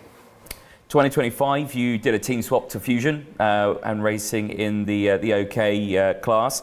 It's not a new team for you. They've made you a British champion in the past in Miami Cadet in 2021. So tell us, what was it like to jump back with an old team and race you in a senior category this time? Definitely feels good to be back with the people who got me here. I wouldn't have been here without Fusion. They've done everything for me in the past, and then this year they've supported me very well as well, giving me sponsors and just keeping me at the front the whole year, as I got a third in the European Championship in my first year of Fusion, so I'm very thankful to them. Yeah, indeed. And that brings me on to my next question. Third in the FIA European Championship this year. Great achievement in that with your appearance with the team. And with that experience that they've gained, obviously the Fusion team are quite new to the OK category. Do you reckon they've got enough intel and data to push you to a P1 in the Worlds this year? Yeah, I definitely think like the way they're working, the engineers, the mechanics, they're all working so hard because they don't quite have as much experience here, but I think we will have enough. And then finally, of course, Kristianstad, a very fast, open, flowing circuit, pretty demanding on a driver and kart. What are your thoughts on the track? Yeah, I think it's very technical. You need some good equipment underneath you. As there's lots of corners, you need some good grip and some good exit speed. So I think hopefully Fusion will give me a good package and I'll try and deliver for them. Good to hear from Zach Drummond there at the start of this weekend. Let's take you through the starting lineup for this one, though. Daniel Keller and Davide Battaro on row number 1. Christian Costoya and Zach Drummond, row 2. Oliver Kinmark and Zach Green will make it a top 6, rounding up row number 3. Zach Green deploying, fresh set of tyres on the left-hand side. Louis Cochet and Augustin Sepulveda on row number 4. They'll have the Sala and Marty row 5, both fresh tyres on board. Jacob Mikolev and Roman Kamyab row 6. Kamyab going for some fresh tyres with Martinez and Van der Kerkhoff on row 7. Martinez choosing a fresh set of tyres as well. Carl Lutterhard and Kasper Reipold on row number 8, both fresh tyres there. Leon Nilsson and Victor Gustafsson and all Swedish row 9, both fresh tyres. Row number 10 then we have Fausto Leonardo and Kenzo Craigie. New tyres for pretty much all of the drivers in this part of the field. Though Craigie is still on those old rubber. Row number 11, Gino Rocchio and Jorn Helder. And then from 12 we have Yuzuki Sato with Sebastian Mins. No new tyres for row number 13 with Emily Koivisto and Lillian Scarborough. And then from 14 we have Sanan G with Daniel Picorni. 15, Dean Pedersen with Roberto Renderos. And then from 16 is Sebastian Hayden with Henrikas Klebekus. 17, Alexander Dahlstrom with Luna Flusha. Then from 18, 36 karts, Elias Hagen and Fred Sarix. Well, let's see how this race will go then. As the warm-up phase is done and dusted, they head towards the tram lines. There should be a good start because the sun's gone behind the clouds, Nicole. Right then, let's see what happens then as the field goes through. It's a little shaky at the back. They might actually go round here because the back of the grid not formed up at all. And that is a shame for the front of the grid, who was primed and ready to go there. Not maybe a shame for the drivers on those new tyres then, similar to what we said in the previous heat. More time for these drivers to scrub off that sealing agent on the rubber, get the temperature up into the Maxis, and when they head into that first sector, they'll have plenty of temperature and trust in the grip out there. Are you insinuating that the drivers deliberately did that then, Nicole, to give them that extra lap? I'm not saying anything. Well, for some of them, they might prefer it. There you go. There you go. Good stuff there for the field then as they get themselves ready for this. Like you say, this is that business end of the weekend now. We should really start to see some drivers push up in this order. Zach Green, who at this moment doesn't sit within inside the top 10 in the intermediate classification, could be a driver to push through. Daniel Kelleher does sit inside that top 10. The pole sitter here, currently 8th in the points with 141 points to his name. Davide Battaro doesn't sit inside the top 10 at the moment. Christian Costoya also not sitting inside the top 10. So really, this race for Daniel Kelleher is quite an important one. A bad result here could scupper his chances. Front of the grid's lined up. Back of the grid once again isn't lined up, but we are racing this time, and it's a good start for Kelleher. Battaro, no pace off the line there. Costoya getting into second place. Battaro's gone down to third. They go through the chicane, multiple karts taken to the grass, but they all still face the correct direction. And now that looks like the Koski of Oliver Kinmark has got up into third place. It is Battaro down to fourth place now as they head down in towards turn number 7. Costoya hugging that inside line as everyone fights for the positions down in towards that hairpin. There has been drama on this lap though. Multiple karts have come together, and unfortunately for Hugo Marti, he is one of those drivers involved. Leo Nilsson has been involved as well. I think Gino Rocchio and one other was involved as well as Lillian Scarborough and Daniel Picorni, I think, have all been involved in an incident at the start of this race. But crucially at the front, look at this for Daniel Keller. Exactly what he needed. No fresh tyres on board, but has opened up a 1.1 second lead. Zach Green has had a comfortable start then to this race. He's got ahead of Zach Drummond, who now looks like he could be under threat for one of the first times this weekend. Heat so far, Drummond has managed to run away with things when he's got into the front. Had a P2 as well, but now he's sort of fallen back into the pack slightly. It's Filippo Sala that is the driver on the tail of that Fusion kart. This is the pack being held up, though, by Christian Kostoja, holding up Kinmark, Pataro, Green, Drummond and Sala, backing the drivers behind him into each other. Probably intentional to try and get them to battle it out so then he can try and drive off, get himself into a more comfortable P2 spot. There's a move down the inside. That's Kinmark having a go. Will the favour be returned? No, so it is Kinmark and Davide Pataro trading places. Now trades places go Green and Drummond. They have swapped around and Green really misses out then between the curbs of turn 2 and 3. Dropped 2 or 3 positions there in that mid-pack section. Good news though for Zach Drummond though, who finds him once more in the fight. It's Kinmark that he will be looking at next. Let's take a look very briefly at the intermediate classification for the time being. James Anagnostiadis is your current leader with those wins that he has got himself on the board. He is starting to storm away with things slightly, but Daniel Keller is matching him out there with 7/10 lead, almost 8/10 of a second. Previous heat, he got a win under his belt. Is looking very strong for Kart Republic. He certainly is. And again, on this line here, no changes between these top two. Now they go through. Look at that for Martinez on Sala, his fellow countrymen, both on fresh tyres here, switching places. And Sala just going a little bit backwards there, but still both of them up in their race order as they push through. Luna Flusha again on the charge here. Remember that race she had earlier on with all those places gained? Well, she's only gone and done it again. She's now up 18 places with the fastest lap of the race. Where on earth has the pace been found in this second half of the weekend? Well, I think after that poor qualifying and Luna sort of knowing that karting is only going to be for so much longer, she's looking at cars for the near future. I think she's pulling out everything that she's got in the bank for this one. 18 places gained so far. We're not even anywhere near halfway through in this one just yet. Christian Kostoja, P2 still, hasn't managed to close in on Kelleher at all because Kelleher actually has got that gap up now to just under 9/10 of a second. Drummond still there in P4. Jacopo Martinez, the Italian that you just mentioned, who's trailing around the other Italian in this top 10 of Filippo Sala, looking very strong for one of the first times this weekend. Has been caught out a couple of times with some poor results, some penalties for nose cones, and now he's started to light things up. I think these drivers are feeling the pressure as this second day of heats is, starting to close. Drummond. Down the inside now at the final corner, turn number 14. Drummond returns it, gets himself back into the top 3. Yeah, that's nice from Zach Drummond. Now, remember, he had those wins earlier on as Martinez, again, carbon copy of what he did to Filippo Sala earlier on. He now does it to the other Italian, Davide Pataro, and squeezes him down the order. Now Filippo Sala possibly looking for the move into the entry of turn 6. Can't do it. And actually, he's lost a lot of time on the exit there, and that's going to allow Zach Green to go down the inside. That's nice work from Zach Green.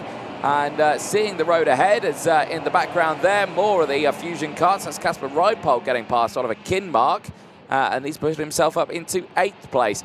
I'm going to keep an eye on Drummond again in this one.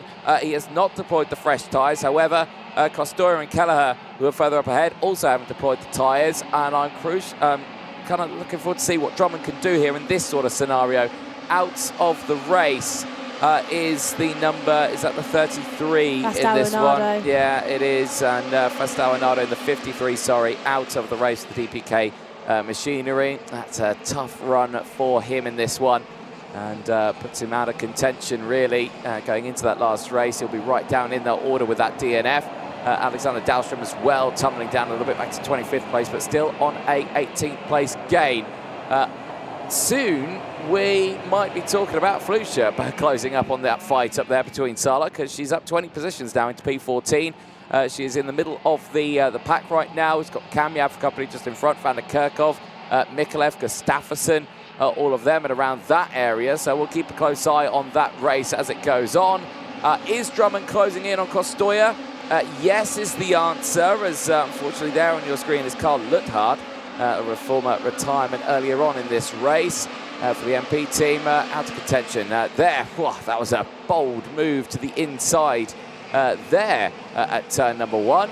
And thankfully everyone just holding on to place for the time being. Flusha, fastest lap of the race. There she is, behind Roman Kamyab, alongside Kamyab, wheel to wheel with Kamyab, and just squeezes her way through there. Bravery on 4 wheels from Luna, doesn't put her off at all though, sticks to the tarmac and continues to push on the exit of turn number 10. There through 11 she goes, has absolutely thrown Kamyab off the tracks there. Do not think he expected that one, as there's a move just ahead of Flusha between the 2 drivers of Kart Republic. Jeka Mikalev looking for some places to be gained. Mateusz van der Kerkhoff there, the 64 and the 30. There we go on your screen, the CRG who had it pole in group in qualifying, being challenged by Zach Green. So Davide Bataro and Green have now changed. Green signals to Bataro to say push ahead, gives a slight nudge out of turn number 7, and actually I would say loses out slightly because of that one. Luna Flusha, Anthony Jordan, has already arrived on the back of this pack in front of her. How is she pulling this off? This is so impressive.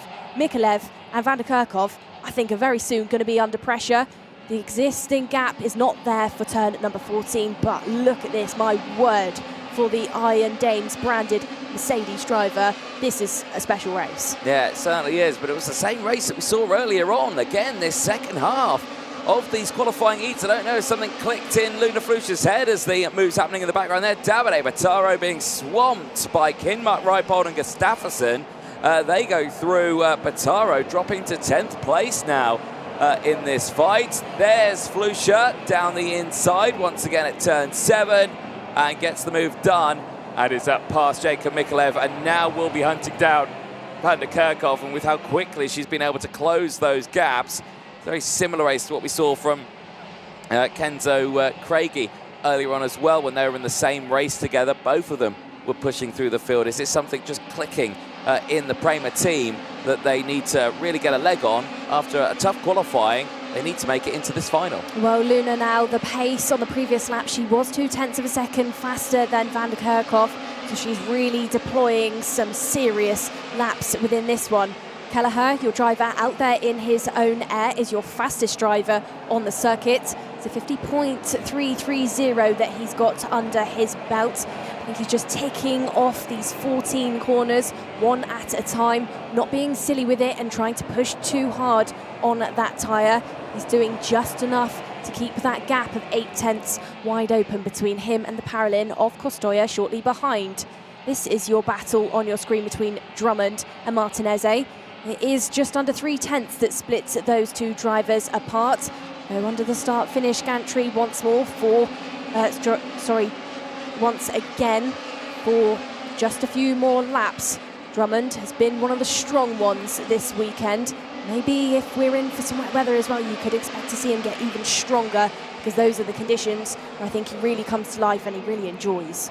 It's certainly so. He was one of the main contenders at the start of this weekend with those 2 wins under his belt, and he has still got himself in 3rd in the points. He's only 9 points behind Anagnostiadis in the lead of that intermediate classifications, as the fights in the background still happen. Gino Rocchio pushing through the order right now, 19th, 18th place. Yuzuki Sato just in and around that area as well, as they continue to fight.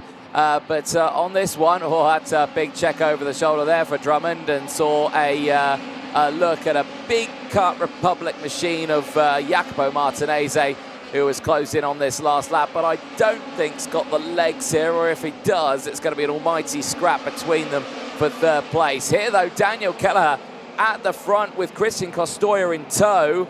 Well, what can we say about him? Brilliant run at this moment. Second in the points of the 191 points. Is only 3 points behind Anagnostiadis.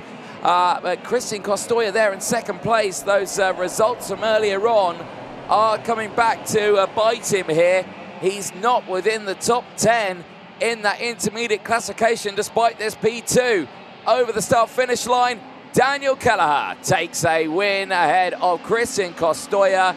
Drummond from Martinez, Green from Sala, Kasper Reipold, Oliver Kinmark, Davide Bataro and Victor Gustafsson coming away with a top 10 finish that will be helped out by fresh tyres on board. Gustafsson and Van der Kerkhoff and, well, Luna Flusha. I was about to come onto that one, that graphic coming up now. Biggest mover, 22 places gained. Solid drive there to finish P12. Solid result, absolutely. That's got to be one of the records for this weekend so far.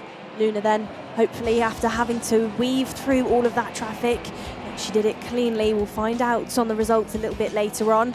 But for the time being, got to highlight that was a serious drive for the driver that's on her 4th year with the Mercedes Junior programme. Drivers then who finished just outside of the top 10 include Mateusz van der Kerkhoff, Luna Flusha, Jakob Mikulev, Roman Kanyag, Augustin Sepulveda, Kenzo Craigie, Sebastian Heiden and Dean Pedersen. Drivers from 18th onwards, Dean Pedersen, Emili Koivisto, Yuzuki Sato, Gino Rocchio, Alexander Jauström, Sebastian Mins, Jorn Helder, Fred Serrix, Elias Hagen, Sanan G, Roberto Renderos, Enriquez Klepicus and Louis Cachane. Then we had a number of drivers not finish that race. But once more, Daniel Keller rounds out another fantastic heat win. And this is how he pulled it off into the first corner. Then Davide Bataro, really eager, tried to sweep across on the rest of the field, but it absolutely didn't work out for him. Had to drop back and concede into P4 between turns 3 and 4. Into this one, busy pinch point of the circuit for these drivers. Victor Gustafsson was trying to get involved, and in the early stages, so was Kasper Reipold. Almost got caught out. Drivers actually almost went over the grass as well. Of course, your early stages of the races are the busiest points. KR's getting all involved with each other at one stage. We had Jacopo Martinez making up some good places. It was 9 in total for him. Zach Drummond and Zach Green challenged each other into turn number 1, and actually Green massively lost out with 3 places lost in between those two curbs. Filippo Sala being one of those drivers to get past. Indeed, later moves in the background there. You saw Oliver Kinmark trying to fight his way back through. Kinmark, who's no shy character around this Swedish circuit, really getting his nose dialed in at the start of this racing. The same as the rest of them as well. This was more lunges down the inside of Davide Bataro, who seemingly going backwards in this race. Daniel Keller crosses the line though, takes his 3rd win on track and puts him up there in those points. 2nd overall, 191 points to his name. Well, that's the seniors done for a little while. We turn our attention back to the junior class, heading out onto the track groups A versus C, which will see multiple drivers involved in a good fight in this one. But, of course, the talk will be about tyres. Last time, it was the back of the grid. This time, it'll be the front. But we caught up with this young man here, Bosco Arias, ahead of his race weekend. Bosco Arias, welcome to the MondoKart.com FIA Karting World Championship. It's a big weekend for so many drivers, including you. Let's talk about the European Championship, of course, this year. 7th in the European Championship, so a very good, strong year for you, a top 10 finish. And what are your hopes for the World Championship this weekend? Yeah, I think like this weekend looks really good. I'm very confident with this track. Also, the last year I was. So the speed is there, so just do my thing, my job, and hopefully we can win the World Championship. Kristianstad is a challenging circuit. It's fast, it's undulating, it's got some really tight corners as well. And you've raced here obviously in the pre-round as well. it was a tough final there. What have you looked at from that weekend to this weekend to get you ready for the Worlds?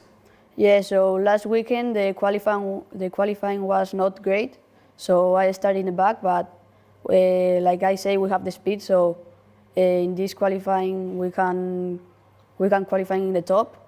So, and when you're qualifying in the top, I think it's more easy to pass the heats and the pre-final and to start in the front for the final, and then in the final can happen a lot of things. You have been consistent with your performances over the course of the years. You've been right up there at the sharp end and all of that. What keeps you going in that right direction? Because your pace is quick and everything. How are you being able to manage that over the season? Like this year we don't have like so many luck, but like I say and you say, like I have a lot of speed, so that make me go be in the top. So I think that's the key. Well, great to chat there to Bosco Arias, who'll be starting this one on the third row of the grid with a brand new set of tyres on board as well. But Dean Hugon and Evan Purcell lock out the front row for this one. Eli Christian and Henry Constantin go from row number 2. Bosco Arias and Julian Frasnelli go from row number 3. A lot of those drivers, other than Eli Christian, brand new set of tyres on board. Will Green and Matvey Doviganov go from row number 4. They'll have Matteo Rivals and Gilles Herman on row 5. Melka Milel and Bruno Blanco go from row 6. Noah Antonsen and Andrea Mani go from row 7. They'll have Remy Samchek and Tony Casciafero on row number 8. Plenty more new tyres being deployed on the remainder of your field, which includes Ludwig Granqvist and Victor Stalmack on row number 9. 10 includes Nathan Kappen and Oliveri Sini, and then from 11, from Great Britain, we have Archie Owen and Wen Yubo. 12 is Juan Gaviarte alongside Gustavo da Silva. And then from 13, we have Matteo Narmason with Manuel Matufi. 14, Hugo Eklund with Braxton Reagan. And then from 15 is Magnus Morch and Diego Perez. Rounding out your grid then of 32 karts, final row of things is Alexander Rogstad with William Kim of the USA. A packed grid of 32 drivers in this one. And again, tensions will rise now for the junior classes. Again, this is their last 2 chances of scoring points before they go into the Super Inter finals. We're going to find out the top 72 drivers who are going to be going into that finals day tomorrow. Lights are out, we're racing. It's a good start for the front row. It's a better start for Hugendorn though. On that inside line, Chrisen goes through as well. Remember, Chrisen took a win earlier on. Will be one of those drivers fighting for that sharp end of the field with Hugendorn. But let's see who will get the run in this one as they head down in towards turn number 6 for the first time. Everyone hugging that inside line, but it is still Hugendorn who leads the way. Green there has gone into 4th place.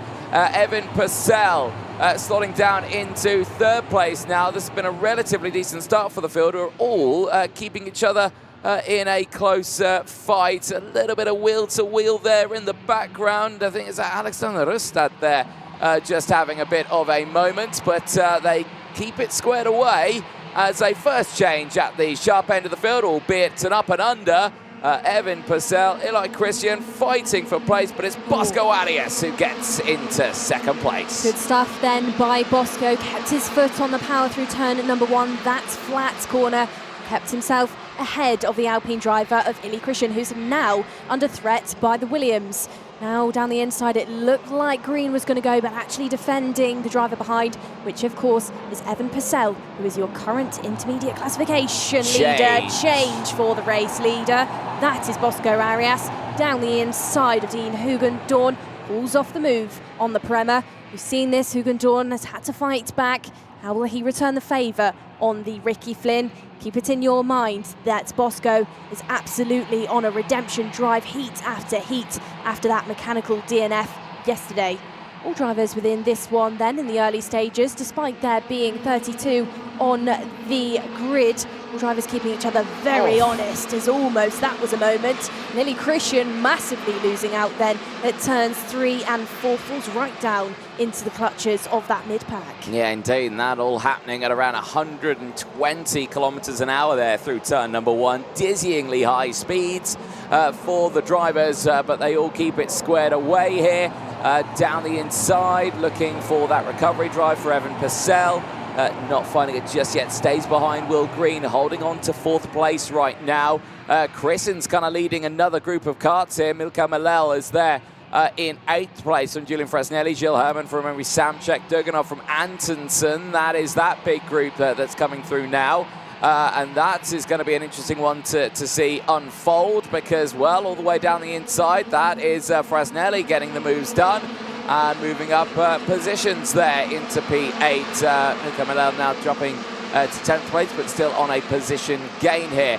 Eyes at the front, Dean Hugon has not dropped off the back of Bosco Arias. If anything, he might go for a move on this lap because he's just set the fastest lap of the race and he is reeling him in. Could there be a lunge here down into turn 7? No, not close enough this time around. Bosco Arias is safe for now in the lead, but you've got to remember that all of these drivers are on a brand new set of tyres on the left-hand side. The only driver who wasn't was Eli Christian, who has suffered for that. He's dropped down to 7th. Yeah, Eli Christian then demoting down the order of this pack. He's just entering into turn number 11. Wondering if he's maybe going to regret that choice of not deploying the rubber at this stage of the race. On the inside at turn number 14 then, it's a change between the Tony Kart and the Forza of Evan Purcell and Henry Constant Kumpen. Might do a little bit of a favour for the likes of Eli Christian back there. The drivers ahead of him, Rivals, Purcell and Kumpen, start to battle it out, start to get into a bit of a wheel-to-wheel combat.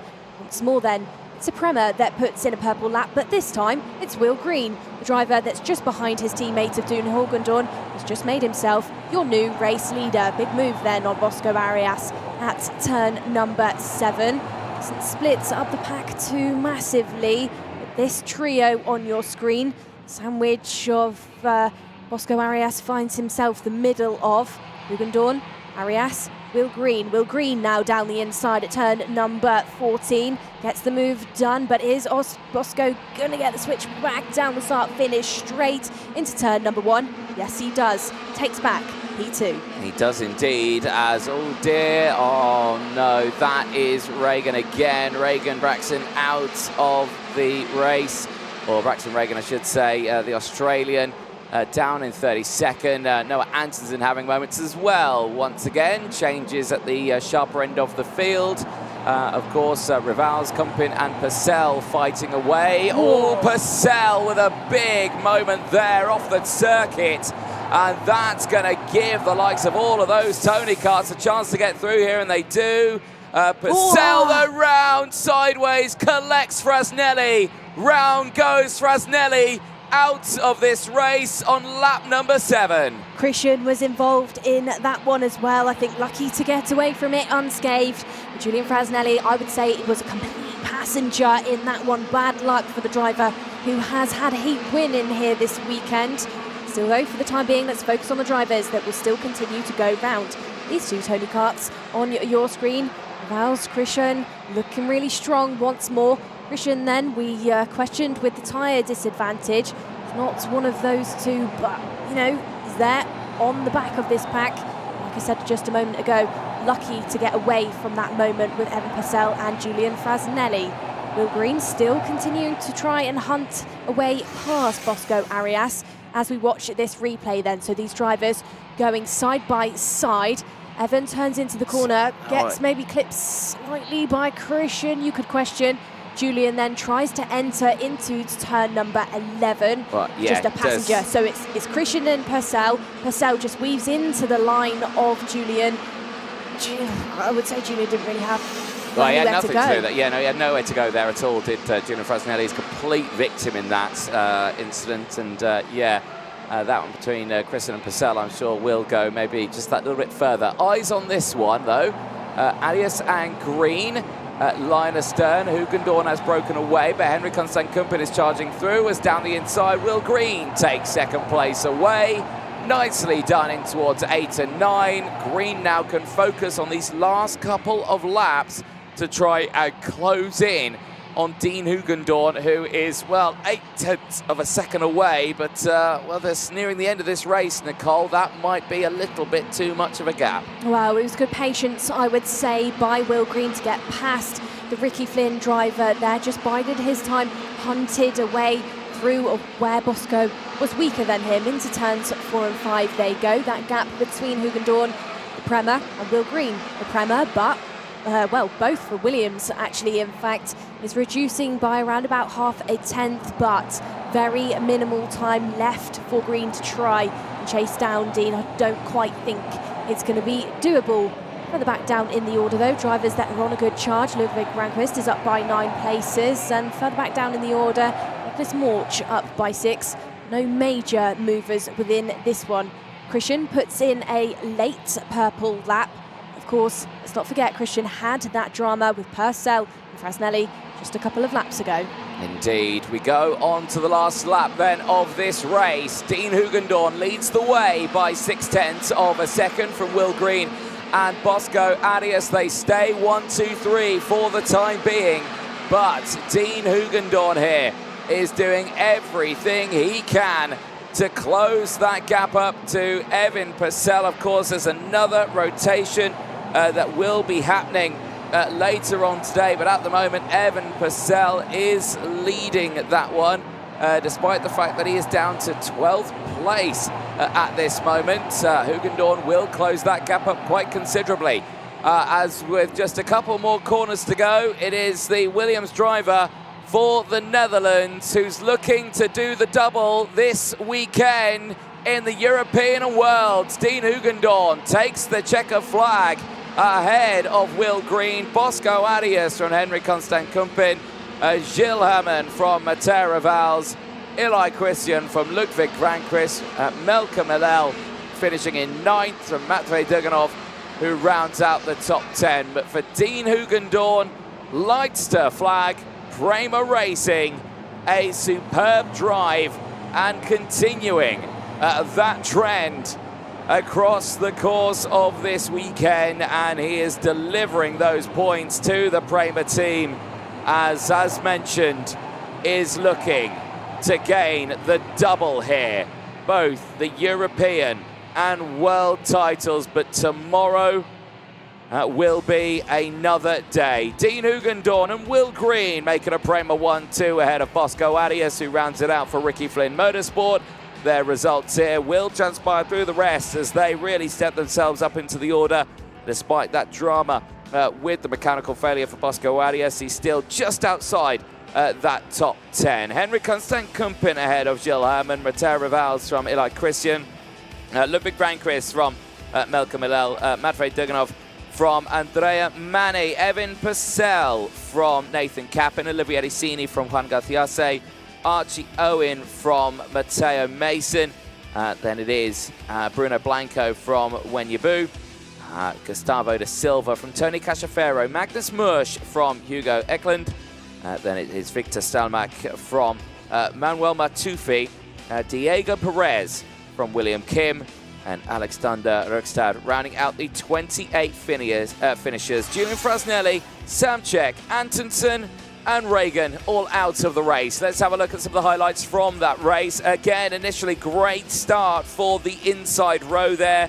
Hugon, Christian, Arias getting the getaway. Evan Purcell just struggling at the start of that race. He did tumble down just that little bit, but certainly had to fight back though. Bosco Arias here going wheel to wheel on that opening lap, just squeezes into second place around the outside. I've said it once, I've said it again. Those Ricky Flynns look absolutely electric down the start-finish straights, and on those straights, the top end of those TM-powered kart machines looking very, very competitive here. But keeping an eye on the rest of the racing then onto lap number 4 of that race, and we still saw the recovery drive there for the likes of Evan Purcell, who would later have that spill on the circuit with Julian Frasnelli. That fight really closing in. Green getting through past Bosco Arias in those early stages. Arias, though, keen to fight back, wheel to wheel alongside, showcasing again that top end speed for him there. The first retirement, Braxton Reagan again. Second retirement, his first appearance here in Europe racing for Australia. And unfortunately not seeing the results in those qualifying heats, which is a big, big shame, and hopefully the rest of his racing today can shine for him the moments here for Evan Purcell. This is where it really started to kick off between himself and the rest. This moment here, the wideness on the curb really put him into the middle of that Tony Kart trio here, completely surrounded by Tony Karts. Was the lone Ricky Flynn. It was this moment here, Eli Christian into the back of Purcell, rotates him. Julian Frasnelli, nowhere to go. Spins the Italian, and the Italian out of the race. And the frustration, understandable for Frasnelli. He had absolutely nowhere to go there, and the 231 out of the race. More moves happening further down in that field, of course. The other of the DPK stepping up into that order. Nathan Kappen having a good run as well. 6 places gained, really excelling him through that top run. But across the line, it would be Dean Hugon taking another win. And that steps him up to second in that intermediate classification, still just behind Evan Purcell with one more round of qualifying heats to go. Let's go down to Parc Fermé, though, over to Nicole Sutherland. Thank you very much then, Anthony. Doon, another good result in there for you, but you did originally fall into the pack slightly. You know, when that happens to you out there on the circuit, how do you manage it? Yeah, it was definitely a hard start of this race. Then Bosco coming in front of me, and then I think the key was to this race is just really staying calm in the beginning, and then regaining that position, and from there on just focusing on my lines, and yeah, that's how we finished the race by then. And ever since qualifying, you know, throughout all of the heats and qualifying, you've not dropped away from being at the front end of the field. Would you say that's, you know, down to your driving, the kart, or a combination of everything? I think the team's done an amazing job all weekend in the free practices, qualifying, and all these heats by now. Yeah, also myself, my mindset this weekend, of course, it's a World Championship, so everyone's a bit nervous, but no, everyone's doing a great job, myself as well, so let's see how it goes. And Dean, one more heat left for you today where you will meet teammates of Noah Baglin in that one. You know, there's points to go into that one and you're going to be fighting for it, both of you are. How's it going to play out, do you think? Yeah, it's definitely going to be exciting. He's still my teammate, so but we'll race fair and hard. So yeah, let's see how it goes. Well, Dean, we'll see you in that heat a little bit later on. We'll head back up for more racing, but not before a quick message.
Welcome back, ladies and gentlemen, to live coverage of the 2025 MondoKart.com FIA Karting World Championships here live from the Åsum Ring circuit in Kristianstad, Sweden. We are heading into OK Junior qualifying Heat B versus D. That will be the next one out onto the circuit as we get into the second half of the day, and we are nearing the end of those qualifying heats, and this is where those points really do start to tally up now, and this will see the likes of Noah Baglin and Turner Brown on the front row of the grid. As you can see, staying on their original sides of the grid. No switching sides this time around.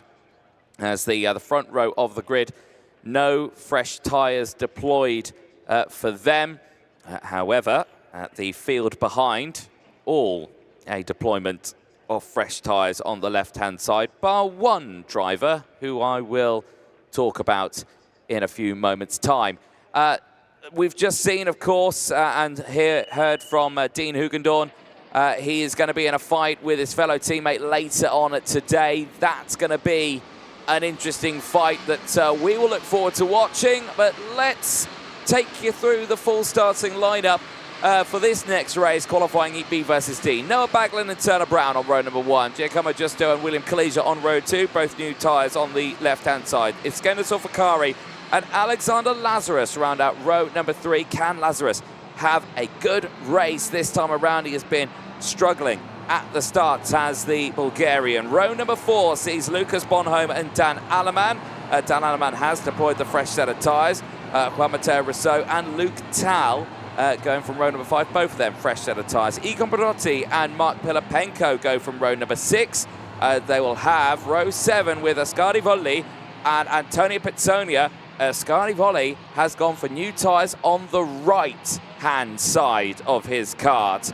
Row 8, Jarla Sayer and Drew Waltz round out the first half of the field. Row number 9, part 2 of your grid, includes River Nilsson and Sevlod Osachi Soslovsky. Row number 10 is Alex Merlotta alongside Liam Carr. And then from row number 11, we have Denny Babacek alongside Ebba Razum. Row number 12 is Billy Van Sterveren with Benjamin Yamagard. And then from 13, we have Nilas Malik alongside Anton Venant. 14, Patrick Christiansen with Mohamed Albazaki. And then from 15, we have Santiago Diaz de la Vega and Marcel Gzapler. Running out your grid then of 16 rows and 32 karts is Mason Lichiti of Australia and Jack Solomonson from Sweden. Indeed, Danny Bebacek again not taking to the grid for this one. Unfortunately, I think his World Championship fight is over now, which is a big shame for him. I know his sisters were here watching him alongside, but yeah, unfortunately not seeing him going to be making it into tomorrow's racing, which is a big shame. Eyes on this one though, 2 drivers who certainly will be making it into tomorrow at this rate. Is your 2 front rows for this one, Baglin, Brown, Justo and Kalija, and they will be starting on those front 2 rows in this one as they enter into those tram lines. Are we racing?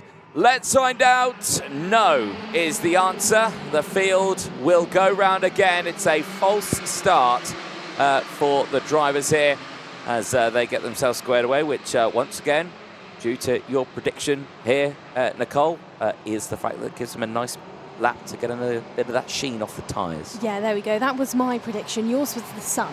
Yes. I feel like mine is maybe more logical than yours. No, I still think the sun is the more logical one. But no, that's behind a cloud at the moment. So yeah, my theorem's definitely out the window. But yeah, no, good stuff for these drivers. Again, still earlier on in the weekend as we look at Baglin here. And yeah, well, not happy at all there. And again, can understand why he's not happy. He's on old tyres, and that's just another lap worn out of them. And so he's not going to be too happy with that one. He wants to get this race underway. The front looked good there. I think that was more the back of the grid, just not bringing it into formation early enough. Right, front of the grid, nice and slow. Back of the grid, they're still teetering around. They need to get themselves closed on in, which they do now. So let's see if this time we're going racing. We wait for Nigel Edwards to get the lights procedure going, and the lights are out. We are racing down towards turn number 1. It's a good start for the inside line again. Turner Brown on those old tyres is going to get swamped by the pack as they go through the chicane for the first time. One driver facing the wrong way on the exit of that one, but they've got it. Well, good going, actually. Managed to spin it around and get the engine going again. They didn't stall the kart there. Fabulous stuff there. Down. Yeah, indeed. Give it a boot full of the old berries and jerrys, as I like to say. Ben and Jerry's probably a better way of saying it. Right, here we go. As they exit out of turn number 7, they all start to file through, but crucially, again, Baglin seems to be able to do this at the start. He opens up that initial gap. This time, though, I reckon it will close in a bit quicker because of those fresh tyres behind. Yeah, of course, but Noah in the early stages has given himself that advantage with that gap. Looking over his shoulder there, he's aware that he has, for the moment, pulled away from the field. But on that older tyre, you can expect that 6/10 gap to start to evaporate. This Kenza Sulfakari pulling around Turner Brown for the time being. Brown looking aggressive into turns 4 and 5. Over the crest they go, and Brown down the inside now. Makes the move stick, pulls it off. Nicely done there by Turner. Looks a bit shaky on the defence into turn number 7. But holds himself strongly ahead of this pack of karts behind him that are battling it out, 2 of which include 2 Forzas that are saying hello to each other. That's William Kalija and Juan Mateo Russo. They almost had a bit of a moment then on the exit of turn number 8, but settled down they go. Within this pack as well, let's not forget that Luke Sponholm is very much still involved, almost gets overtaken there on the exit of turn number 14 by Rousseau, but Rousseau gets actually the exit of the corner slightly wrong, leads himself vulnerable into turn number 1 and is overtaken by teammates of Kalija. Giannis Sayer had a drama on that last lap, and I think he's pulling into Parc Ferme. He is. He comes out of the race, the first of the retirements. Giannis Sayer, unfortunately, going no further in this race, which is a big shame. Egon Pedrotti, fastest driver out there on the circuit, albeit he's just been done over there by quite a few karts. You can see how he's fighting his way in that mid-pack. They're currently in now 11th place. He just lost out in a fair few there with Giannis Sayer. What can you say for the young energy horseman out of this race? Still got another attempt though. Here we go though, at the front, game on. Baglin and Brown, here we go. 2 drivers who are on old tyres, remember. The new tyres haven't even caught up. Baglin then down the 185 metre start-finish straight. Say put his hand up to signal he wasn't happy with that move attempted by Turner Brown. He's going to go for it. Aggressive into turn number 6, and Turner Brown once more gets back past Noah Baglin. Noah jumps onto that wider line on the entrance of turn number 7. How's that battle going to progress? It's going to progress because it's going to bring Giacomo Giusto into this one. Noah looking slightly frustrated there, clips the curb on the exit of turn number 9 and now looks vulnerable for one of the first times this weekend. Yeah, he certainly does. But again, this was to be expected. Oh dear, that's a lot of damage there to that rear left-hand side. For River Nilsson. River Nilsson. He tumbled down earlier on. I think he was one of the drivers who actually initially spun on the start of the lap and the first opening lap, and got it going. But now damage is too much. Eyes on this one. Giacomo Giusto now closing in. This is fresh tyres closing in on Baglin. He might have to give that one up sooner than he would like, as then that second group of drivers all coming through the shot now. That has got Egon Pedrotti in that fight, and there is that change for second place. Giacomo Giusto going through. We were expecting that one. The fresh tyres clearly superior at this point for the Italian, who steps up into second place. Noah then looking to settle down now within this lap, has pulled it back together after that drama just a moment ago with Turner Brown. Brown then will maybe start to be shaken by the likes of Giacomo Giusto in P2 as Baglin once more shakes his head going towards the first corner. Side by side drivers in this backpack section go into turn number 1. It's almost big moments, but all drivers keeping it pinned on the entrance to that corner where that rubber line, those several shades of grip do exist. They can absolutely use it. William Kalija goes fastest out there, and we'll watch a replay then. So Baglin looks over his shoulder as they hit the crest on the exit of turn number 5. Turner Brown signals out frustration, I would say, to say push forward. The drivers almost catch each other out, but they're lucky to get away with that one, I would say. Brown still out there in the front, as now we've got a Ward retirement. That's the 262. He will go no further within this race. Billy Van Sturven there out, and more dramas have happened here. I think that might be Ebby Ransom for JP Racing and Antoine Vinot, who have had drama out there as well. They've tumbled to the back of the grid, and I believe are the latest retirements in this race. I have 2 theories here, Nicole, as to why Turner Brown put his finger up in the sky. One is the most logical, and he was saying to Baglin, let's go forward. My other theory, which I believe is more believable in my mind, is as he went over that jump, he was saying skywards to see if he can get air over the jump, but I think it was that first one. I'm going with theory number 1. Yeah, possibly so as well. That may be the smartest choice to go for. He leads the way by 0.4 of a second. You give me a very harsh look now in the commentary box, Nicole. But yeah, he leads by half a second. But just on those fresh tyres, you can imagine will close in. Brown's on the older set. You can see his body language. He's pushing as hard as he can. No matter how hard he pushes, though, those fresher Maxxis tyres on the Italian's car just behind that is now closed up to 0.3 of a second. I think it's just not going to be enough. A Kalijah, though, as well. Still might be there, but like I say, time quickly running out. He may just have enough in the tank here. Well, you say this, but Turner Brown, despite being on that older rubber, is managing it really well, as we've now got another overtake into turn number 7. Solfakari getting past the energy driver of Lucas Bonhomme. Solfakari has been there or thereabouts this weekend so far, but probably average results. He would maybe call it, maybe would expect to be inside the top 3. We've not seen him there just yet this weekend. Going back to Turner Brown now, whose lead has been reduced to 3.5 of a second. Managing the rubber well. Now it's dropped by 0.5 once more. It's 2.5.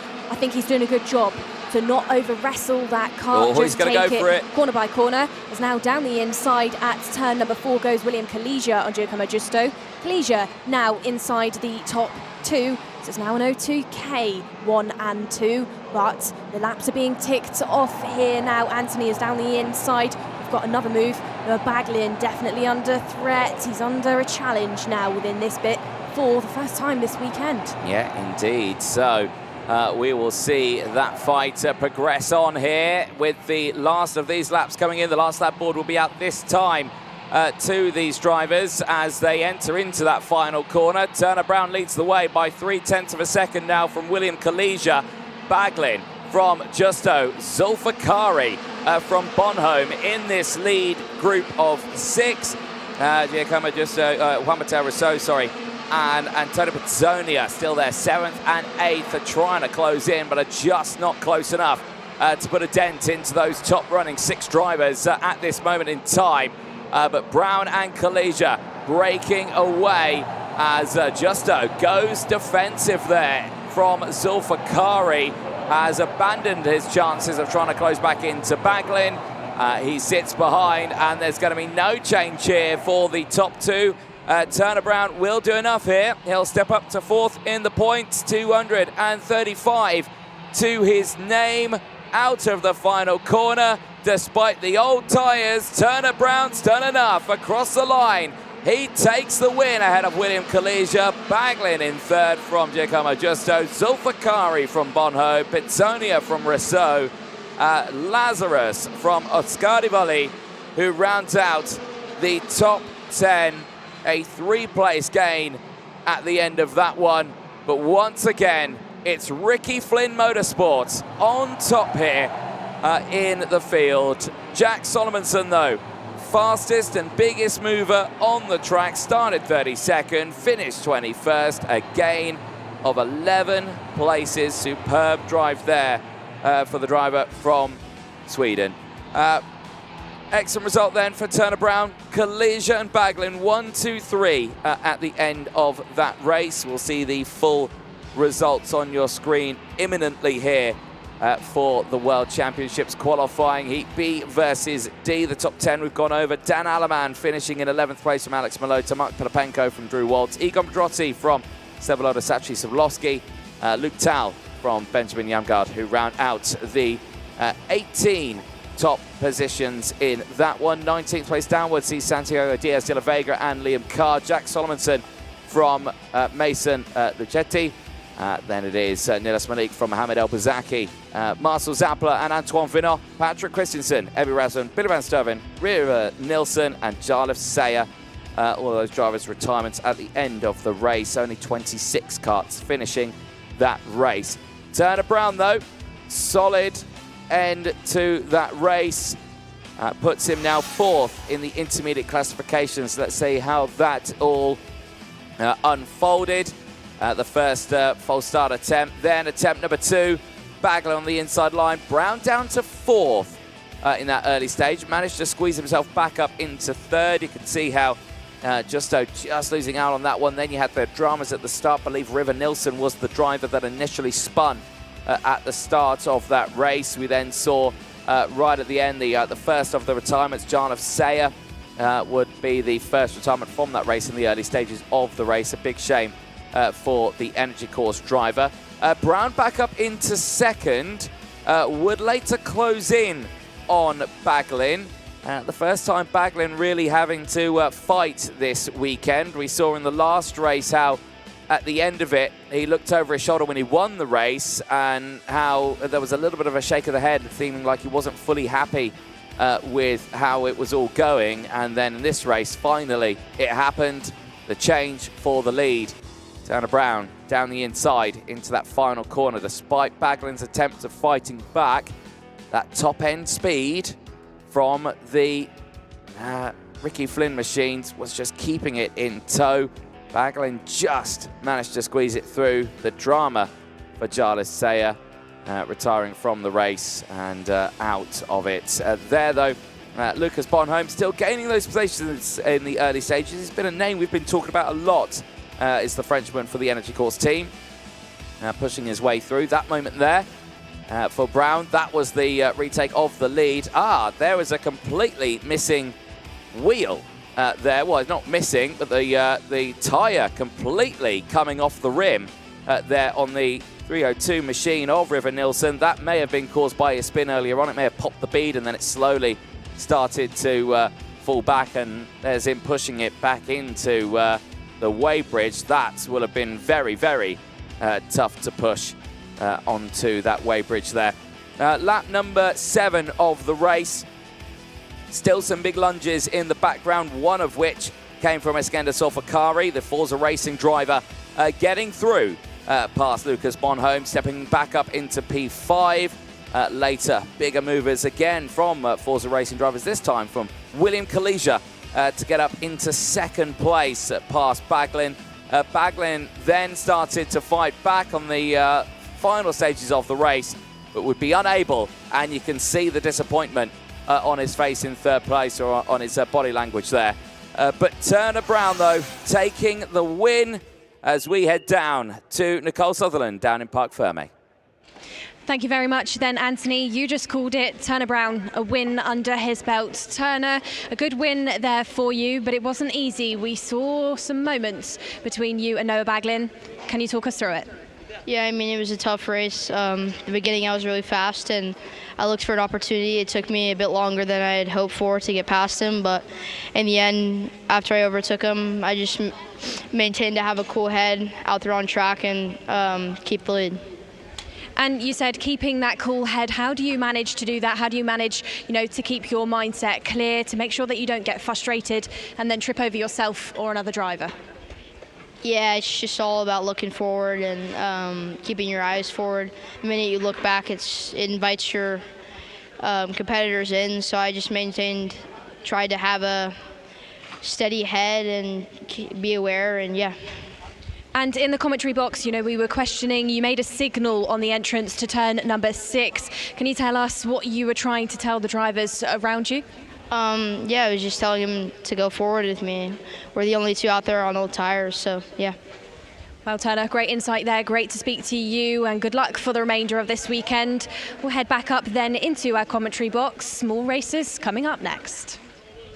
Thank you very much, Nicole Sutherland. Yes, indeed, more races coming up. OK Junior qualifying heat, F versus G, will be the next one onto the circuit. And again, talk of tyres will be the main talking point in this one. Multiple drivers putting on those fresh set of tyres. And it all starts with that front row of the grid as well. You see there Emiliano Hernandez on that 2nd spot. The Mexican, 254 DPK, brand new set of tyres, left-hand side. Martin Bertolacini on the pole spot. No tyres on board, but let's see what happens. In this race, he's just witnessed Turner Brown do it with no fresh tyres on board his kart.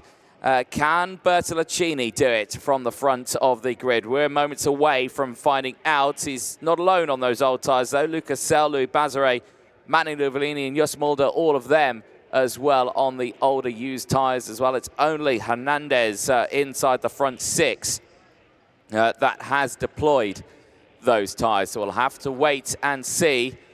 This could be a stroke of genius for the Mexican driver, who could come away with a win at the end of this race. We are moments away from finding out as they get themselves squared away at the back of the grid. The whistle blows, light goes green, engines fire up. It's OK. Qualifying, OK Junior, qualifying heat F versus G. Martin Bertolacini and Emiliano Hernandez on the front row of the grid. Lucas Sell and Jus Mulder on row 2. Louis Bazare and Manny Nuvolini lock out the top 6 on row number 3. Only Hernandez with a fresh set of tyres. Row 4 sees Christian Alexander Rust and Manuel Miguez on that row, both of them deploying fresh tyres. Enia Pizzuto and Sebastian Eskandari on row 5. Only Eskandari with the fresh tyres. Row 6, Michael McGoy, Henry Domain, McGoy with the tyres, Domain, none. Row 7, Mazzola and Pentel, both tyres to them. Brian Bruneau and Michael Zajac on row number 8. Only Zajac with the fresh tyres. Row number 9 then we have Fredrik Ebertretsen with Samuel Hugon, and then from 10 we have Marcel Jebo alongside Zavray Didkovsky. 11 looks like Devon Waltz in hopefully for a good one after drama in his previous heat. He's starting alongside Angelina Simmons. From 12 we have Spain and Denmark with Amir Sabarov and Mika Brunitz, and then from 13 it's Sweden with Tindra Ramberg and Czech Republic with Peter Mikes. 14 is Daniel Oliver with Emilia Vishamirska, and then rounding out your 15-row grid, Tibo Vlasak with Levin Barbier. Drivers on part 2 of your grid have deployed new tyres as well. Names including Amir Sabarov, Tindra Ramberg as well, and of course your back row with Libor Vlasak and Levin Barbier. So watch out for names trying to fight their way through this field. Getting on well into these rotations of heats now. These are going to be some final moments for some drivers, I would say. Anthony, pressure is on. It certainly is, as they square themselves away in that final sector now. They approach Pasquale Lupoli, who is on the track there, just slowing the front down, trying to get the back of the grid to close in as much as they can. They stay single file. Now they slot into 2x2 rolling start formation. They have got a lot of time to do that as well there. They've got to get it done pretty sharpish, and they do so now. Here we go then, into the tram lines. Don't accelerate too soon, as they did go too soon there, and they are sent round again. And race director Nigel Edwards sending them round again, and yeah, struggling to get away at the back, I think, and yeah, a bit too fast at the front end there, Nicole. So yeah, field going around one more time. Yeah, these drivers out of turn number 14 then just getting their foot in quite early, because it is an uphill battle as well. So that comes into play with these false starts, I would say. Front of your grid then, Martin Bertolacini and Emiliano Hernandez. Drivers who both have had some good heats so far. Let's see how they race against each other. DPK versus the Ward for this one. It's going to be a good grid of things, I would say. And like we mentioned just a moment ago, we're getting through these rotations of heats now. This, you know, final moments for some of these drivers. Some of them, you know, can't leave anything on the table. No, they really can't. It's really the nail-biting end now of this qualifying heat phase of getting them into the super heats and the finals tomorrow, of course. Over 100 drivers will be whittled down to just those 36. 109 junior drivers entered into this weekend, and let's see how it all goes for them at the end of it. Out of the final corner. They've bolted early again here, Nicole, but they are going racing down in towards turn number 1. It's a good start for Bertolacini, who holds on to the lead here. Emiliano Hernandez on that DPK with the fresh tyres on the left-hand side. Will try and utilise them as much as he can, but already he's gone down to 5th place as carts go off. Whoa, there's one straight off the track and up the banking there. That must be brake failure. It must be, and it's going to completely miss the circuit here. My goodness me, that's not what you want to see at all. That's straight off. That's Samuel Hugon, and it's all kicking off here because he's rejoined in front of the rest of the pack. Now, who's gone off the track is the main thing. Christian Alexander Rust is one of them. Enya Pizzuto is one, and Henry Domain is another. Emilia Wiśniewska had a moment as well. Yeah, what on earth were we seeing there from that Ward Racing car that completely missed half the track? That was an eye-watering moment when he rejoined the circuit then at turn number 7. That's not what you want to see. Back to the racing though, and back to your front pack and your mid-pack section of your field. Martin Bertolicini out in the front ahead of Sell there on your screen. Sell is tailing around Bazare. Those two drivers, let's not forget, a bit of drama for them yesterday in the racing as down the inside at turn number 7. Sell, good move on Bertolicini, nice and brave on the brakes, used all the grip out there and makes himself your new race leader. Bazare, teammate there of Sell, right there in P3, but he maybe find a way past Bertolicini as well. I would say with that move, Bertolicini could be a little bit rattled then on the entrance to this next lap. Crucially though, because of all that drama in the early stages, because of that heart-raising moment right at the very start, we've got a 5-kart breakaway. There was almost a moment on start-finish straight between Mani Nuvolini and one of the CRGs, I think that was. And this was the point where you got your 3 at turn 4 just take each other off completely. But and the look Ward at that car straight over off the track. At turn number 4. And I didn't see the number. It's definitely a Ward, and it's definitely the 214 machine that was... is that the 274? Emilia Wiśniewska. Oh, right, okay. Yes, it is. And, yeah, she's thrown right back in front of the pack there. Yeah, that won't be seen as a smart thing to do on that one, unfortunately. Of her retirement coming into play. Oh, and more retirements coming into play. Multiple drivers off the circuit here. Mika Runitz won, Tindra Remberi and Daniel Oliver, I think, have all had a moment there. They've tumbled down the order and are all out of this race. So big shames for these drivers. This right here, though, this is DPK's driver, Emiliano Hernandez, on those fresh tyres, has got a train behind him here, Nicole, who are all trying to not trip over themselves and get this move done on him. Well, I can see out the corner of my eye how many spectators are sat on the grandstand, and I'd say pretty much all of them are on the edge of their seat because look at this battle going on behind Emiliano Hernandez. Miguez is in there,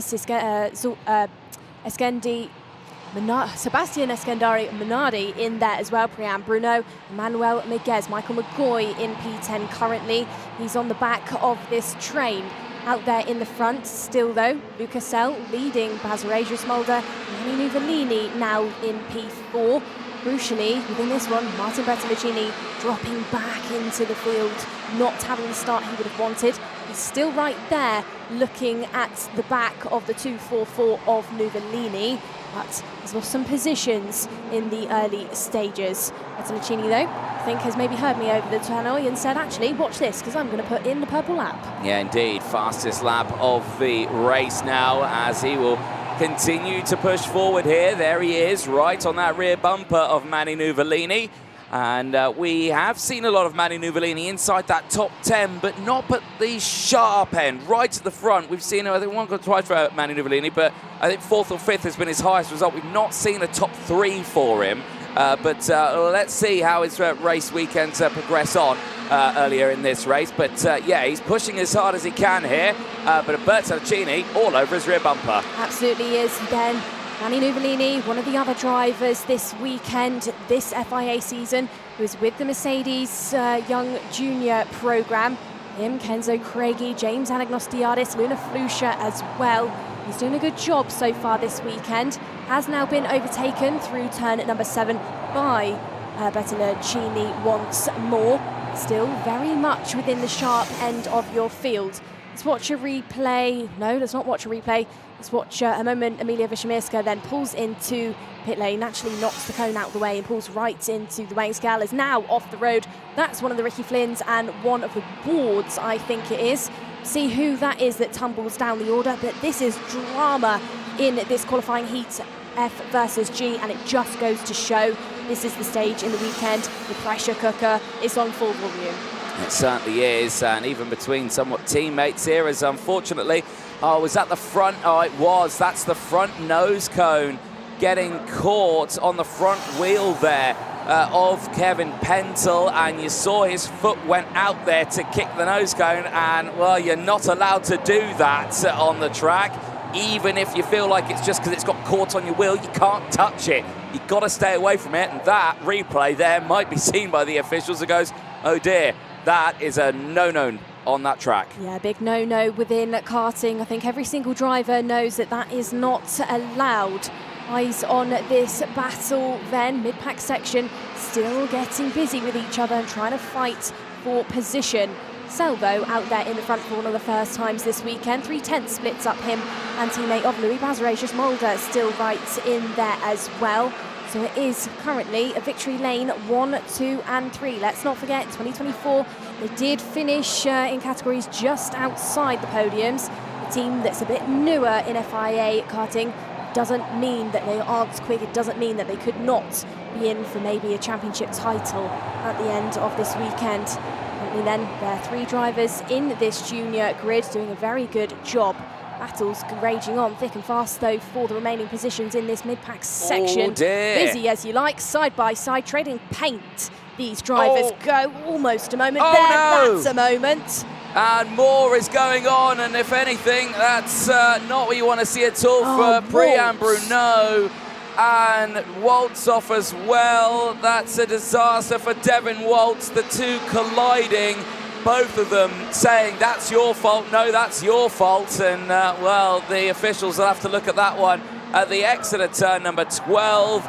Disaster for them at the most important phase of the weekend, I would say, for them to get into those Supes, to get in to those finals, and unfortunately tumbling down the order and out. But eyes at the front here, this is your lead battle. Sel, Bazaré and Mulder to victory lane 1, 2, 3 at the moment, as we're about to go on to the last lap of this race. Here it is again, down the inside. Oh dear me, well, I've got to say, yeah, that one I may say Waltz there, because, well, from that angle we can't really tell how long aside he was, but you can see how it was the front wheel made contact with the rear wheel.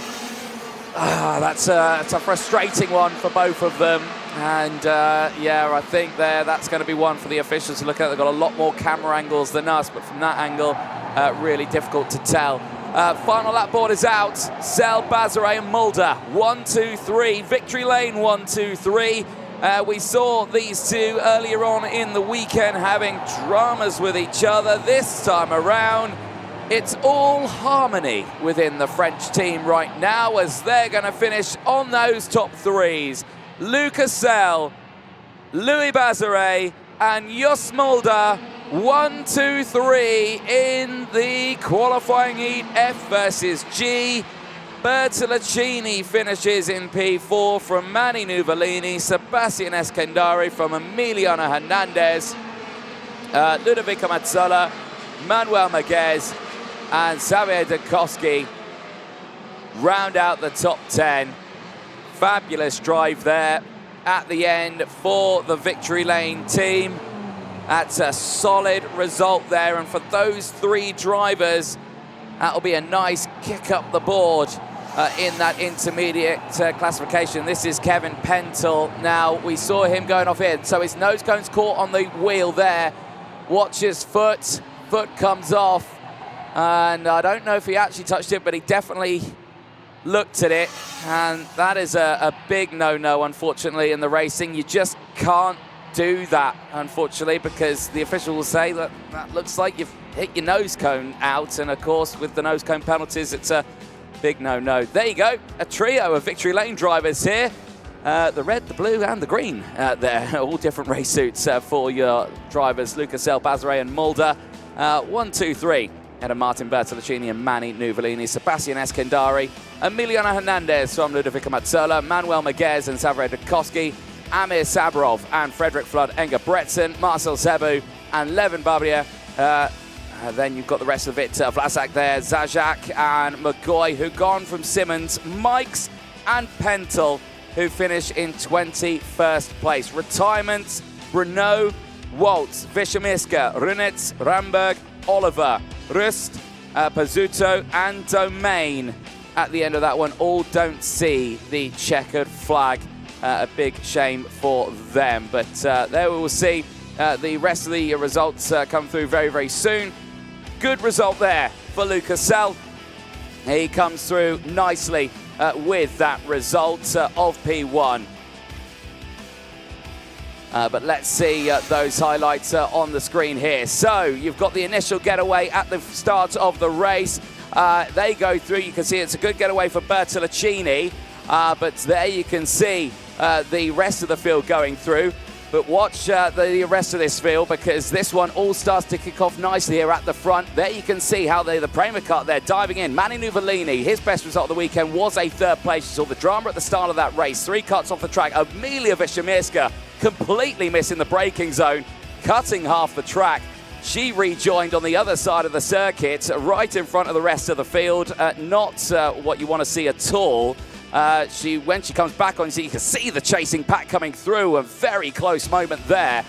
Very lucky to avoid this one. The victory lane starting to push their way through. Of course, they ended the race with a 1-2-3 between Sell, Bazare and Mulder. Really strong result for them. Bertolacini, despite his best efforts here, being chased by those victory lanes just one at a time, picking their way through, and Manu Nuvolini going through as well. The late lunges there all the way throughout this one. You can see how it all just kicked off. Their later retirements, Mika Runitz of Denmark, unfortunately out of the race. And then the rest of the retirements, Daniel Oliver having a moment with Tindra Remberi of Sweden. That put them out of the race as well in those early stages. The retirements there at the end, hitting the cone on the way in. You can imagine not too happy as Emilia Wiszymiska at the end of that race as well. Bertolacini on the moves as well. Back down the inside of Manu Nuvolini. He was able to retake that position. This was the moment here. The nose cone's in. Watch Pentel's foot. It comes out. It goes for the nose cone, and it just pushes it back out there. And unfortunately, it's just a no-no on these weekends. And Kevin Pentel is just one of those where that might be his World Championship. This one here, between those two, well, what can you say? Prima Bruno and Devon Waltz out of the race. Waltz, he claps sarcastically, but it's a front wheel to rear wheel contact on that one. The stewards will sort that one out, as it was a trio for victory lane. Sell, Bazare and Mulder. 1, 2, 3. Let's head down to Parc Ferme as we chat with Louis Bazare with Nicole Sutherland. Thank you very much then, Anthony. Louis, great day of racing so far for you today, but we saw drama between you and your victory lane teammate yesterday. Going into the remainder of the heats, how do you manage that? How do you make sure that doesn't put you off?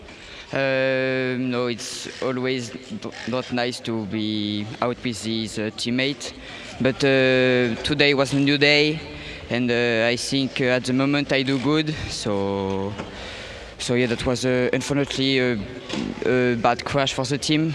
But with this top 3, I think the team is good, and yeah, that's it. You know, and you seem confident in your pace. You seem like you know you're doing a good job out there as we head into the remainder of the races, and hopefully tomorrow for yourself. What are you really going to try and do? Do you think a good result is still achievable?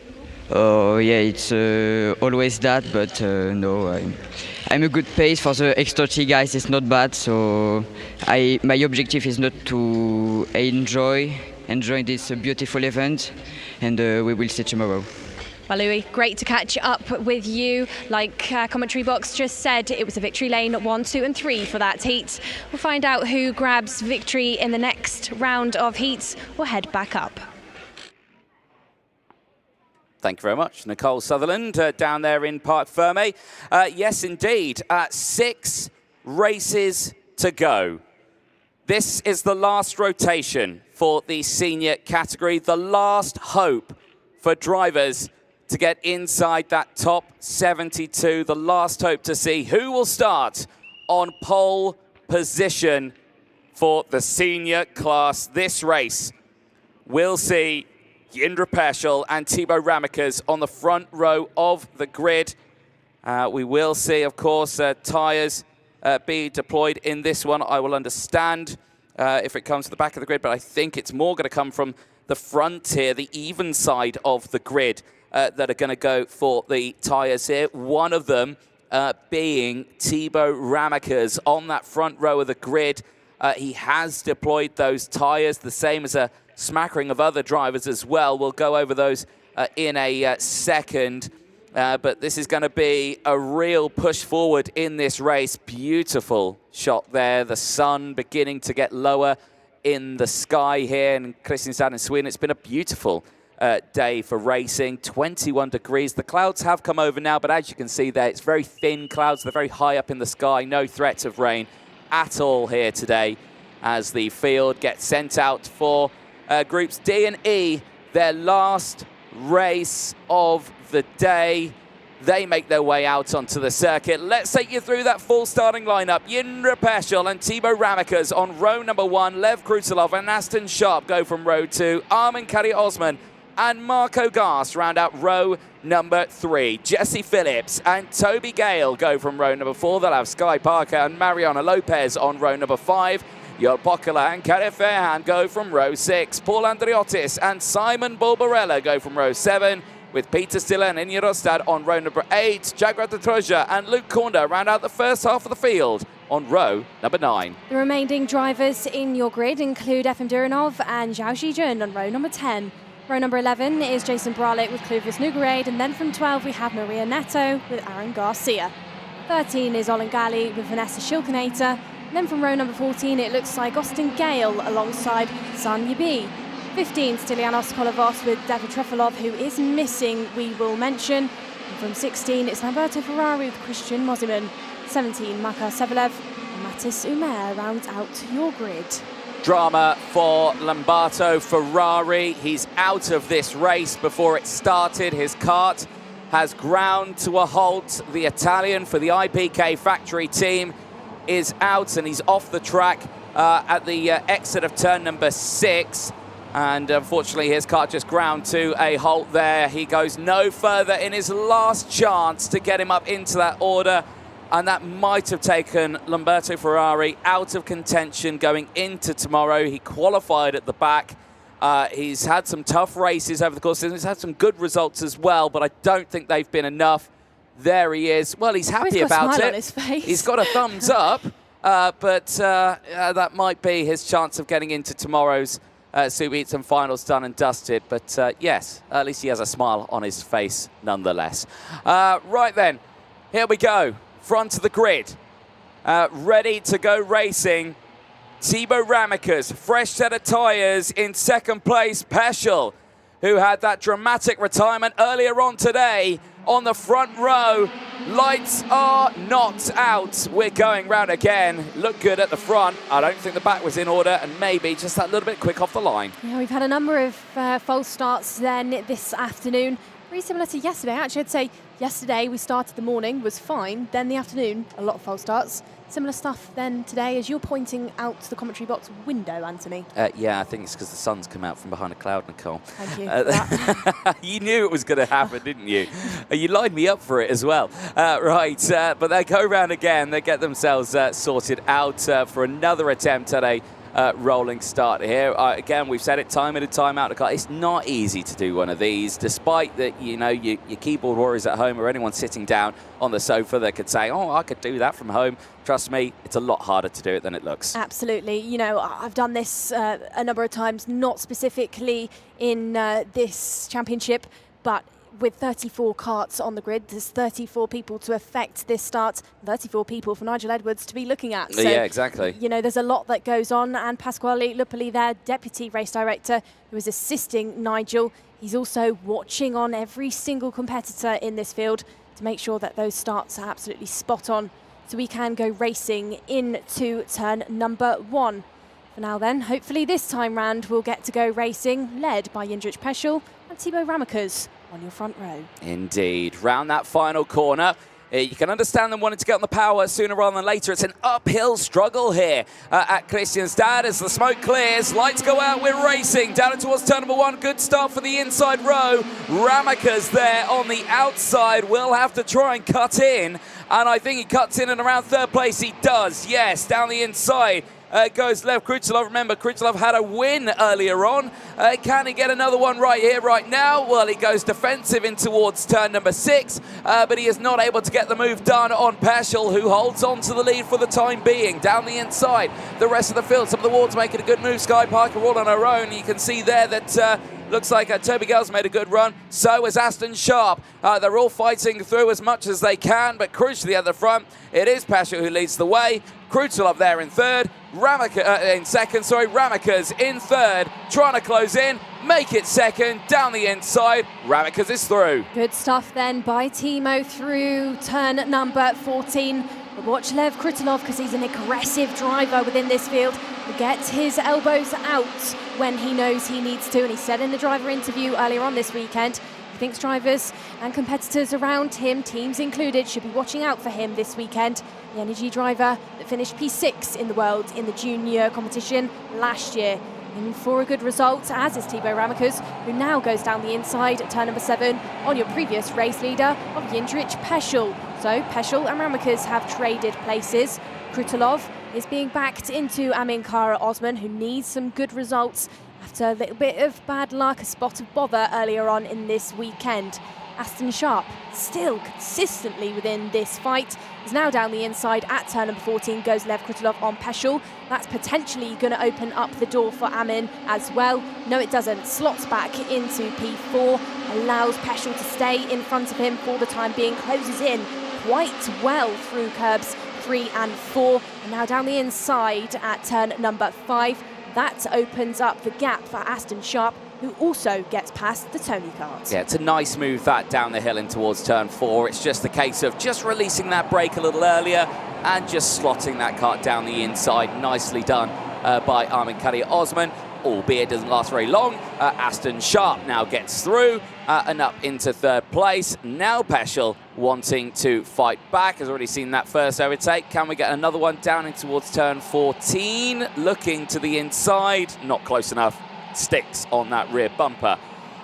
This is all very interesting at this point. Not many drivers deploying fresh tyres.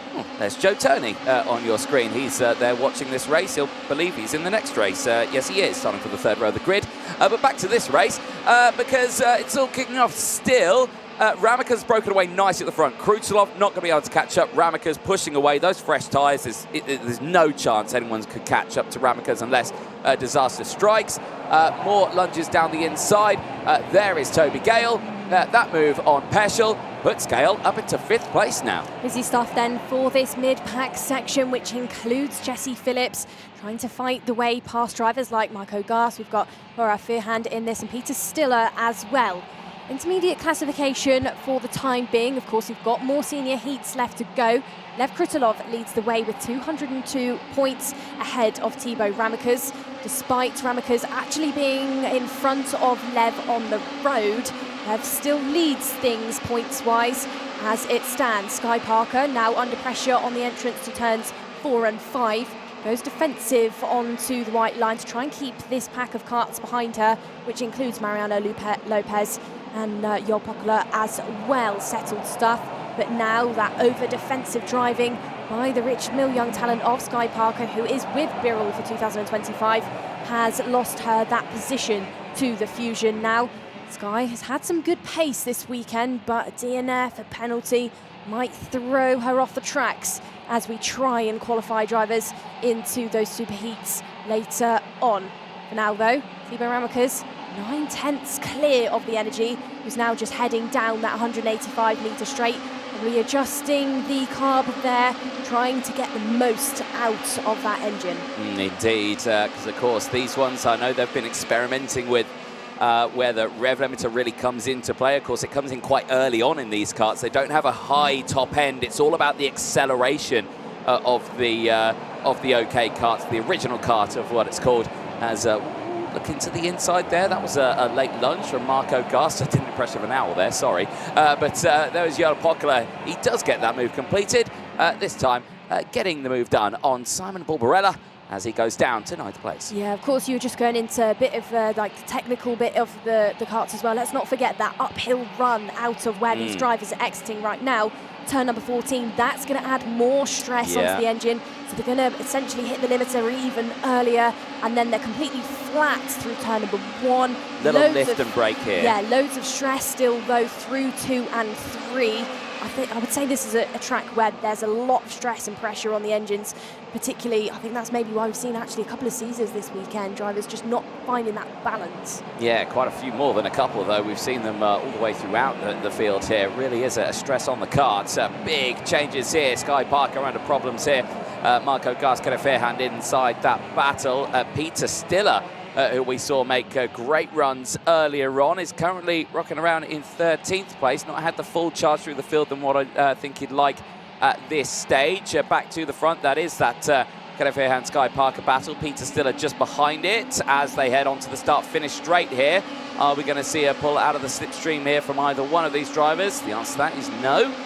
They stay line astern and continue their fight towards the likes of Simon Barbarella and Marco Gast, who sit just a little further up the road. Back here, though, with the front runners, this is Toby Gale, now there in 3rd place. Down the inside, Armin Kari Osman back on sharp pushes through and up into 4th place.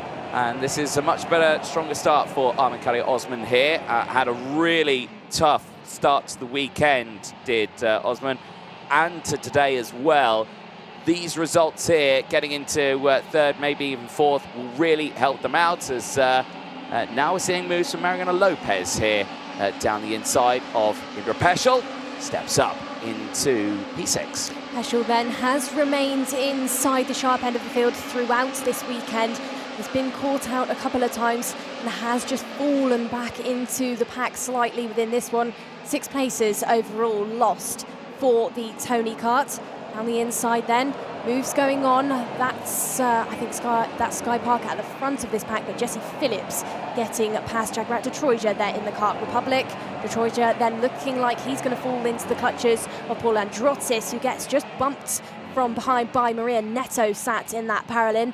Maria then previously part of the World Championship winning CRG camp, but now she's over with the European Championship winning camp of Paralin. Maybe not the weekend she would have wanted so far, but still another driver in this one trying to pick off some positions. Dying stages of this one and settle down at the front end of the order. Toby Gale is still within this one, driver that's on a good charge, and driver that's looking actually quicker than the 2 ahead of him of Ramikas and Krutolov. This is a race replay then, so that's Androtis going into the back of Detroiter. That then backs him into Neto. It's just a domino effect by those 3 drivers. Indeed. Not a comfortable domino effect as well either, because you first get that little jolt forward and then a jolt backwards. That's the number 90 machine that we saw retire. Oh, that's Sky Parker's kart. She was having a really good run earlier on. Great qualifying. Now her kart broken at the side of the circuit. My goodness, it goes from bad to worse for young Sky, who is trying a level hardest here this weekend in the World Championships. Hopefully she has done enough, but that's her last race of the day. That might take her out of contention for tomorrow's races. Well, after DNFs yesterday, I wouldn't predict that it's going to be enough for Sky. Shame to say that, but racing is harsh. It can be savage for these drivers. For the time being, fastest driver out there on the track, Peter Stiller, who we saw made up a number of positions, is the quickest driver out there. He's currently sat in P11 as we've got another retirement out there on the track. The CRG this time, that's out of the race for Clovis Nougarade, will not finish this one. Yeah, that is a tough one there for Clovis Nougarade. The 66 tumbling down the order, and so is Ingerustad as well in the 96, also going off at the same time, but I don't think in the same place. But they've both tumbled to the back of the grid. Here, though, we've not spoke about him much as we're on lap 12. Tibo Ramikas in the lead, and, well, seemingly very comfortable here. Lev Krutolov, though, at this moment in 2nd place. has done enough to put him to the lead of the intermediate classification by a grand total of 1 point ahead of Tibo Ramikas. However, their lead will not remain, because in the next races you'll see Anagnostiadis, Daniel Keller, Zach Drummond, they're on 194, 191 and 185. 50 points will change all of that. Aston Sharp to the inside, looking on this final lap, tries to get a nose down the inside of Austin Gale. But right now, it is all a case of seeing what happens here. But let's see at the end of this race. Tibo, oh, there's a rabbit, or it's a hare on the circuit. My goodness, it's going faster than some of the drivers, but brilliant stuff there. Great work from the camera crew there, actually, to spot that, because I thought it was a wheel that rolled off a cart for a moment there. No, it was a rabbit. Right then, eyes on this one, though. But let's see, Ramikas heading through. Krutolov from Armenkaria Osman, Lopez from Gale, all going through, but it's Tibo Ramikas who leads the way. He is second in the points. He won't go any higher than P2. He crosses the line. He wins his last race of the day ahead of Lev Krutolov, Armenkaria Osman from Mariana Lopez, Toby Gale from Aston Sharp, Jindra Peschel from Joel Pokala, Marco Gas from Peter Stiller, Simon Bulbarella from Kadir Fairhand, Jesse Phillips rounds out the top 13 of the field. But Makar Savalov is your biggest mover in that one, 12 places gaining that one to finish in P21 after starting 33rd on track. Tibo Ramikas, though, job well done. And best he can make of that one is a P2 overall in the intermediate classification. Lev Krutolov, who finishes second, secures the lead of the intermediate classification with 202 points. However, they will not stay there, with Anagnostiadis, Daniel Keller and Zach Drummond being so close with their last race to go as well. There's your full results. Top 13 we've gone over. 14th is Jason Bralic. Maria Neto from Austin Gale, Efrem Duranov and Paul Andriotis, who round out the top 18. 19th place downwards, we'll see Jagrat Tatroja, Olin Gali from Makar Savalev, Vanessa Shilkaneta from Xiaozi Zhun, and then it is Stilianos Kolovos from Aaron Garcia, Sonia B from Luke Kornda, Matis Almer, Injarostad, Christian Mosiman, finishing in 30th place. Then the retirements, Clovis Nugarade, Sky Parker and Lamberto Ferrari, all out of the race in the early stages of that one. There, though, Tibo Ramikas, solid start. There is Ferrari. His unfortunately smile on his face, fortunately, but unfortunately, that might be his weekend done and dusted with that DNF at the start of that race. Look at the highlights here. Drama at the start of that race. Some of the karts going a little bit wide right of the word go. Clovis Newgrade was one of those CRGs at the back of the grid that maybe just tucked down, possibly even Christian Mosiman on the Galamilling, which runs on the CRG. There was a change for the lead. Tibo Ramikas through. That was it, signed, sealed and done. No one was going to catch him. Fresh tyres on board. He was able to just break away at the start of that race. Armenkaria Osman pushing through as much as it can. But yes, unfortunately, that third place might just be enough to get through into tomorrow. But the tough results earlier on in the weekend might have put a downer in the dumps for the German driver. We'll have to wait and see. But this last race of the day, super strong drive. And the German can be very happy with that third place result. Rest of the fighting going through. Sky Parker initially having a really good start to the race after a great qualifying at the start of the weekend. We later saw her kart stranded on the inside of turn number 12 and 13 and out of the race. There was the drama for Clovis Nugarade, and Injarostad, I think, had that drama at the same time. The Ward Racing driver continued on, though, in that race. And onto the final stages, Bugs Bunny appeared, and the checker flag came out for Tibo Ramikas. He crossed the line to take the last win of the day for him and to put him in a best position possible for those races. Let's cut down to the Sevenston Park as we head to Nicole Sutherland. Thank you very much. Then Anthony, Tibo, good race result once more for you. We saw you have a DNF yesterday, but you've come in today with heat wins. How have you managed to get yourself back up there and not be put off by that bad luck? Yeah, it was a good day today. Despite yesterday was quite a tricky day with the DNF, like you said, but we managed to have a 2 win and 1 P2 this day, so we are really happy. Well, good to see that you recovered well then, Tibo. Great race out there for you. Well done. We'll just quickly swap over, Tibo, for Lev Krutolov, the energy course driver. Lev, you had a driver interview at the start of this weekend. You said that you think people should be watching out for you. You're doing a great job out there. Would you agree? Yeah, for sure. The second part of this day was definitely better than the first. We found a perfect balance, let's say, for the car with the fresh tire. So yeah, hopefully we can keep the momentum for tomorrow. Great to hear from you, Lev. I'm sure we'll speak to you tomorrow. Good luck and well done. We'll head back up then into our commentary box because the seniors doesn't stop there. More heats coming up. Thank you very much, Nicole Sutherland. And that's a lovely backdrop there of the Kristianstad circuit. The skies nice and light, the green grass blowing in the breeze, and the trees there in the background as well behind the grandstand as qualifying heat A versus F about to get underway. Here's your grid. Indra Peschel, well, that's the last race. So Daniel Keller and Matthew Higgins on the front row of the grid for this one. They will have Christian Kostoya and Jensen Burnett on row number 2.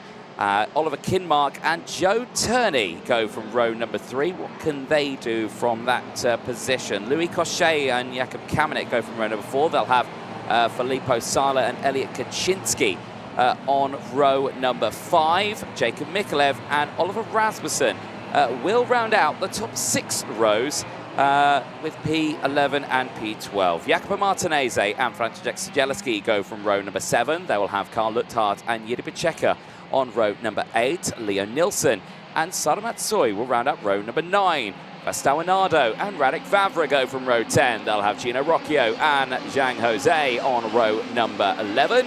Yuzuki Sato and Sebastiana Pavan go from row number 12. Emili Koivisto and Endo Arata go from row 13. Head of Sana Z and Metal Peldis on row 14.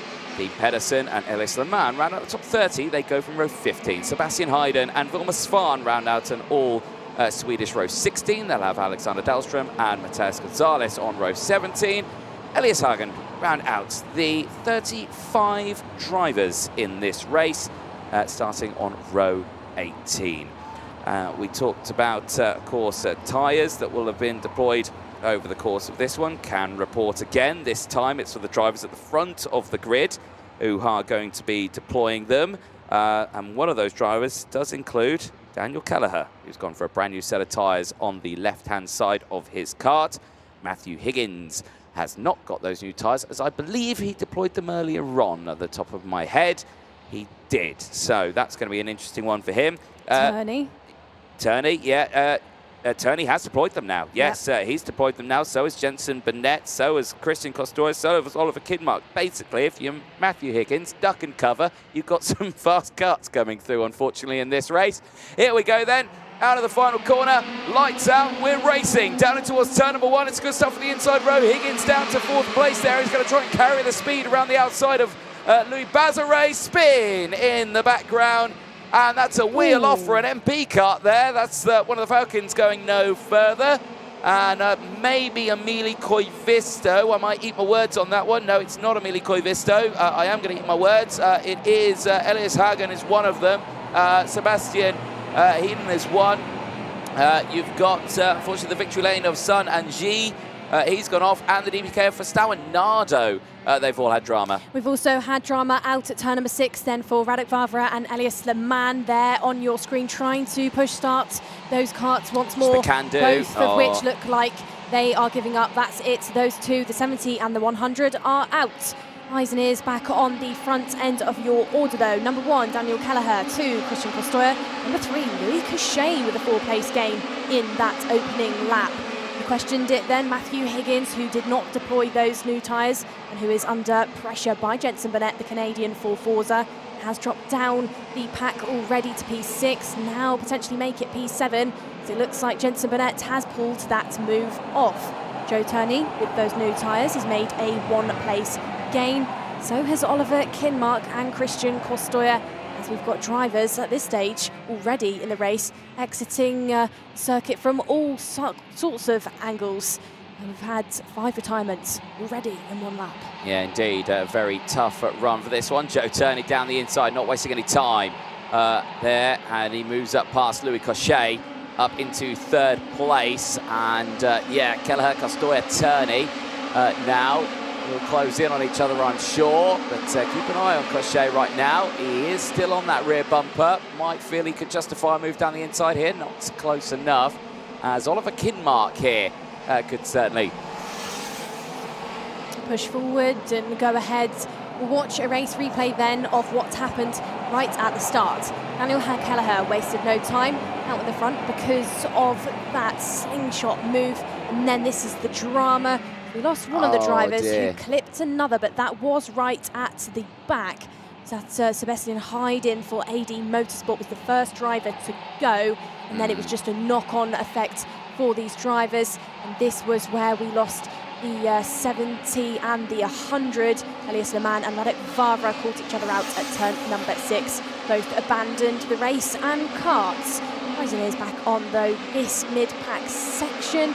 Still battles raging on. Drivers going wheel to wheel, bumper to bumper. Over the crest they go. They catch that air, then back down on the tarmac. Strong on the wheel. They don't want the rear end of these karts to slide away from them, because then they've got to think about turns 6 and turns 7, where we've just seen Jensen Burnett now be overtaken by Jacob Mikolev. Yeah, indeed. Those overtakes coming in thick and fast. And Yuzuki Sato now under investigation. And yeah, the driver on the number 56, who's currently up 12 places so far in this race, will be one to keep an eye on in this one. Yuzuki Sato, of course, your Senior Academy Trophy winner in FIA Karting, the champion this year. He won that out in Rugby in Denmark a few weeks ago, and racing here for the first time in the main class here in Kristianstad in the seniors. And this is him now on your screen, all over the rear bumper and over the rear bumper of Filippo Sala. And my goodness, that's going to lose them out on a bit of time, and Sala's going to have damage to that rear bumper now. And Yuzuki Sato all over that rear curb. Martinez goes through, and so does the likes of Francesco Zielinski, Gino Rocchio there as well.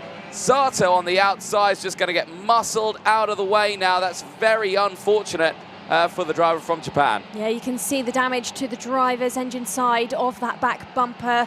Probably not a massive performance hindering thing for Filippo Sala, but with the battle between him and Sato, has dropped further behind than what you would expect him to be. Here we go then, still these drivers ticking off those laps. Kelleher just under 4/10 clear from Christian Kostoja, who you can see there on your screens. Really is reeling in Kelleher now. Joe Turney, fastest on the track there in P3. I think he's going to be hoping that the KR, his teammates, will start battling it out with the parallel very shortly, because Joe has not taken a heat win so far this week. He hasn't, and we cut back to that Yuzuki Sato battle here. A little further down the field, Pacheco here, Arendo Arata is there as well. Leo Nilsson all involved. Look at this, 3 wide in towards 10, 11, 12 and 13. This is Yuzuki Sato as he goes through, and again just clips that rear bumper. Not what you want to see at all, and yeah, Sala not going to be too happy there whatsoever. Now the train just comes through as well. Kelleher then, that gap between him and Kostoja, now under 0.3 of a second. Kostoja hunting down really, really hard. Got that corner absolutely spot on. Turney, still for the time being, isn't any closer. Actually, take that back. I think he may be, but the laps between them, okay. Previous lap, Turney on a 50.3, Kelleher on a 50.6, and then Christian sandwiched in between those two with a 50.5. So Joe really is catching up now. We are halfway through this race, so plenty more laps to go. What's going on further back in the field? Gino Rocchio up by 8 positions in P13. Rocchio then sporting that monster K-Kart for ASD. It's just broken inside of the top 15. New tyres for the Italian. He's chasing round his countryman of Jacopo Martinez. Now, once more, look at Joe Turney. He has arrived onto the tail end of the Paralympic. Watch him, they'll head through and into the third sector. Overtaking opportunities do arrive through turns number 14. You don't typically see them through 12 and 13. He's going to set it up here through 14. Does exactly that. Down, nice and hard down the hill. Gets his foot in early on the exit of turn number 14. Climbs up the hill once more. Pulls it off. The number 2 is in P2. You know, when I see these two race in the senior class, I picture Marco Parolin and Dino Chiesa here in these two drivers. They have delivered some fantastic results for both their teams, respective teams. They've really pushed. They've been consistent with their teams as well. And they've really pushed as hard as they can here. But Joe Turney now is still looking for that first World Championship title in FIA karting. Right now, doing everything he can to try and push that forward. But it's just so tantalisingly close for him. I reckon this year could be that one for him, but he just needs to dig deep, which he always does, and I'm sure it'll go his way. Keller still leads by 0.05 of a second, or 0.5 of a second, I should say, from Turney. That gap, though, could be starting to come down. Sato under investigation for causing a collision. Eyes on this fight, still the top 3. No drama yet between them. Cochet there in 4th, starting to try and reel in. We cut back to the fields just behind there. You can see still some movers through the field. Leo Nilsson, who's just at the fastest lap of the race and utilises that one down the inside of Amelie Koivisto. I would say track knowledge went into that one for Nilsson. Good move there through 4 and 5. Going back to the Joe Turney history, you know, this championship is always the one that has just dodged him. He's a driver in the sport that's done everything, achieved everything. Apart from this FIA World Championship, still moves going on further back in the battle. But, you know, this could mean everything for Joe. He's done all that there is to do apart from this one. He's been so close so many times. In 2020, Portugal, it was a P2 when he was with Tony Kart. It was a P2 to Callum Bradshaw. In 2024, it was a P2 for KR. But it was Ethan Jeff Hall that got the better of him in that final at PFI. Is this going to be the year that he's not a vice champion and that he is a champion? Of course, plenty more races to find out. We'll have to work out what goes on in the super heats, and then you'll expect to see him in the finals. But I think that is the story for this weekend. Certainly is. Race coming to a conclusion here. Daniel Keller in the sunshine in Sweden, breaking away by 0.4 of a second. Joe Turney still trying to reel him in here in this final race they've got today before their superheats tomorrow. Nothing can be done between these two drivers, both of them teammates here, the same machinery, but it's all down to the drivers here in this last race. Daniel Keller does lead that intermediate classification, 241 points to his name, is the driver to beat by the likes of Anagnostiadis in his race later on today. He's 4th in the points, 194 points to his name. He's not going to be close enough, well, he could be actually, to put in a dent on that one, but let's see. Last lap board comes out then for Daniel Keller. Joe Turney again closes in to 0.3 of a second. Could we see a lunge here from Turney? Both of these two drivers on brand new tyres on the left-hand side of their kart at the start of this race. They are some 12 laps old now, but can they take this one to the end? Joe Turney gets closer and closer on Keller, but the pole sitter from qualifying is showcasing it wasn't just a fluke in that session. He has gone on to take the lead of the intermediate classifications by quite some way into the final corner. Joe looks for it, but it's not going to be close enough. Daniel Keller takes the win ahead of Joe Turney. Kostoya finishes in 3rd ahead of Jacob Mikulev.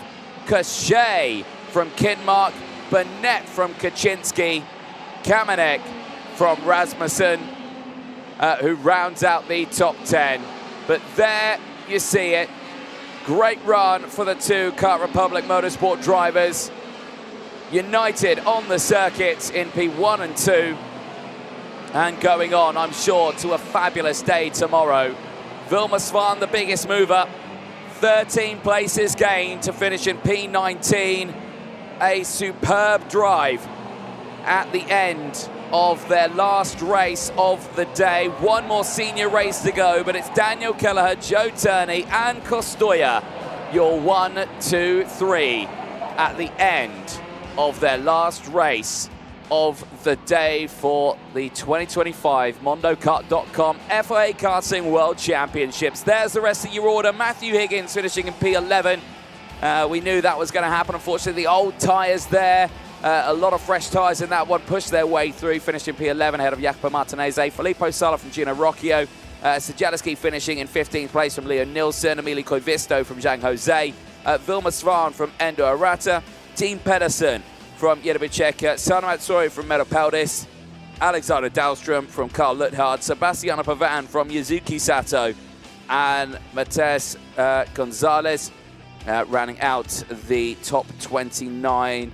Multiple retirements in that one. Fastao Hinardo, Radek Vavra, Sanan G, Elias Laman, Sebastian Eden, and Elias Hagen finishing that one all on the track, not in Parc Ferme. There, though, Daniel Keller takes that race win and secures the lead of the intermediate classification.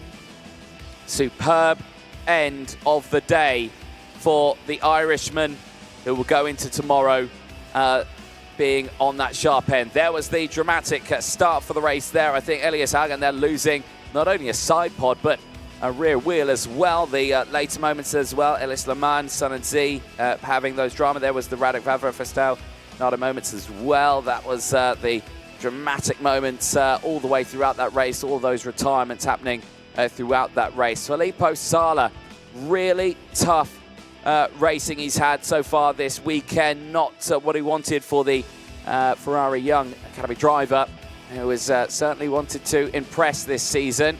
Kristianstad's been a tough weekend for him, but I'm sure he will bounce back if he makes it through into tomorrow. Cachet under attack in those early stages. Oliver Kinmark able to push through in the Koski. He would step up into that top fighting spots, but would finish the race in P6. More moves happening. Jensen Burnett, not the full race I think he would have wanted. There was the drama there between Sato and Sala. Wheel to wheel there. Later just went out of the pack there, unfortunately, for the driver from Japan. Big sons down the inside here as well. Elik Kaczynski for the Ward Racing team was able to push through. There was the change for second place. Turney through, later closed right in on Daniel Keller. Looked at a chance into the final corner, but unfortunately not close enough on that moment. You can see the two chasing each other at the end of that race. But it would be Kelleher from Turney. Kostoya in third, but Daniel Kelleher now leads the intermediate classification. 241 points to his name. Certainly the driver to watch going into tomorrow with one more senior race to go. Let's head down to Parc Ferme and over to Nicole Sutherland. Thank you very much then, Anthony. Great racing out there for you, Daniel. You know, 4 heat wins, I believe, and a P3. You couldn't have done too much more today. Tell us about the feeling in the kart in that last race. Yeah, the car feels amazing. You know, we've been winning all the heats today so far, and yeah. And heading into tomorrow, you know, mindset and confidence must be on top form for you. But tell us about what's been going on in the tent, what's happening in Kart Republic right now. We've just been trying to nail the setup as much as possible, and yeah, it's proven. And the drivers around you then, you know, you've not really been challenged throughout these heats too much. Are there any particular names that you're keeping an eye on as we head through into tomorrow's super heats? Just hopefully to go by my own race and just go. Daniel, great to hear from you. Good luck as we head into tomorrow. More senior heats coming up very shortly, so stay with us. We'll go back into our commentary box. Thank you very much, Nicole Sutherland. Yes, indeed, one more senior race to go.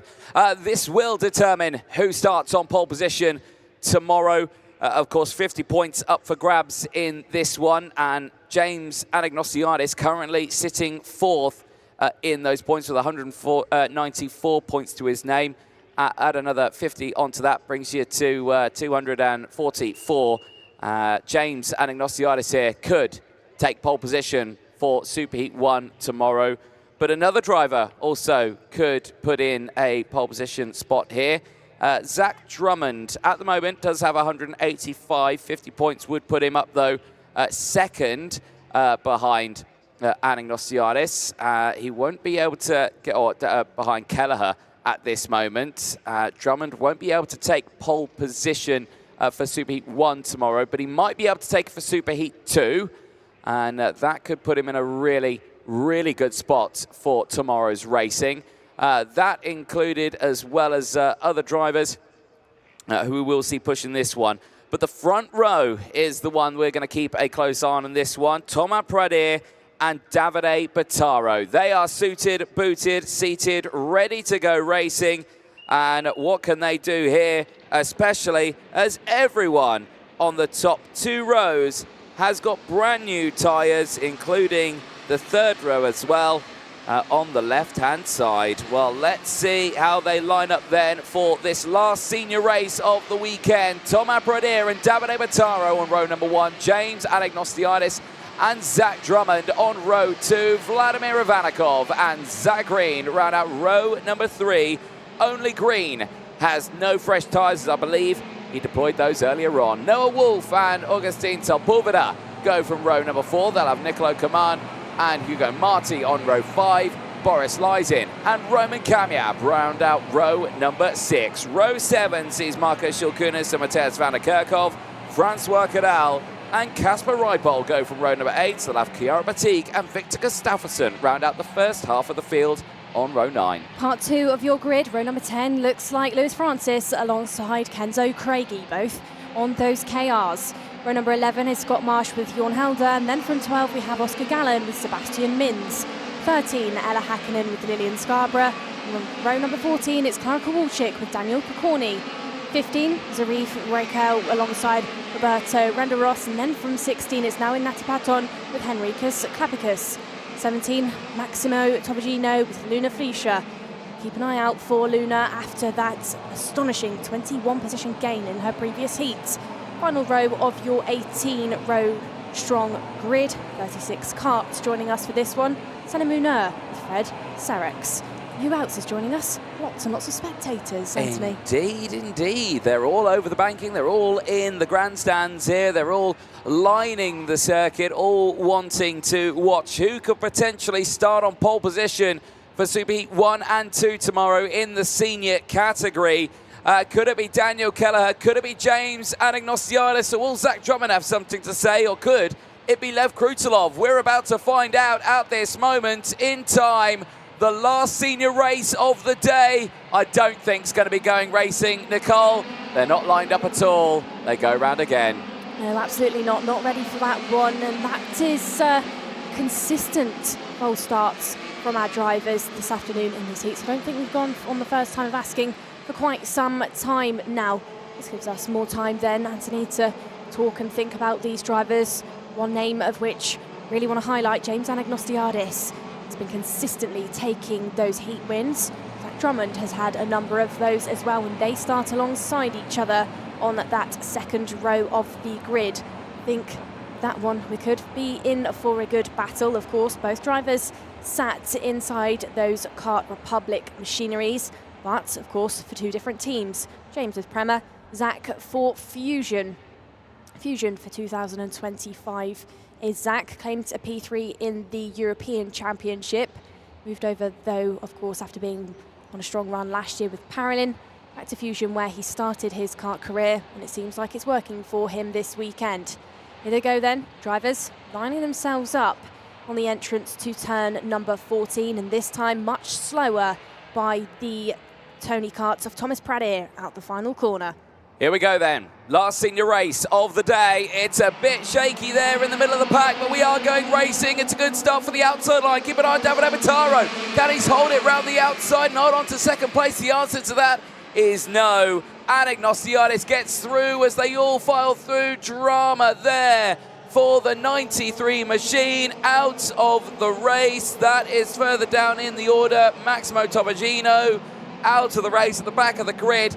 Look out for Zach Drummond round the outside of Bataro. Look at that outrageous move there for the Scotsman. Gets through and up into third. Brave stuff then by Drummond to try and pull that off, but it's helped him to slot in behind James Anagnostiadis. There they go then, 1, 2, 3 is Pradier, Anagnostiadis and Drummond. And the CRG of Davide Bataro, who was quickest in qualifying earlier on in the weekend, still in the sharp end of the order for CRG. Here we go. Challenge then into turn number 1. Your new race leader is James Anagnostiadis, opens that door up for Drummond as well, who also gets past Pradier through 2 and 3.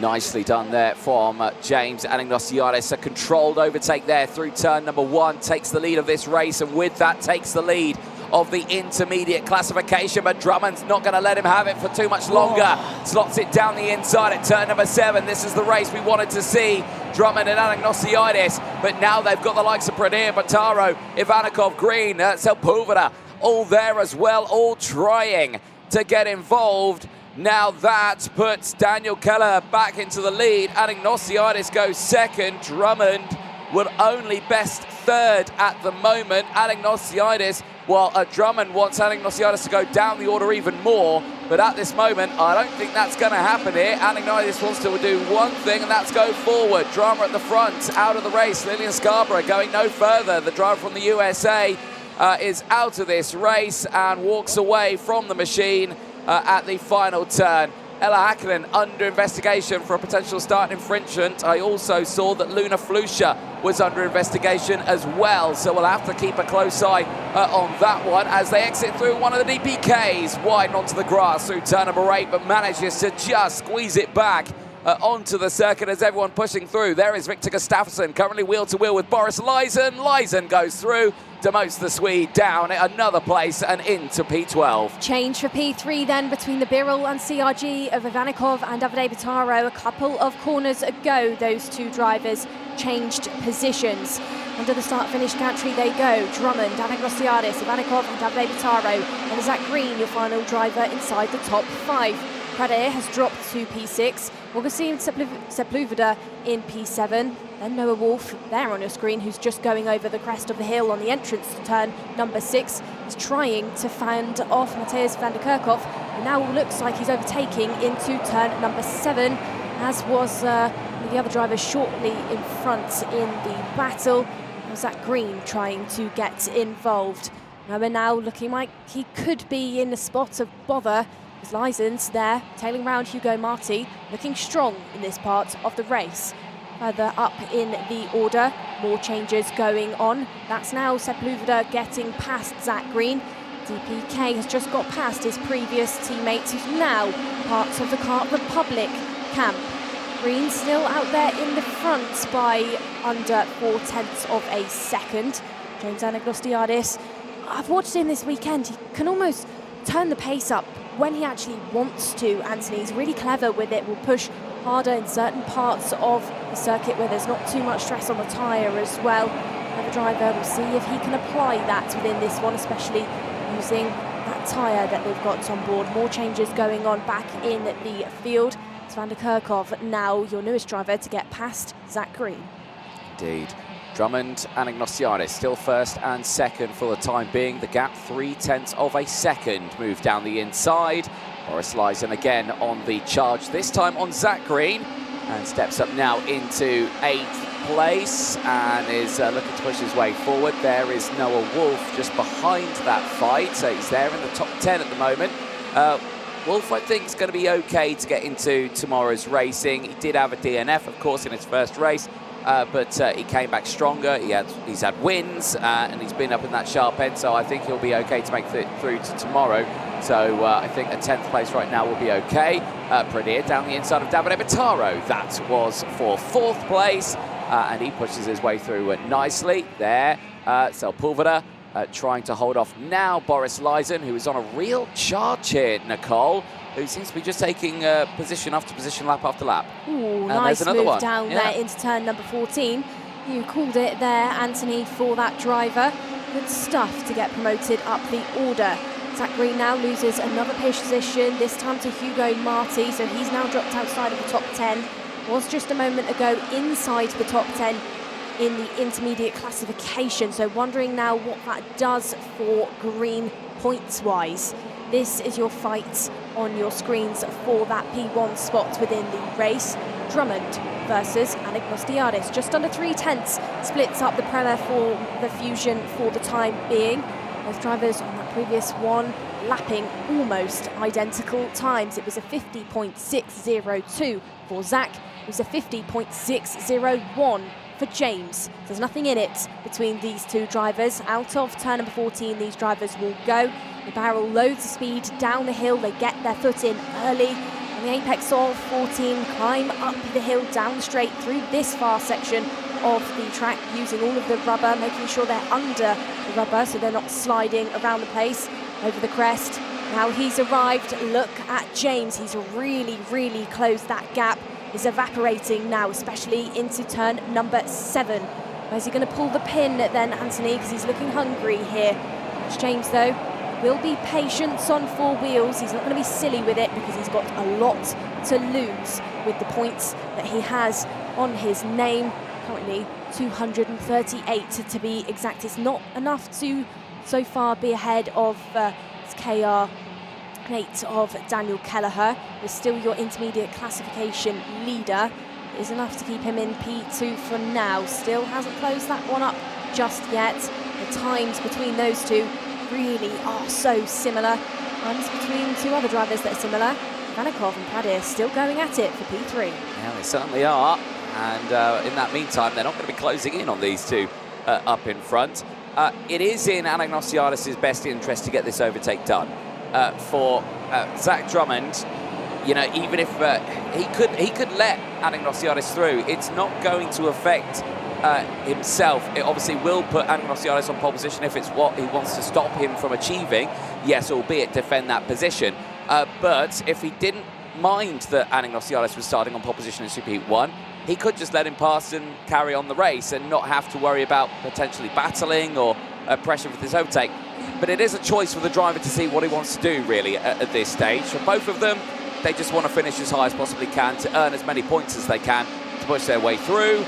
They are both making it into tomorrow, no questions asked, and they are 2 of the top-ranked drivers in this category who could potentially take that title at the end of it. But Anagnostiadis now just seeming like he's going to line it up. And yeah, Drummond not going to defend that one at all. He's not even going to try and re-attack it yet. So I thought he was going to there, actually. But yeah, Drummond stopping back down.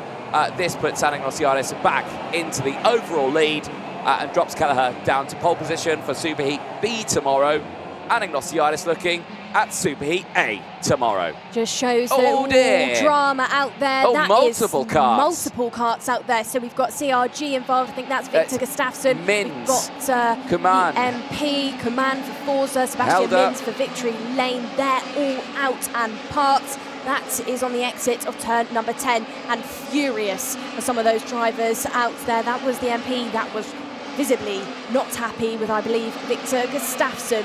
Big dramas, but you'd expect nothing less in this final qualifying heat from our seniors. Well, that was Jorn Helder unhappy in the MP kart racing race suit. Victor Gustafsson was involved in that incident as well, but yeah, we didn't see him walk away from his kart. So that's a big shame for there. That's some big names there, Nicole, all out of this last race, and well, seemingly they could be on that lower end of that top 72 for tomorrow. They might struggle to even make the final.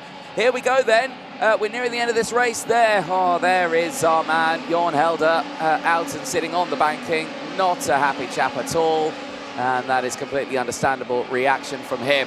Eyes on the rest of this. There is Vladimir Ivanikov from Matej Van der Kerkhoff. They are relatively close in the fight of their race. Van der Kerkhoff not looking for a move just yet, and stays behind for the time being. But Ivanikov going very defensive there, will gift Van der Kerkhoff the up and under here, and tries to go alongside.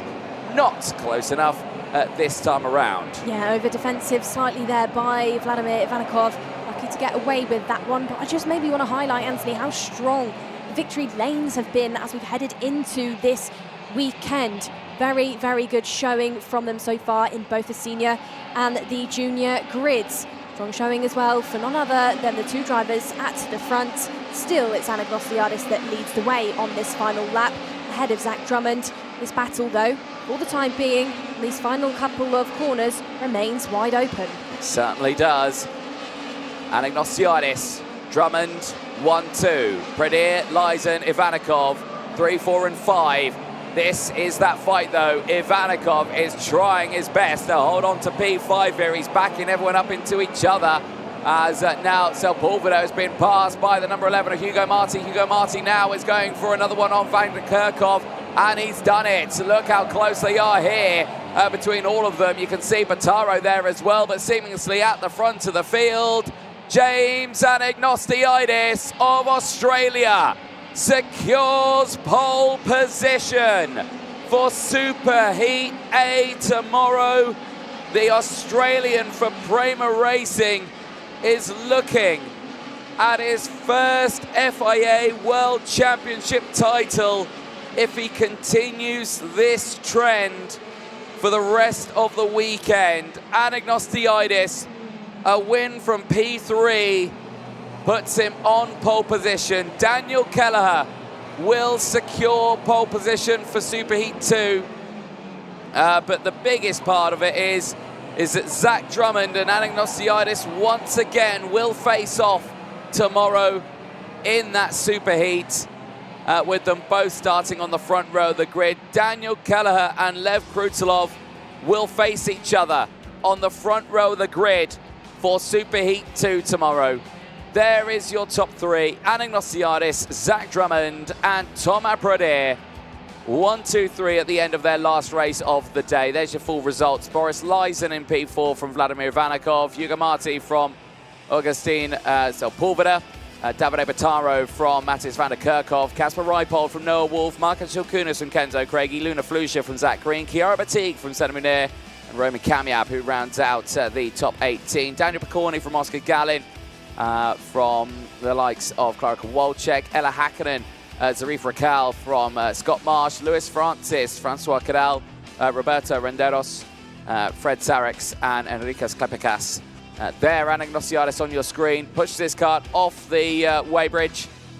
He is confirmed, he's through, and that means he will start pole position for tomorrow. Let's have a look at the highlights from that race, which saw 6 retirements: Sebastian Mins, Nicola Kaman, Jorn Elder, Victor Gustafsson, Lillian Scarborough, Narwin Etipaton, and Maximo Tomagino. That was the first of those retirements. The Argentine at the start, Tomagino off the circuit at turn number 1. Retirements would come later on. Narwin Etipaton was also on the opening lap of the race as well.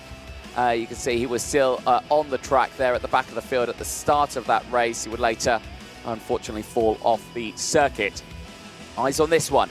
Anagnostiadis to the inside, took the lead with that, claimed the lead of the intermediate classification. Drummond, though, through into second place, would later go for the lead. Down the inside, just backing him up there into the likes of Pradier. Would later fight back, and there was that move again. You can see how Anagnostiadis nearly got a run on that front nose cone. There was Narwin Etipaton, unfortunately retiring from the race. There was Lillian Scarborough nearly at the same part of the track off the circuit. As we'll leave you with these overtakes here on your screen. But let's cut down to Parc Ferme to Nicole Sutherland. Thank you very much then, Anthony. James, every heat that you've been in today, you've taken a win. That must be a great feeling going into tomorrow. Yeah, no, it's a big boost of confidence. Yeah, the pace was really strong today, managed to take all the wins. Unfortunately, we were second in the heat yesterday, so didn't quite get the clean sweep. But no, the pace is really strong going into tomorrow, and we'll do our best. And being the leader of the intermediate classification, you know, that's a lot of pressure. You're the fastest or the most competitive out of 108 of you. Are you feeling that pressure at all, or is that actually at the back of your mind? No pressure at all. I think I've done what I needed to do now. We got pole position for Super Heat tomorrow, and we'll just try and hold the lead and start front row for the final tomorrow. Well, James, we'll see how it progresses. Well done on today's wins. We'll head back up to the commentary box because now we go to our juniors. We certainly do indeed, Nicole, as we see the last of those highlights from that race, the final lap here. The dramatic defence from Vladimir Ivanikov at the end of that race, and really showcasing how quickly it can all turn. But that checker flag going out to James Anagnostiadis, who you just heard from, securing pole position for the Superheat 1 tomorrow. The A Superheat, he'll be starting on pole position for that one alongside Zach Drummond. As Nicole said, we do cut our attention back to the junior category. OK Junior qualifying heat. A versus B will be the next race, and this will see the two teammates, Dean Hugon and Noah Baglin, in their last race of the day. And Dean Hugon has elected to switch sides of the grid. He has chosen to be on the outside going in towards turn number 1. The Williams junior driver versus the Ferrari junior academy driver at the start of this race. Let's see what they can do. Light goes green, engines fire up, field heads out onto the track. Let's take you through that full starting lineup.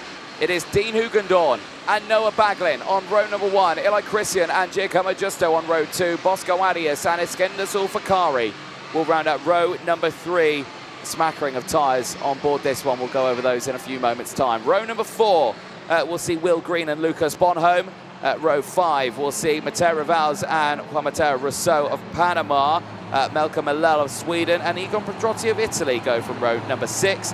Noah Antonsen and Ascari Rolli round out row number 7 with Remy Samchek and Charles Sayer on row number 8. Row number 9 looks like Ludwig Branquist alongside River Nilsson, all Swedish, row number 9.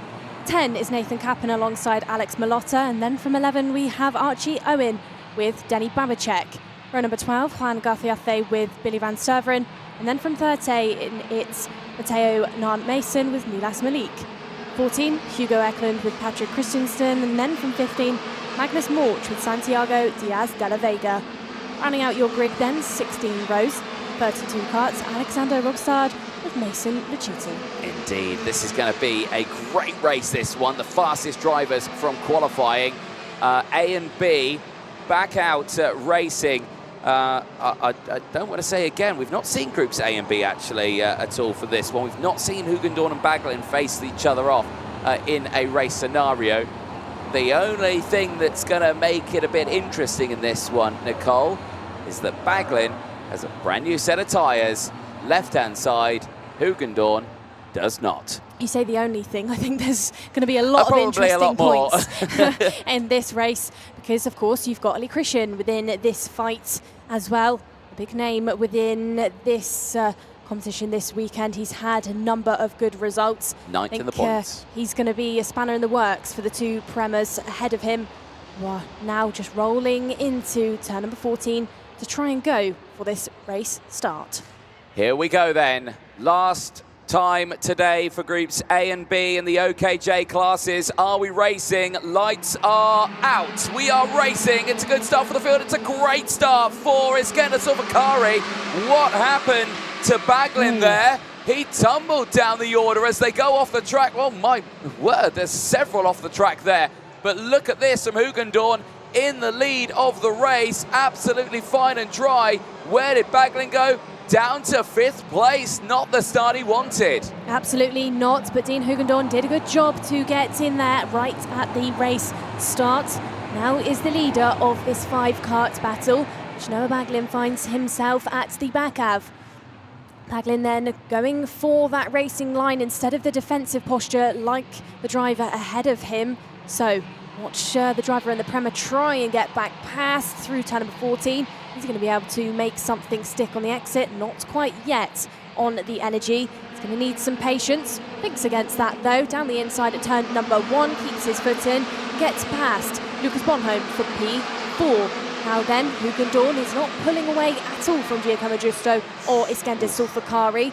There's almost close moments then for those two drivers through 4 and 5, as now the Paralin jumps onto that defensive line on the entrance to turn number 6. Iskender's going to have to respond, goes defensive. There's Noah arriving once more.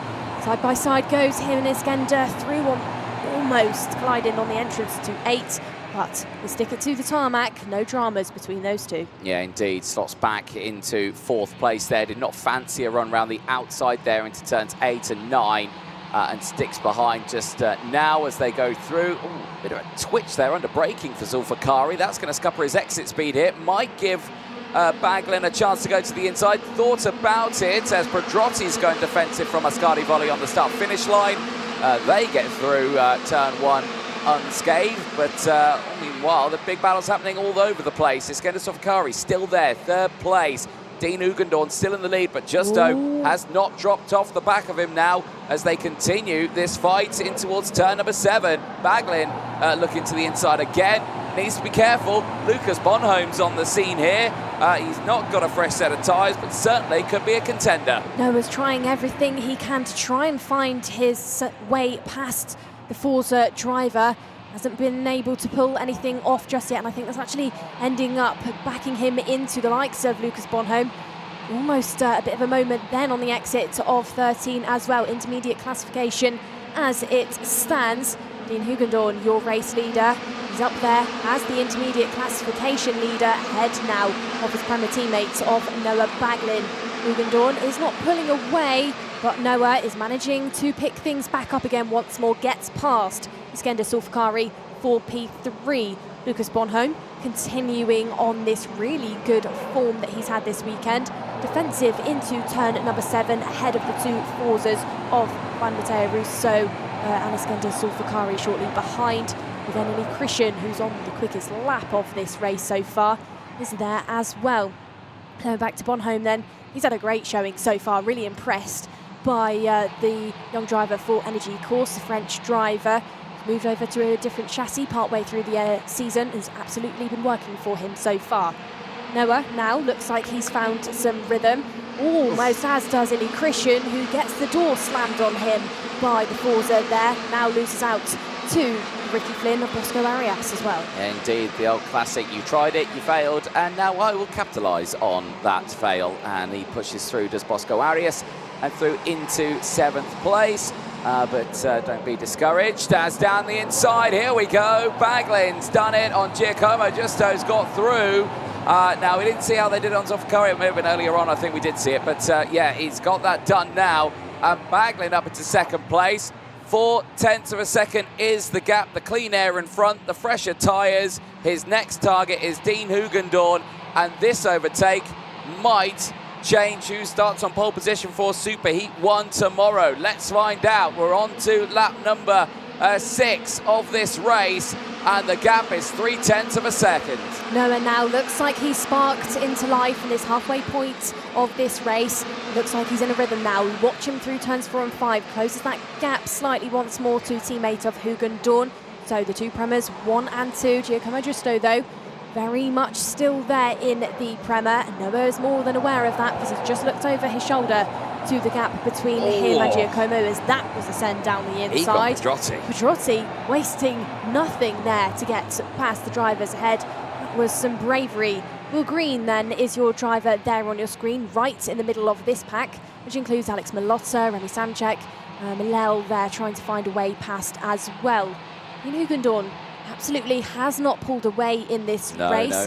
Did have a good gap right at the start. That gap has evaporated, it has disappeared, because now Noah is knocking on the door. Into turns 4 and 5 they will go. Never thinks against it just for the time being. He's glued to the back bumper now of that teammate. Yes, indeed. Here we go. Baglin on the rear bumper, as you correctly say, albeit it looks like he ran a little wide there at the exit of turn number 6. That might bring in everyone else just behind, but keep a close eye on these two.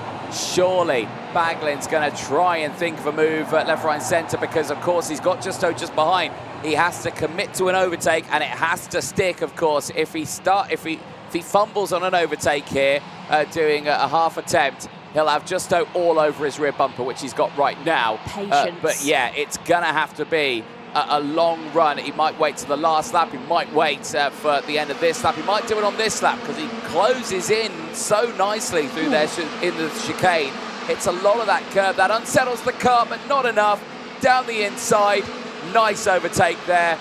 No half attempt. That was fully committed. Immediately goes defensive, though. Yeah, smart stuff there by Noah. He's more than aware that you go in for a move like that he pulled off at 4 and 5. You need to cover yourself through turn number 6. That overtake then by Baglin on Hugon has brought Giacomo Justo and Lucas Bonhomme further forward into this fight. Only a few more laps remain of this one. 2 Kart Republics in the front, then a Paralin, then an Energy. Then we get down to an OTK with Bosco Arias and P5. You can see him on the back of this train. He's probably sat there hoping for this 4 kart battle to continue, trying to make overtakes on each other. In through 2, 3, down towards turn number 4. Paralin goes defensive on the entrance. Bonhomme looks like he's just bridged the gap slightly. Look at the air that these drivers actually get over the crest of that hill. I think that camera angle really does it some favours, because they really do get some air time as down the inside goes Lucas Bonhomme. That was a good move to get inside the top 3 for the Frenchman. Textbook stuff. That is a huge hotspot for all of the drivers in these 2 classes. Baglin then, still for the time being ahead of Dean Hugon. I think Hugon is maybe thinking against trying anything silly here. He's probably aware that Noah has taken the lead once more of the intermediate classification. He doesn't need to pull off anything because, of course, it's not finals straight away tomorrow. It's super heats. Giacomo Justo there holding on to 4th place currently, pushing his way through, but eyes on this one here. Baglin now in the lead. Secures that intermediate classification lead right now. 291 points to his name out of a possible 300 points. That shows the weekend he's had here. Hugon with 288 as well. That shows the weekend he's had here as well. The 2 Prema drivers have been locked in battle and are 2 of the favourites here with their chance of getting through to that P1 in the final and becoming the world champion in 2025. Out of the final corner, Baglin takes the last qualifying heat win of the day for groups A and B, as, oh dear, in the back of the field, drama has struck for, I think that's Matteo Mason, unfortunately. The South African, the Kart Republic, out of the race and in a bit of discomfort. But eyes on Baglin here. A win there secures pole position for Superheat 1. I don't think there's anything the drivers behind can do here. Turner Brown, he's on 235 points at the moment. A 50-point gain on that one. Yeah, it doesn't give him enough on this one. So I think that is good enough for Baglin then. That win secures him pole position then for the Superheat A tomorrow. Hugon at this moment is starting on pole position for Superheat 2 with that 2nd place. Lucas Bonhomme with a 3rd place in that race with a 5-place gain. A very strong performance there for him. Rest of the field there, Bosco Arias from Giacomo Justo, Eli Christian from Iskender Fakari, Juan Mateo Rousseau from Mateo Rivals, Egon Pedrotti from Ascari Volley, Remy Samchek from Alex Malota, Yalisea from Noah Antonsen, Melker Millel from Billy Van Straven, Ruben Nilsson from Will Green, Santiago Diaz de la Vega, 10 places gained. finish in P20, the biggest mover out there, ahead of Ludwig Granqvist, Hugo Eklund from Patrick Christensen, Legiti from Owen, Garthiase from Malik, Morsch, Kapin, Rugstad, and the one retirement, Matteo Mason at the end of that race. The non-starter, Danny Babacek, I think has pulled out of the weekend, which is a big shame. This is the highlights, and well, not the start Baglin will have wanted there. Completely swamped by the pack, and Iskender Sofakari diving out of that outside line to the inside. You can see how drama's involved right in the early stages on that one, but no retirements until the very end of that race, and unfortunately that has involved Matteo Mason, unfortunately I believe being in a little bit of discomfort at the end of that race. He's being assisted now by the medical crews and officials here. Back to Parc Ferme. Baglin on the charge back after that not great start, managing to close through as there is Noah Baglin. Oh, look at that, Dean Hugon getting the signatures in the live feed there. The man for Hugon, the same for Noah Baglin as well. Clearly the fans here for the Ferrari and Williams junior drivers at this moment are looking to be starting on the pole position spots for Superheat 1 and 2 tomorrow. Question mark over that Superheat 2 pole. Let's see what happens across the line. The two Prema drivers line astern. No drama whatsoever between those two until, of course, it comes to tomorrow, where that certainly could be a different story, because that final, only one can become world champion. Well, for the juniors in A and B, that's their job done and dusted for now. 2 races to go, D and G and E and F. That will be next, but let's head down to Parc Ferme and to Nicole Sutherland. Thank you very much then, Anthony. Noah, more good racing than from you, but you had to fight quite hard for that one. Talk us through the fight back to the race lead. Yeah, we didn't have a great start. The engine didn't go off the line. Well, it was probably my fault because I put too much fuel in the engine, but after that we just kept going. I thought it was a bit gone after the start. I don't think I could have caught Dean, but luckily we had some easy manoeuvres with Zulfikari defending, and then not defending on one corner so we could send it. And then we went on Gusto, and then we just caught Dean, overtook, and obviously Dean has some tremendous pace at the end, so I thought he was going to overtake me, but yeah, it was a great race.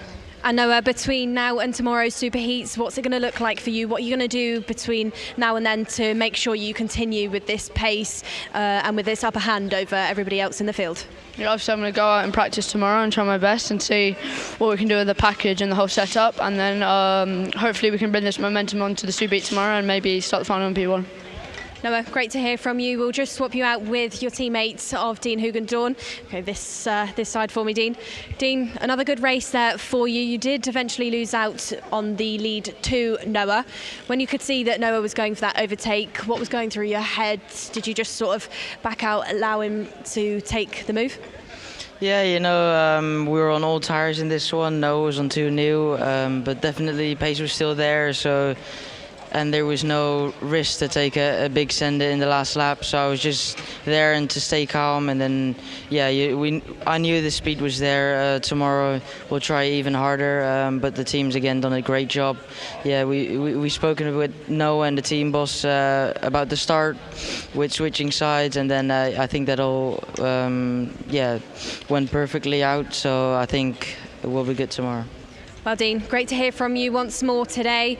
We'll head back up then into the commentary box. That's it from Dean and Noah from their groups. More junior groups coming up shortly after this quick message.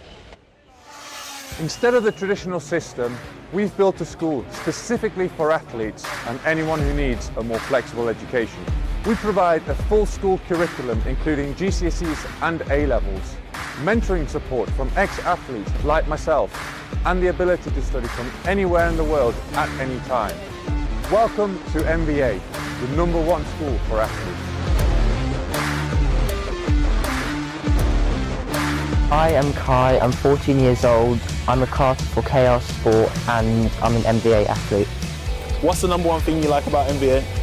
The flexibility, because it allows me to train and kart when I need to. You can balance racing and your education. I would recommend MVA because it's a very nice school for all people that do sports, and even if you don't need to do sports, if you want proper schooling without going anywhere, this is definitely the best school.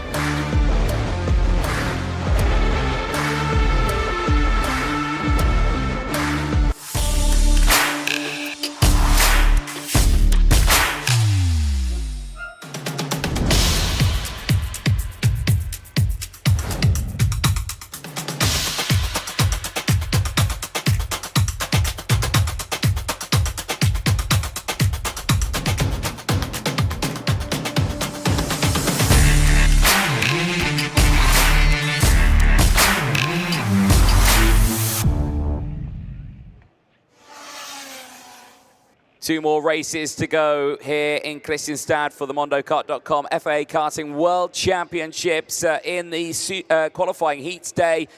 Two OK Junior races to go. Groups D and G will be the next ones heading out onto the circuit, which will see Turner Brown and Emiliano Hernandez fighting on the front row of the grid. And from that shot there, Turner Brown has elected to switch sides of the grid. He starts on the even side. The outside line going in towards turn 1. Last attempt to put some points on the board here for Turner Brown. He could really step up in this order, could the American. Currently has 235 points to his name. There, the confirmation of the switch of sides. And Emiliano Hernandez as well. Had a relatively decent run this weekend, but has had some troubles. So let's see if he can bump himself up the order with a nice finishing position in this one. Kalesia as well is a driver that could do something here. He's had, again, some difficulties, but he sits just outside of the top 10. Again, another good result here could put him in a good position, the same as Jus Mulder. Everyone in this race has a good chance of stepping up the order here. Nicola, you join me back in the commentary box, but yeah, it's just a question of who will take it in this race. Well, absolutely. The driver, I would say, on the front row of things, who's swapped sides, Turner Brown has probably got the best chance of that question. He will be starting alongside Emiliano Hernandez.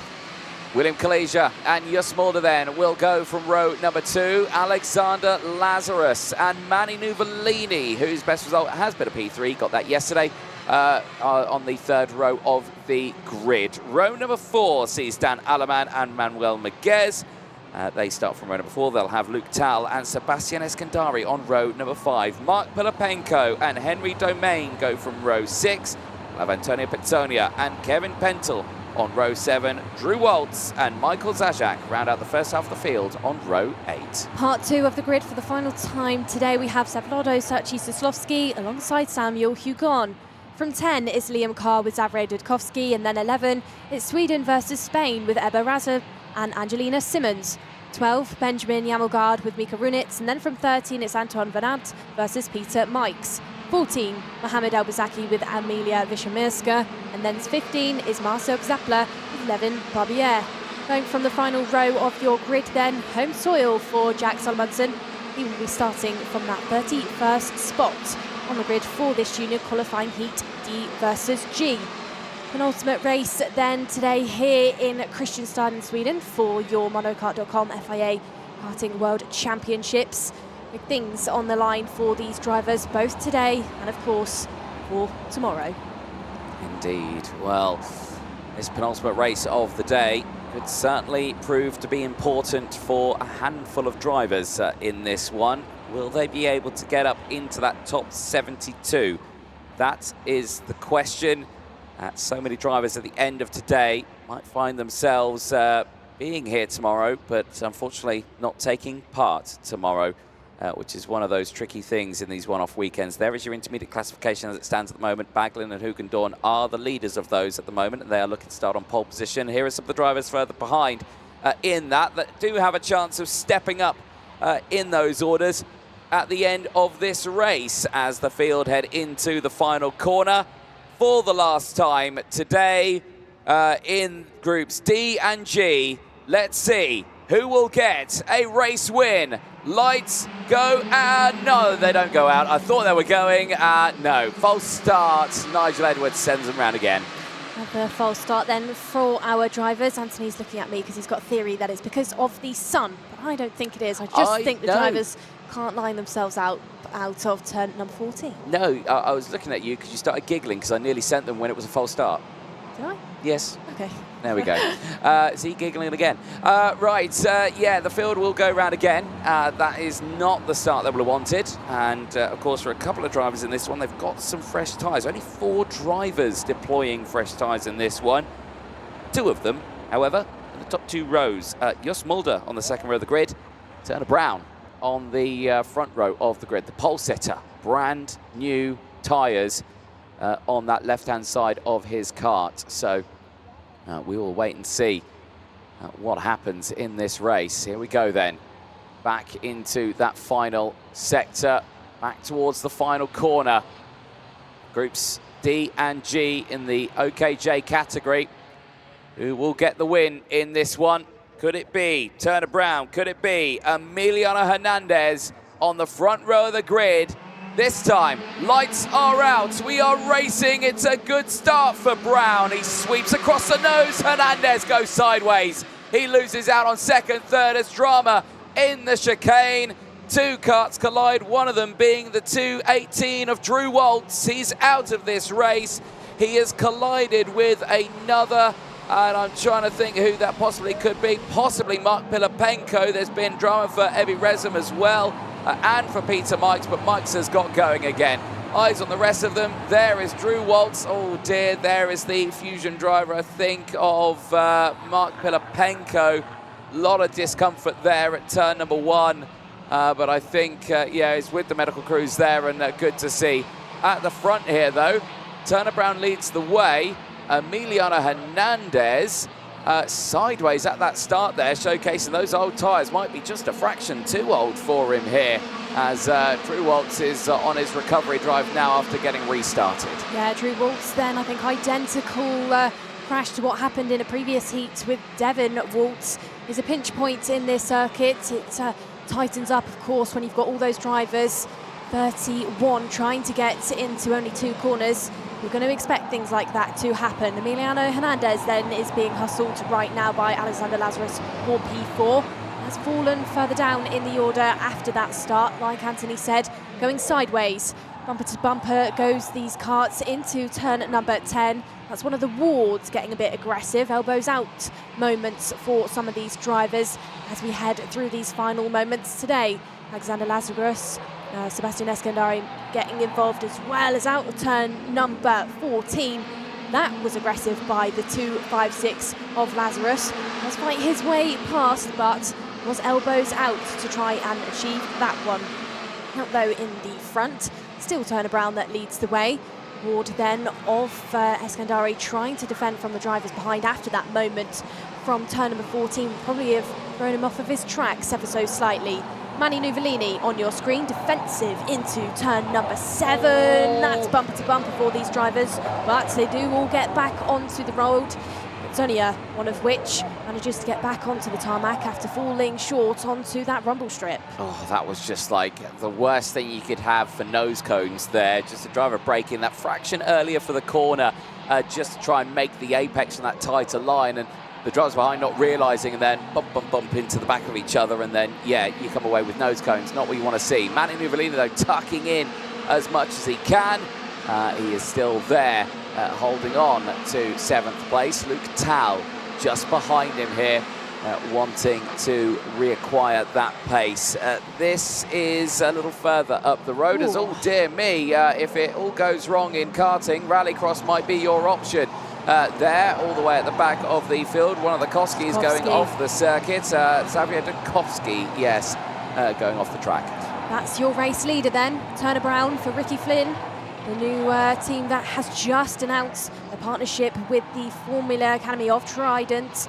He has got that livery on that kart. OTK product, of course, Turner is using. It's a 2nd FIA World Championship for the driver in the front. A night and day difference, I would say, for Turner last year.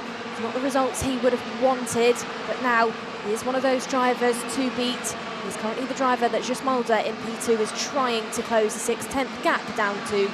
Gaps in this part of the field, including Alexander Lazarus and Sebastian Eskandari. Still rages on. This is a battle, but now the ball goes down the inside of the Forza, pulls off the move, which brings in the CRG of Miguez into the fight as well.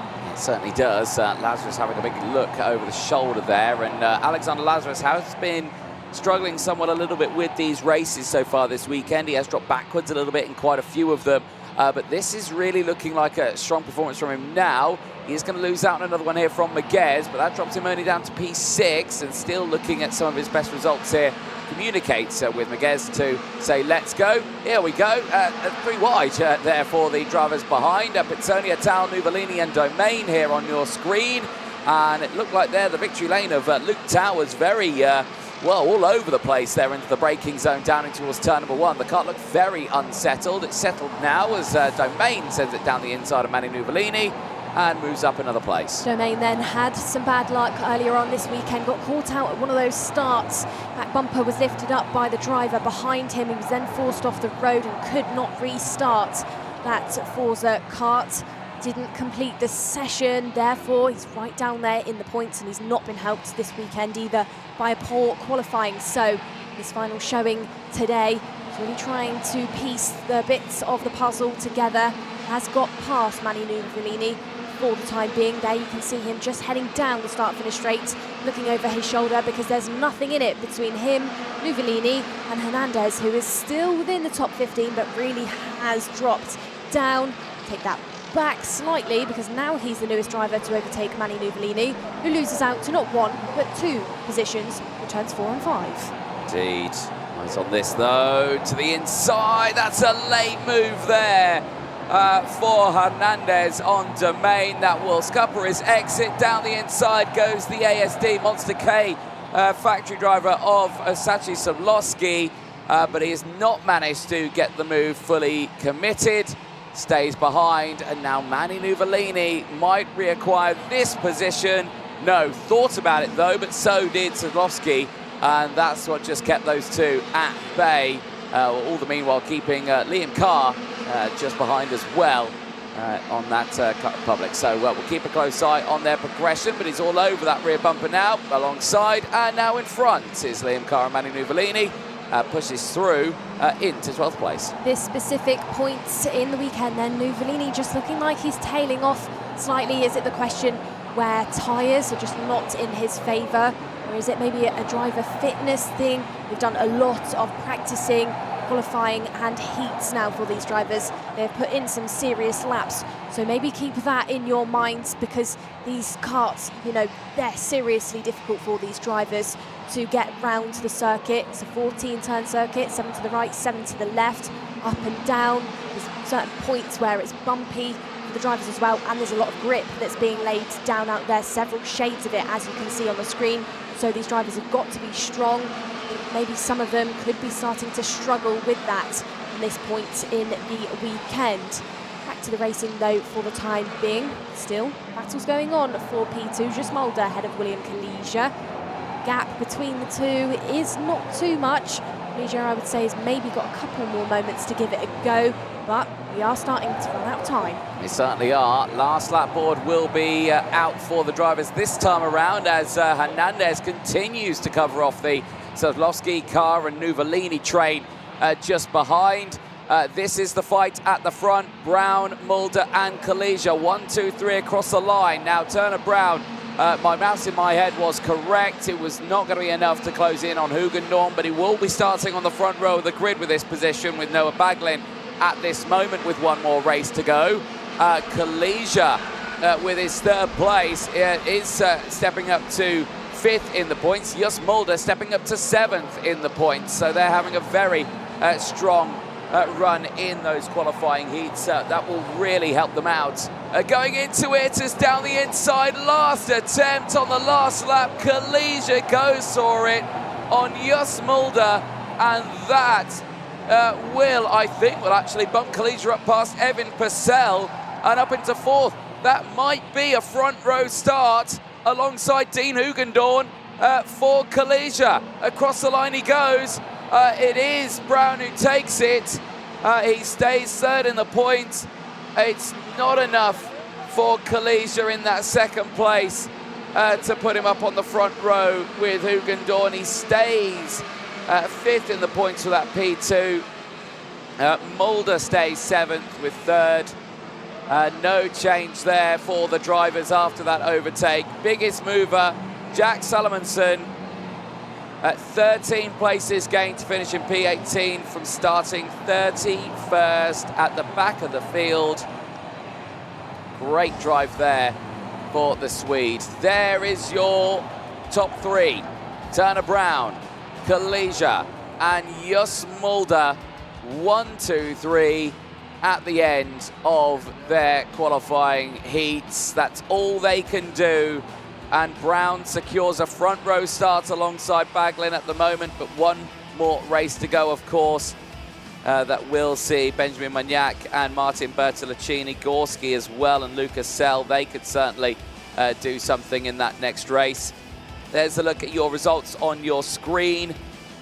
Fabulous results at the end for many of the drivers. Big movers up there, of course, Salomonson with that 13th place gain, finishing in P18 from the track. And there's the cuts coming in as the sun gets lower and lower in the sky. We go into the last race of the day. Turner Brown there, securing what could be a front row start tomorrow in Superheat 1. Not on pole, but certainly in a strong position for the American. Great work from him then. He can now relax going into tomorrow and thinking what he wants to do. This is a look at the highlights from that race, and there you can see Brown immediately taking the lead. Those pressure tyres on board helping him out there at this stage. There was a moment for Drew Waltz with Mark Pilapenko. And yeah, that was the Pilapenko getting his hand unfortunately run over there. And oh, blimey, there was a big lunge in the background there from one of the, not sure what that was at a victory lane just behind maybe one of the Barbiers, maybe Levin Barbier there pushing his way through. But drama there at the sharp end for those drivers. This fight here was a pretty nice one. We saw this fight for Alexander Lazarus, looking for his best result of the weekend, but still coming away with a top 7 finish. Strong result for him nonetheless. Manny Nuvolini battling away in that one as straight to the seam came Emiliano Hernandez trying to push his way through. Dudkowski, Terry Dudkowski going off the track at turn number 1. Like I mentioned, Rallycross could be his future here, as it's a great bit of kart control to keep his foot pinned and get it back on the track there at turn number 3. Eskandari making the moves ahead of Lazarus. Lazarus wanting to fight back, but then Manuel Maguez going through. Later, Antonio Pizzonia would get the overtake on Alexander Lazarus. That would put him backwards into 7th place, which is where he would finish. Manny Nuvolini in the fight with Emiliano Hernandez, who did able to fight back here. Vladimir Savlovsky as well of Ukraine also pushing his way through in that monster ASD factory car machine. That moment there, whoa, big lock of oversteer there for the Mexican, and nearly lost out in a position there because of that sideways moment. At that phase. Overtakes in the background, they still came in thick and fast. Liam Carr pushing through. And on the final lap, Kalisha down the inside of Jus Mulder. That lunge into turn 9 and 10. Beautifully done. But across the line, Turner Brown doesn't secure a pole position, but at this moment sits on that front row of the grid alongside Baglin with that P1 result. Let's head down to Parc Ferme and over to Nicole Sutherland. Thank you very much then, Anthony. Down here with William Kalisha. William, first time we've caught up this weekend. You've had a strong showing, good pace, and some serious overtaking going on for you as well. Yeah, it's been a weekend full of overtakes as well. I mean, we've been starting 4th and 3rd every heat. And it's been quite difficult as well. We've had to make our way forward sometimes. And yeah, I really like this track, how it's really wide. You can make moves from very far away. So it's really good to overtake and get to the front. And William, I know that you have a good technical understanding of how the kart and the tracks work. Can you tell us what you have to really do to make sure that you master every lap when you're out there, not just driving round, but in the racing bit? You know, where do drivers sometimes get caught out? Well, calm is key, right? Like, you have to be calm when you're driving. You can't overdrive it. I've seen many drivers where they overdrive it and then eventually they fall off and they lose position. So to me, it's all about staying smooth throughout the race, especially because it's a 10-lap race. It puts a lot of pressure on the tyres. So it's very important to just do every corner, not drifting or anything, just staying smooth. So then you can have the advantage at the end of the race. So you can eventually outpace the other drivers. Well, William, you've had some great pace today. Well done. Looking forward to seeing what you pull off in tomorrow's racing. That's it from that group of juniors. One more race for today. We'll head back up into our commentary box. Thank you very much, Nicole Sutherland. One more race to go.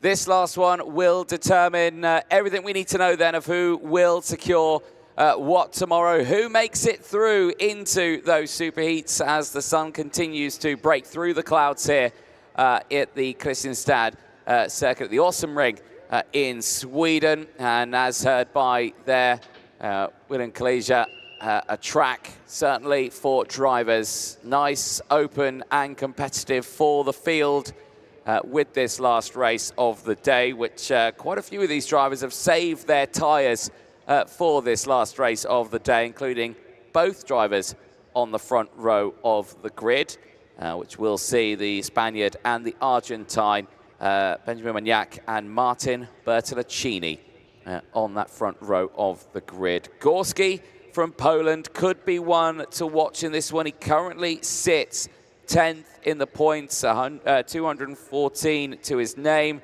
50 points gives him 264. And that puts him all the way on the front row for Superheat 2 tomorrow for Gorski, if he can do that. And that is what he will try and achieve in this race, as the sun really does come out from behind the clouds. It shines on the drivers for this last race of the day. It is OK Junior qualifying heat, E versus F, that makes its way out onto the track. And the last race before finals day and superheats tomorrow for the World Championship here in Kristianstad. Benjamin Maniac and Martin Bertolacini on row number 1.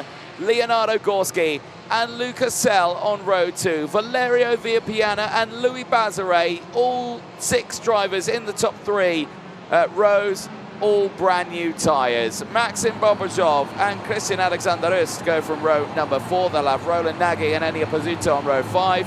Hampus Holmberg and Michael McGoy go from row 6 with Asher Osteen and Ludovico Mazzola on row 7. Eric Bondarov and Priyan Bruno round out the top 8 rows. Row number 9 looks like Alessandro Truchot alongside Frederick Egert-Bretson. From 10 we have Daniel Moran with Marcel Jebo. And then starting on row number 11, it's Carl Nagayerd with Devin Waltz. 12, Gregor Kallas of Estonia with Amir Seberov of Spain. Then from 13, it's Max Lacroix alongside Indra Remberg. 14, Adrian Eriksson with Daniel Oliver. Rounding out to your 15-row grid, your final race of today, is Felipe Sanchez with Libor Vlasak. 30 karts on this grid. It's going to be a good one, Anthony. Last heat, like we've said. Pressure is on for these drivers. It certainly is for this field of 30 drivers. It is all down to see what they can do. We've still got a bit of time to wait here. They are taking a very cautiously slow starting lap on this one, trying to get as much of those new tyres scrubbed in as much as they can. Of course, they've been waiting some time for this race, as you can still see the nation's flags there fluttering in the breeze. The crowd on the grandstand, the crowds on the banking as well, and surrounding the circuit, all ready to watch this last qualifying heat of the day. The last attempt for drivers to push themselves up into the last 72 spots of the field. And let's see how it will go. The air temperature still holding at 21 degrees as the sun begins to set here at the Åsum Ring in Sweden. Lights go, not out. It's a false start. They go round again. Drivers then one more lap, get it warmed up, get themselves into that rhythm, go round again, get those 14 corners correct, then see Nigel Edwards to try and attempt another race restart. Drivers in the previous one had a good race, but settled down, I would say, compared to some of the previous heats. And it has resulted in a current intermediate classification that looks like this. Noah Baglin as your leader with 291 points, ahead of Dean Hugon and Turner Brown. Those two drivers have finished for today's racing. Really good showings, I would say, by the Premiers. Of course, in this championship last year at PFI, took 1 and 2. Could be looking like they could be in to replicate that result this weekend with Noah and Dean. But for now, we've got more drivers in the field that could give them a run for their money, some of which are in this grid. Indeed, they are. Here we go then, past the red line. No overtaking beyond this point, apart from getting yourself into your formation spot. 2x2 rolling start formation for this race. Rolling start, of course, before that acceleration line. They wait for the signal from race director Nigel Edwards on the gantry. Are we going racing for the last time today in OK Junior? Lights are out, we're racing down into turn 1. It's a shaky start for one of the forces in the background, but it's a beautiful start for Bertoluccini. He carries the speed round the outside, a bit of sideways motion there. One car going very slowly in the middle of the track, carts scrambling to the left and the right to try and get past. They do so, but my goodness, was that a bit of a dramatic start for the back of the field. Calm at the front though, as Bertoluccini squirrels under braking, as Gorski holds on to third place. Gorski here has the best chance of starting on a front row. Dust being kicked all over on the track at turns 2 and 3 after that race restart, so that's something to consider for these front 4 or 5 drivers, because they're going to hit it first. It's going to be dirty for them. They're going to need to manage that slide well. More dust being kicked up on the exits of sector number 2 then. Take you through who is your 1, 2, 3 for now. It's Martin Bertoluccini, Benjamin Magnac, Leonardo Gorski. Again, Gorski inside the top 3 as one of the Fusions gets slightly caught out on the exit of turn number 1. That dust then not majorly putting off those drivers on the entry to turns 4 and 5. Everybody looking settled other than this fight in that mid-pack section that includes the likes of Bobrishov. Sell having a look as well down the inside. Looked like Bobrishov was going to give it a go. Nicks against it though and loses out to the victory lane just ahead of him, who is now actually dropped back. I think that's one of the Koskis that is getting involved. Michael McGoy, I believe that could be. Through sector number 3, these drivers go. Bertoluccini had a really good start to this one, almost half a second clear from the remainder of your field. Yeah, fresh tyres will be helping him out there. The same for Magnac and the same for Gorski, all of them on brand new tyres, as well as a smattering of these drivers further back. Valerio Villapiana down the inside there, gets through. Moves past and stepping up in that order. The same for the likes of Michael McGoy as well. A good run for him. McGoy up into those places. Gorski, now fastest driver out on circuit, as Bobrishov is all over the back here of Villapiana, trying to get that nose down the inside. It's kicking off a little further down in the order as well. It's Roland Nagy battling away with Louis Bazare and Ludovico Mazzola. They're all fighting for position. Mazzola has got up into 10th place now. Nagy down into 11th. And there you can see Devon Waltz, who's currently on a 10th place gain, is trying to push through the field here pretty nicely. There is Ella Hakkinen. No, it's not Ella Hakkinen, sorry. It's a very similar helmet to Ella Hakkinen, but it's one of the other Forzas I should see. And that's just pushing through nicely in the background. But we'll keep an eye on that one. Christian Alexander Rust, I should have said, going through there and going very wide over that chicane as well. Dramas happening for Daniel Oliver, who's still on a charge through this field. Valerio Villapiana, here's a replay of him all by himself, running wide, kicking up that dust in the entry of turn 14. I think it just goes to show how much speed these drivers barrel into these corners, especially those downhill moments. Now I think maybe that's what came into play for Villapiana, just ran himself off of the road. William Kalisha said a similar thing just a moment ago in his driver interview. Turner Brown has said something similar today. It's easy to do to end up falling off of the circuit. It's a quick track, especially this point, turn number 1, where you're completely flat out. Martin Bertolacini still 5/10 clear from the drivers behind of Magnac and Leonardo Gorski. Gorski looking hungry there in P3, right on the tail of the Forza. Still, this is the battle between Vibiana Bobrishov and Lucas Sell going into turn number 7. Louis Bazare is your fastest driver on the track, and he is at the back of this battle. Now, 265 is your newest driver to pull over. That is Pizzuto out, and it looks like front-end damage to that kart. Broken track rod there, I think, for Enia Pizzuto. One wheel facing forward, one wheel fully locked off to the right there. And yeah, that's a definite DNF with that sort of situation and that sort of damage. Look at this, though. Magnac and Gorski line astern here, though. Gorski not going for the move just yet. Now, Leonardo Gorski currently sits 6th in the points. Now, he is on 255. He's 1 point behind Kaliza. An overtake of Magnac will put him in front and into 5th place. Another overtake would get him in front of Evan Purcell and up into 4th place. There's the first of the overtakes down the inside on Magnac. That puts Gorski up into 2nd and puts Gorski up into 5th in the points, now joint with Evan Purcell.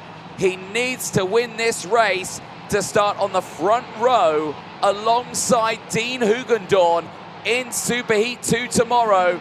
Gorski tucks his head down. One job to do, and that's close an 8/10 of a second gap to Bertolacini in the lead. Leonardo Gorski then one of the very few drivers here this weekend sporting that MP branded kart. I don't have many in this competition, but they have got a big hopeful with Leonardo there sat in P2. He is, of course, chasing round Martin Bertolacini, we've just seen enter into turn number 7. Bertolacini with the Ward Racing team, they have the biggest number of juniors in the grid, 15 in total. I think it could be for Ward. And with Martin, they look like they could have a shot heading into tomorrow as well, because he's got some great pace out there in the front. Still though, the Forza of Benjamin Magnac not being able to shake off drivers behind. I would say Gorski's not shaken Magnac off either. He's still right there in P3. This battle then between the top 10 has settled now. It's not like that a couple of laps ago. Pressure is absolutely on in this final race. Further back down in the field, you know that some drivers are really trying to pull something out the bag. Devin Waltz up by 10 positions to be in P12. You've got up by 10 also Daniel Oliver in 18th.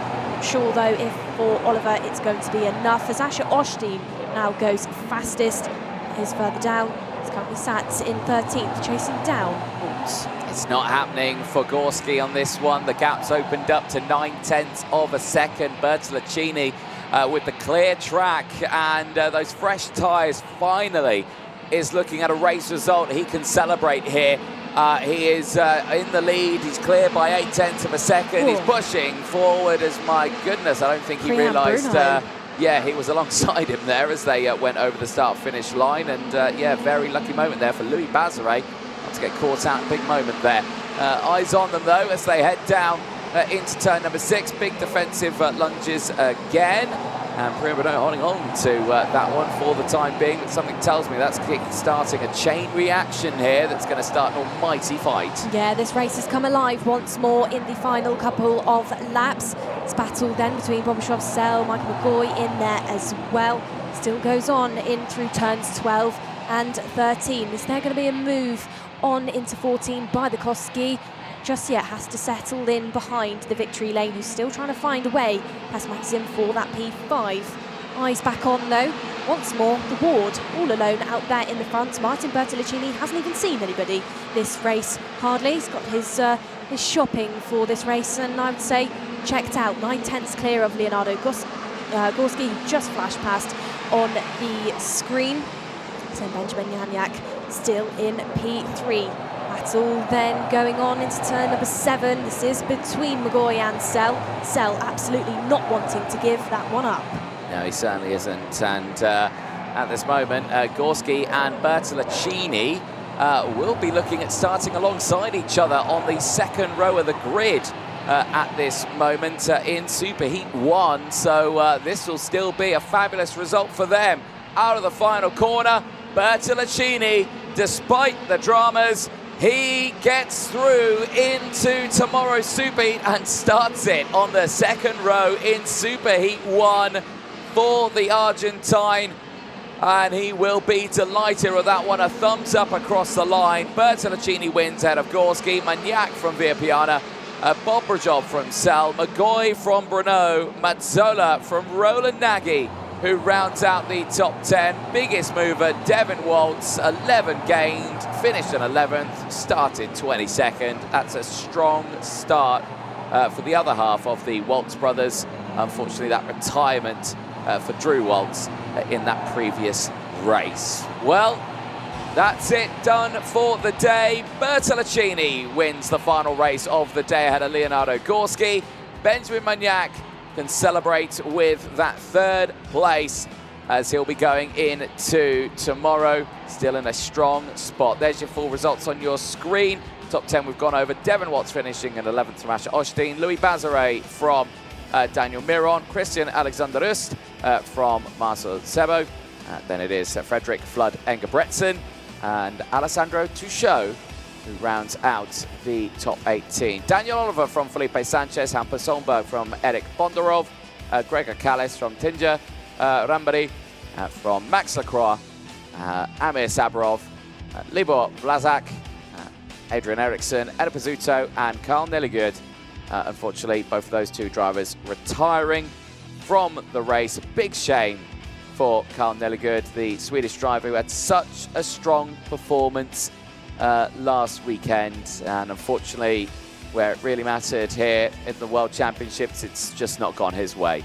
There though, on your screen, Martin Bertolacini, first win of the weekend, and I'm sure his best race he'll be happy with. Absolutely will be, and let's take you through how he did it. Was the start that Bertolacini absolutely mastered through turns 1, 2 and 3, completely in his own air, just thought about where he was putting that OTK on the tarmac and really did run away with it. Some drivers getting out sorts through the curbs of 2 and 3.